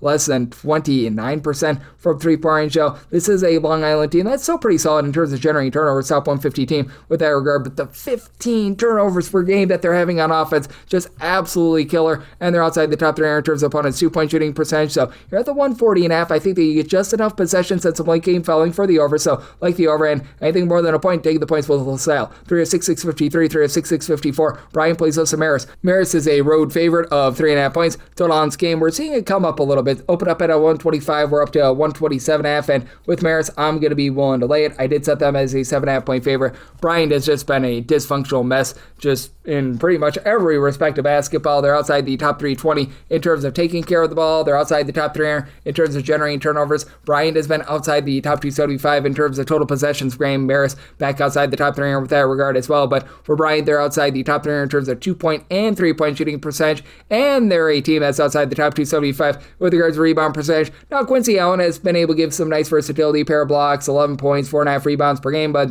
he leads the team in rebounding. You've got Timothy Rodolfsky, who's been able to shoot about 35% from 3, 11.5 points, pair of assists per game, and tied tables as a freshman. About 3 assists, 10 points per game, so you've been able to get a little bit of something there. That said, it's a case for Maris. They should be able to very much do a nice job on the inside. Maris, year in and year out, a top 30 team with regards to opponents' 2-point shooting percentage, and they find themselves in the top 50 in terms of points allowed on a per possession basis, as they've also done a great job in terms of guarding the 3-point line. Teams are shooting less than 25% from 3 against them. Should see a a little bit of aggression there, and Marist is having a tough time taking care of the ball as well. Outside the top 275 in terms of ball security, but they become top 100 team in terms of turnovers forced on a per possession basis. Rajon Blackwell has come up from the non-D1 ranks, 37% three-point shooter, 5.5 boards, 15 points per game. Love his versatility. And then Justin Bernard has done a great job as a main facilitator, 4.5 assists, 9.5 points. Doesn't necessarily shoot it well from three, but Miles Parker now shooting 43% from three-point range. They do lose that main three-point shooter in Josh Passarelli from a season ago, but the team still shooting about 32.5% from three. That's just below country average. And with the way that this Bryant team just has not been able to get anything going with regards to offense or defense, I think that Marist lays it on them. But I do think that Marist sees a little bit of positivity with regards to their own shooting, and I do think that their current 23.5% three-point shooting, that goes a little bit northward as well in terms of the opponent's three-point shooting. So did set a total of 129.5. I do like the over. With Marist, I'm going to be willing to lay up to 7 with them. 306-655, 306-656. You've got Morgan State. They play us at Niagara. Niagara does find themselves as a underdog here of 1.5 points. 142.5 to 143.5 is the total, and I did set a total of 144.5. I'd like the over with Niagara. They're outside the top 3 in terms of total possessions per game, but they're also outside the top 275 in terms of points allowed on a per possession basis, as Niagara's playing slow, but not necessarily great in terms of defense. They're allowing teams to shoot over 38% from three. That's outside the top 330 in all of college basketball. While Morgan State has really slowed themselves down. They're outside the top 3 in terms of total possessions per game, but I did set Morgan State as a 4.5 point favorite. I'm going to be willing to lay it. Niagara, a bottom 10 team in the country in terms of offensive rebound percentage. They grab fewer than 7 offensive rebounds per game. You've got Trent Walters along Justin Page, both give you 10 points per game, and Walters has actually been able to shoot 48% from three, and then you got Reggie Padome shooting 44.5% from the outside. These are the lone two guys on the roster that played in more than one game this year that are right now shooting above 27% from three. That is not great. As for Niagara, they rely upon three-point shooting, and they're outside the top 3 in terms of three-point shooting percentage. Just not a place where you want to be. Meanwhile, for Morgan State, they do have quite a few returners from a season ago, including Rob Lawson, who's done a nice job running the show with Elijah Davis. These two guys combined for 8.7 assists per game, with Lawson shoots 32.5% from three with 13 points per game. Davis doesn't really hoist it up from three, but gives you 13 points, steal and upper contest, and then Alfred Worrell Jr., who comes over from Southern Miss. He's been able to supply 14 points per game. Not a great three-point shooter. At Morgan State, they only shoot about 27.5% from three, but they've been able to do a nice job on the glass. They become a top 175 team in terms of offensive rebound percentage. Now, the team is very vulnerable inside. They're outside the top 340 in terms of opponent's two-point shooting percentage.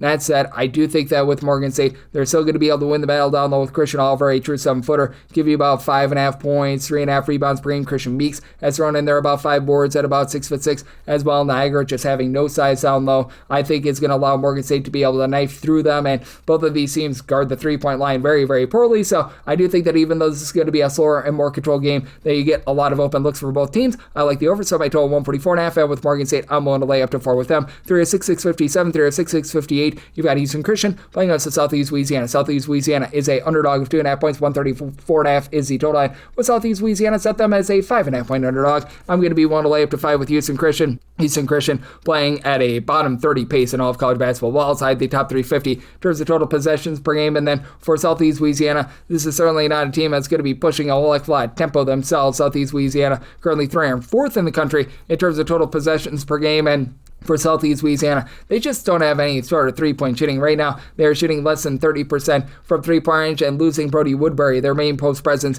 from a season ago, has really been hurting them. As a matter of fact, they're shooting 24.2% from three, and I think that goes northward a little bit, but each of your top 5 scorers are shooting less than 28% from three. Jeremy Alizi is right now the lone double-figure scorer, 11.5 points per game. He shoots 6.3% from three-point range. And for Southeast Louisiana, they're solid in terms of generating turnovers. Top 75 team in terms of turnovers forced on a per possession basis. Even with losing the guys that they have been a top 125 team in terms of their defensive rebound percentage, but they're not necessarily doing a great job of being able to provide themselves with second and third chances. And then with Houston Christian, they did lose a lot of their top go-to scorers from a season ago, but they've still been able to get relatively good production with about 12.5 points per game out of Kylan Green. He's also been able to shoot a little bit over 40% from three-point range. They've been dealing with the injury to Elijah Brooks, who's one of their main returners from a season ago, but he's been able to hit the floor once again, and he has scored double figures in all 5 of the games that he's actually played in thus far this season, so that gives this team a little bit of a shot in the arm. For Houston Christian, not necessarily a ton of size with this team, as Brooks is the lone guy that gives you over 5 rebounds per game, but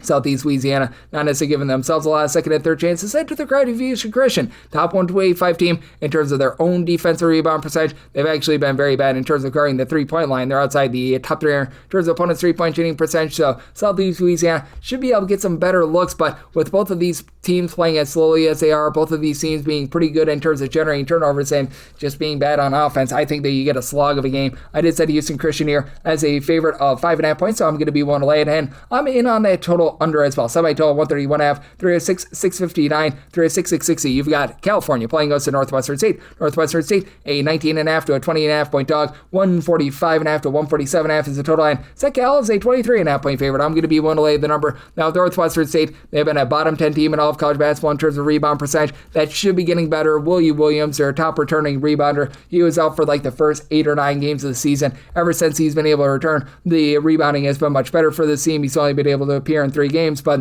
21 rebounds in those 3 games. You still have a lot of issues with this team, though. They're outside the top 275 in terms of ball security. They are a relatively okay three-point shooting team at 34.5%. Micah Thomas, who returns from seasons ago, he's been the head of the snake, 16 points, shooting 44.5% from 3. Justin Redmond has been able to give you 10 points on 35% three-point shooting, and Izzy Miles, the Tarleton State transfer, right now shooting 47% from 3. That'll go downward, but 7.5 points per game there. That said, this has also been a squad that's been outside the top 3 in terms of both opponents' 2-point and 3-point shooting percentages. And for this Cal team, I do think that they're going to do a nice job in terms of just being able to run some efficient offense. For Cal, they've been only turned the ball over about 10.5 times per game. Not necessarily the greatest team on the glass, as they are a team that's outside the top 150 in terms of their own rebound percentage, but you've got a lot of guys that they just bomb from 3. Day-Day Ames being the main guy, 49% three-point shooter with 18 points per game. Chris Bell shooting 41% from 3 with 14.5 points per game. Lee Dort, lone guy on the roster that gives you over 5 rebounds per game, 6.5 boards, and he also supplies about a block per game, as well as a Cal team that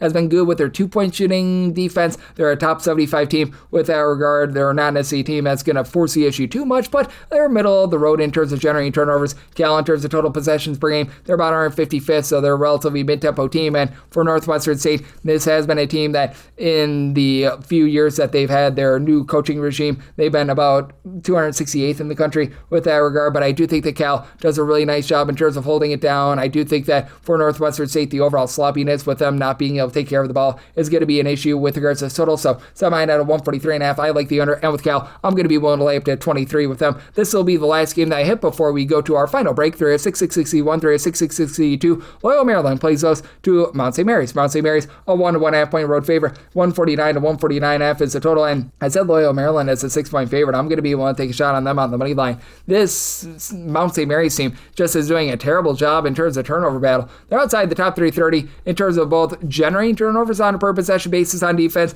and taking care of the ball on offense. And as a matter of fact, on offense, outside the top 350 with regards to that ball security. Loyola Maryland not necessarily going to generate turnovers, and they themselves outside the top 225 in terms of taking care of the ball. But Jacob Theodusu has been able to do a nice job supplying 15 points per game, not necessarily shooting the ball from 3, but a steal, 3.5 assists, right around about 5.5 rebounds per game. And Emmett Adair, who missed 5 games earlier in the season, he's been able to give them quite a bit around the outside as well. 13.5 points, 5 boards. He's shooting about 32% from 3-point range. And for Loyola Maryland, this team has been able to do a pretty solid job on the glass. Top 175 team in terms of rebound percentage. Their line teams would be able to shoot about 53% on the inside. They're outside the top 250 in terms of opponents' 2-point shooting percentage. And when Mount St. Mary's has been really good, they've been able to do a tremendous job on the glass. And they do have quite a few guys that are giving you over 4.5 rebounds per game. As a matter of fact, you've got 4 different guys with at least 4.4 boards per contest. Luke McKeldin at 6'10", he's supplying about 11.6 rebounds per game. Justin Motti is giving you about 6 rebounds per game. Xavier Lipscomb, he's a do-it-all sort of point forward, 9.5 points, 5 boards, 4.8 assists, and he does shoot 38%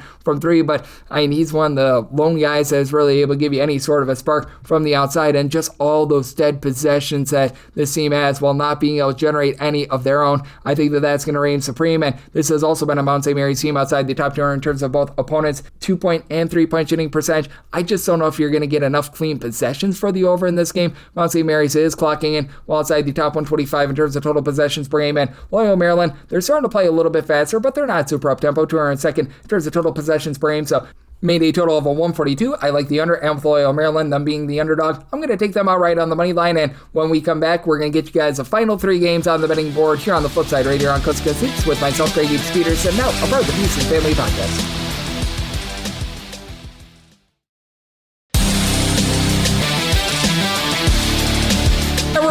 lovely Las Vegas for Coast to Coast Hoops with myself, Greg Hoops Peterson, now part of the VSiN Family Podcast. We've got just 3 games left to break down on the normal Las Vegas betting board, but we still have more winners left, so how about if we hit these final 3 games as we continue on in the bonus? The normal betting board picks are complete, but there are some extra games today, so we go into the bonus. 306-663, 306-664, Vanderbilt plays host to Central Arkansas. Central Arkansas, 34.5 to 35.5 point dogs, 156.5 to 157.5 is the total, and set a total of 160. I like the over. It's a Vanderbilt team that's currently a top 10 team in terms of points scored on a per possession basis and playing at a pretty good tempo. Vanderbilt right now 40th in the country in terms of total possessions per game, and Central Arkansas, they're still fast. They're not as fast as they have been in the past, about 133rd in the country in terms of total possessions per game, and Central Arkansas not as sorry as they have been in the past. This has been a unit that since they've come up to the D1 ranks, they have been a big giant punching bag, but you know what? I do think that John Schulman has things turned around, and Cameron Hunter, who was the top scorer for the team like 3 years ago, he's come back after he spent some time at Wisconsin and missed an entire year 2 years ago, been able to give the team 16 points to see on that per contest, and for Central Arkansas, to their credit, top 175 team turns the turnovers forced on a per possession basis, and they become a top 200 team with regards to rebound percentage, even with nobody giving you over 4 rebounds per game. They've done a nice job by committee. Ty Robinson, 12 points, 4.9 rebounds per game to lead the way. Now you've got a bunch that has each of their top 5 scores shooting less than 30% from 3-point. JV Kai King, who's number 6, 37.5% 3-point shooter with 7.5 points per game. I think that could be a little bit of their undoing, and I did have Vanderbilt as a 36-point favorite. I'm going to be one to lay the number, mainly because this Vanderbilt team also gets after it on the defensive side of things. They're a top 80 team in terms of turnovers forced on a per possession basis, top 15 team in terms of taking care of the ball while shooting 39% from 3-point range, as Duke Miles has been the main guy with 17.5 points per game, but then you've got Tyler Tanner, who's able to give you 16 points, shoots 50% from 3, Miles shoots 43% from 3, Tyler Nickel, 46% 3-point shooter with about 13.5 points per game, and then they do just a nice job of rebounding by committee. Jalen Washington, coming over from UNC, has been a nice welcome add, block and a half, 5 boards, 8.5 points per game, and then you've got Devin McLaughlin, back from a season ago, give you about 6.5 boards, 11.5 points per game, just very much fits this system, and then Frankie Collins, even though he doesn't give you a lot of scoring, he generates about 2.7 steals per game. He's been dealing with a little bit of injury to start off the season, but it looks like he should be all good to go in this game, and with regards to this Vanderbilt team, even if he's not good to go, Ike Okereke, who comes over from Cornell, he's been able to do a nice job coming in as a starter, giving you about 9 points, 4 boards. He gives you all sorts of versatility, and I do think that Vanderbilt, who we all know about their 3-point shooting, they're also a top 15 team in terms of their 2-point shooting percentage. They just execute their stuff. Semi-total at a 160. I'm going to take the over, and with Vanderbilt, we'll lay up to 35.5 with them. 306-665, 306-666. You've got West Georgia playing us to Georgia Southern. Georgia Southern is a 4.5-point favorite. Total on this game, it is 155.5. Set Georgia Southern is just a 2-point favorite. I'm going to be one to take the points. West Georgia is a much improved team from what they were a season ago, and you've got Shelton Williams-Dryden, who's been able to do a nice job of just lending versatility at right around 6'6". He supplies 18 points, 9 boards, a steal, and shoots 40% from 3-point. West Georgia now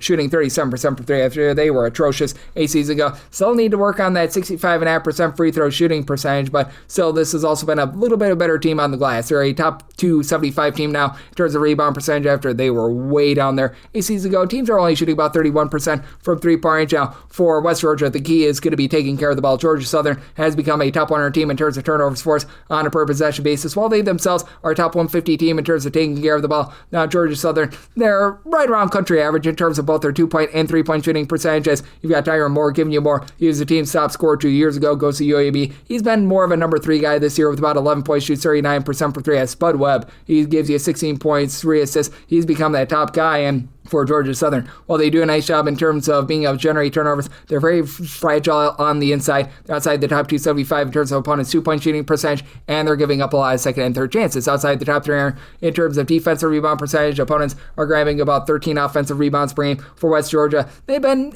about an average team in terms of their offensive rebound percentage, so they've been neither here nor there with that regard, and this is a team that is very much looking to pile drive the ball down low. West Georgia, a top 50 team in terms of percentage of their shots that come from inside the 3-point line. I think that's going to be able to keep them lively, and I do think that the turnovers keep this total under. I said my total 154, even though Georgia Southern a top 50 team in terms of total possessions per game. So like the under and the points with West Georgia, and we wrap things up with 306-667, 306-668. Dayton plays us to North Florida. North Florida, the Mighty Bunny Osprey are 29 to 29.5 point underdogs. 159.5 to 161 is the total. Did set my total 155.5. I do like the under. This, despite the fact that North Florida is allowing teams to grab over 46% of their missed shots is an offensive rebound. I can't say that I've ever seen that bad of a percentage before, but hey, for North Florida, they do shoot over 35% from three-point range away from home. You've had Kamani Oriole be able to supply 17 points. He's shooting 43% from three-point range. Trey Caddy has been able to shoot 46% for three with 10.5 points per game. And BJ Plummer,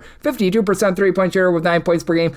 I think you're going to see a little bit of regression here, though this is a Dayton team that isn't quite the same defensively as they have been in past years. Dayton has actually been really good at generating turnovers. Top 40 team in terms of turnovers forced on a per possession basis. They're down to about 82nd in the country in terms of points allowed on a per possession basis. North Florida, right now they are 358th. The butt kicking that they took against Gonzaga was a little bit less than tremendous. And North Florida, once again, looking to push base 55th in the country in terms of total possessions per game, and Dayton much faster than they have been in past years, about 111th, but I do think that for North Florida, the fact that they are outside the top 250 in terms of ball security, very much going to be hurting them. I do think that they do just enough to be able to hold in here, as for North Florida, they're only allowing teams to shoot 30% from three-point, so they've actually been able to do a pretty rock-solid job there. And for the Dayton team, not quite as explosive offensively as they have been in the past. They're only shooting about 33% from three-point, and outside the top 300 in terms of percentage of their missed shots, they result in an offensive rebound. Emil Latang at 7'1", he gives you good versatility. He shoots 37% for three, 12.5 points, 6 rebounds per game. And then you've got Deshaun Montgomery, 15 points, 5.5 boards. These are the lone two guys on the roster giving you over 5 rebounds per game. Javon Bennett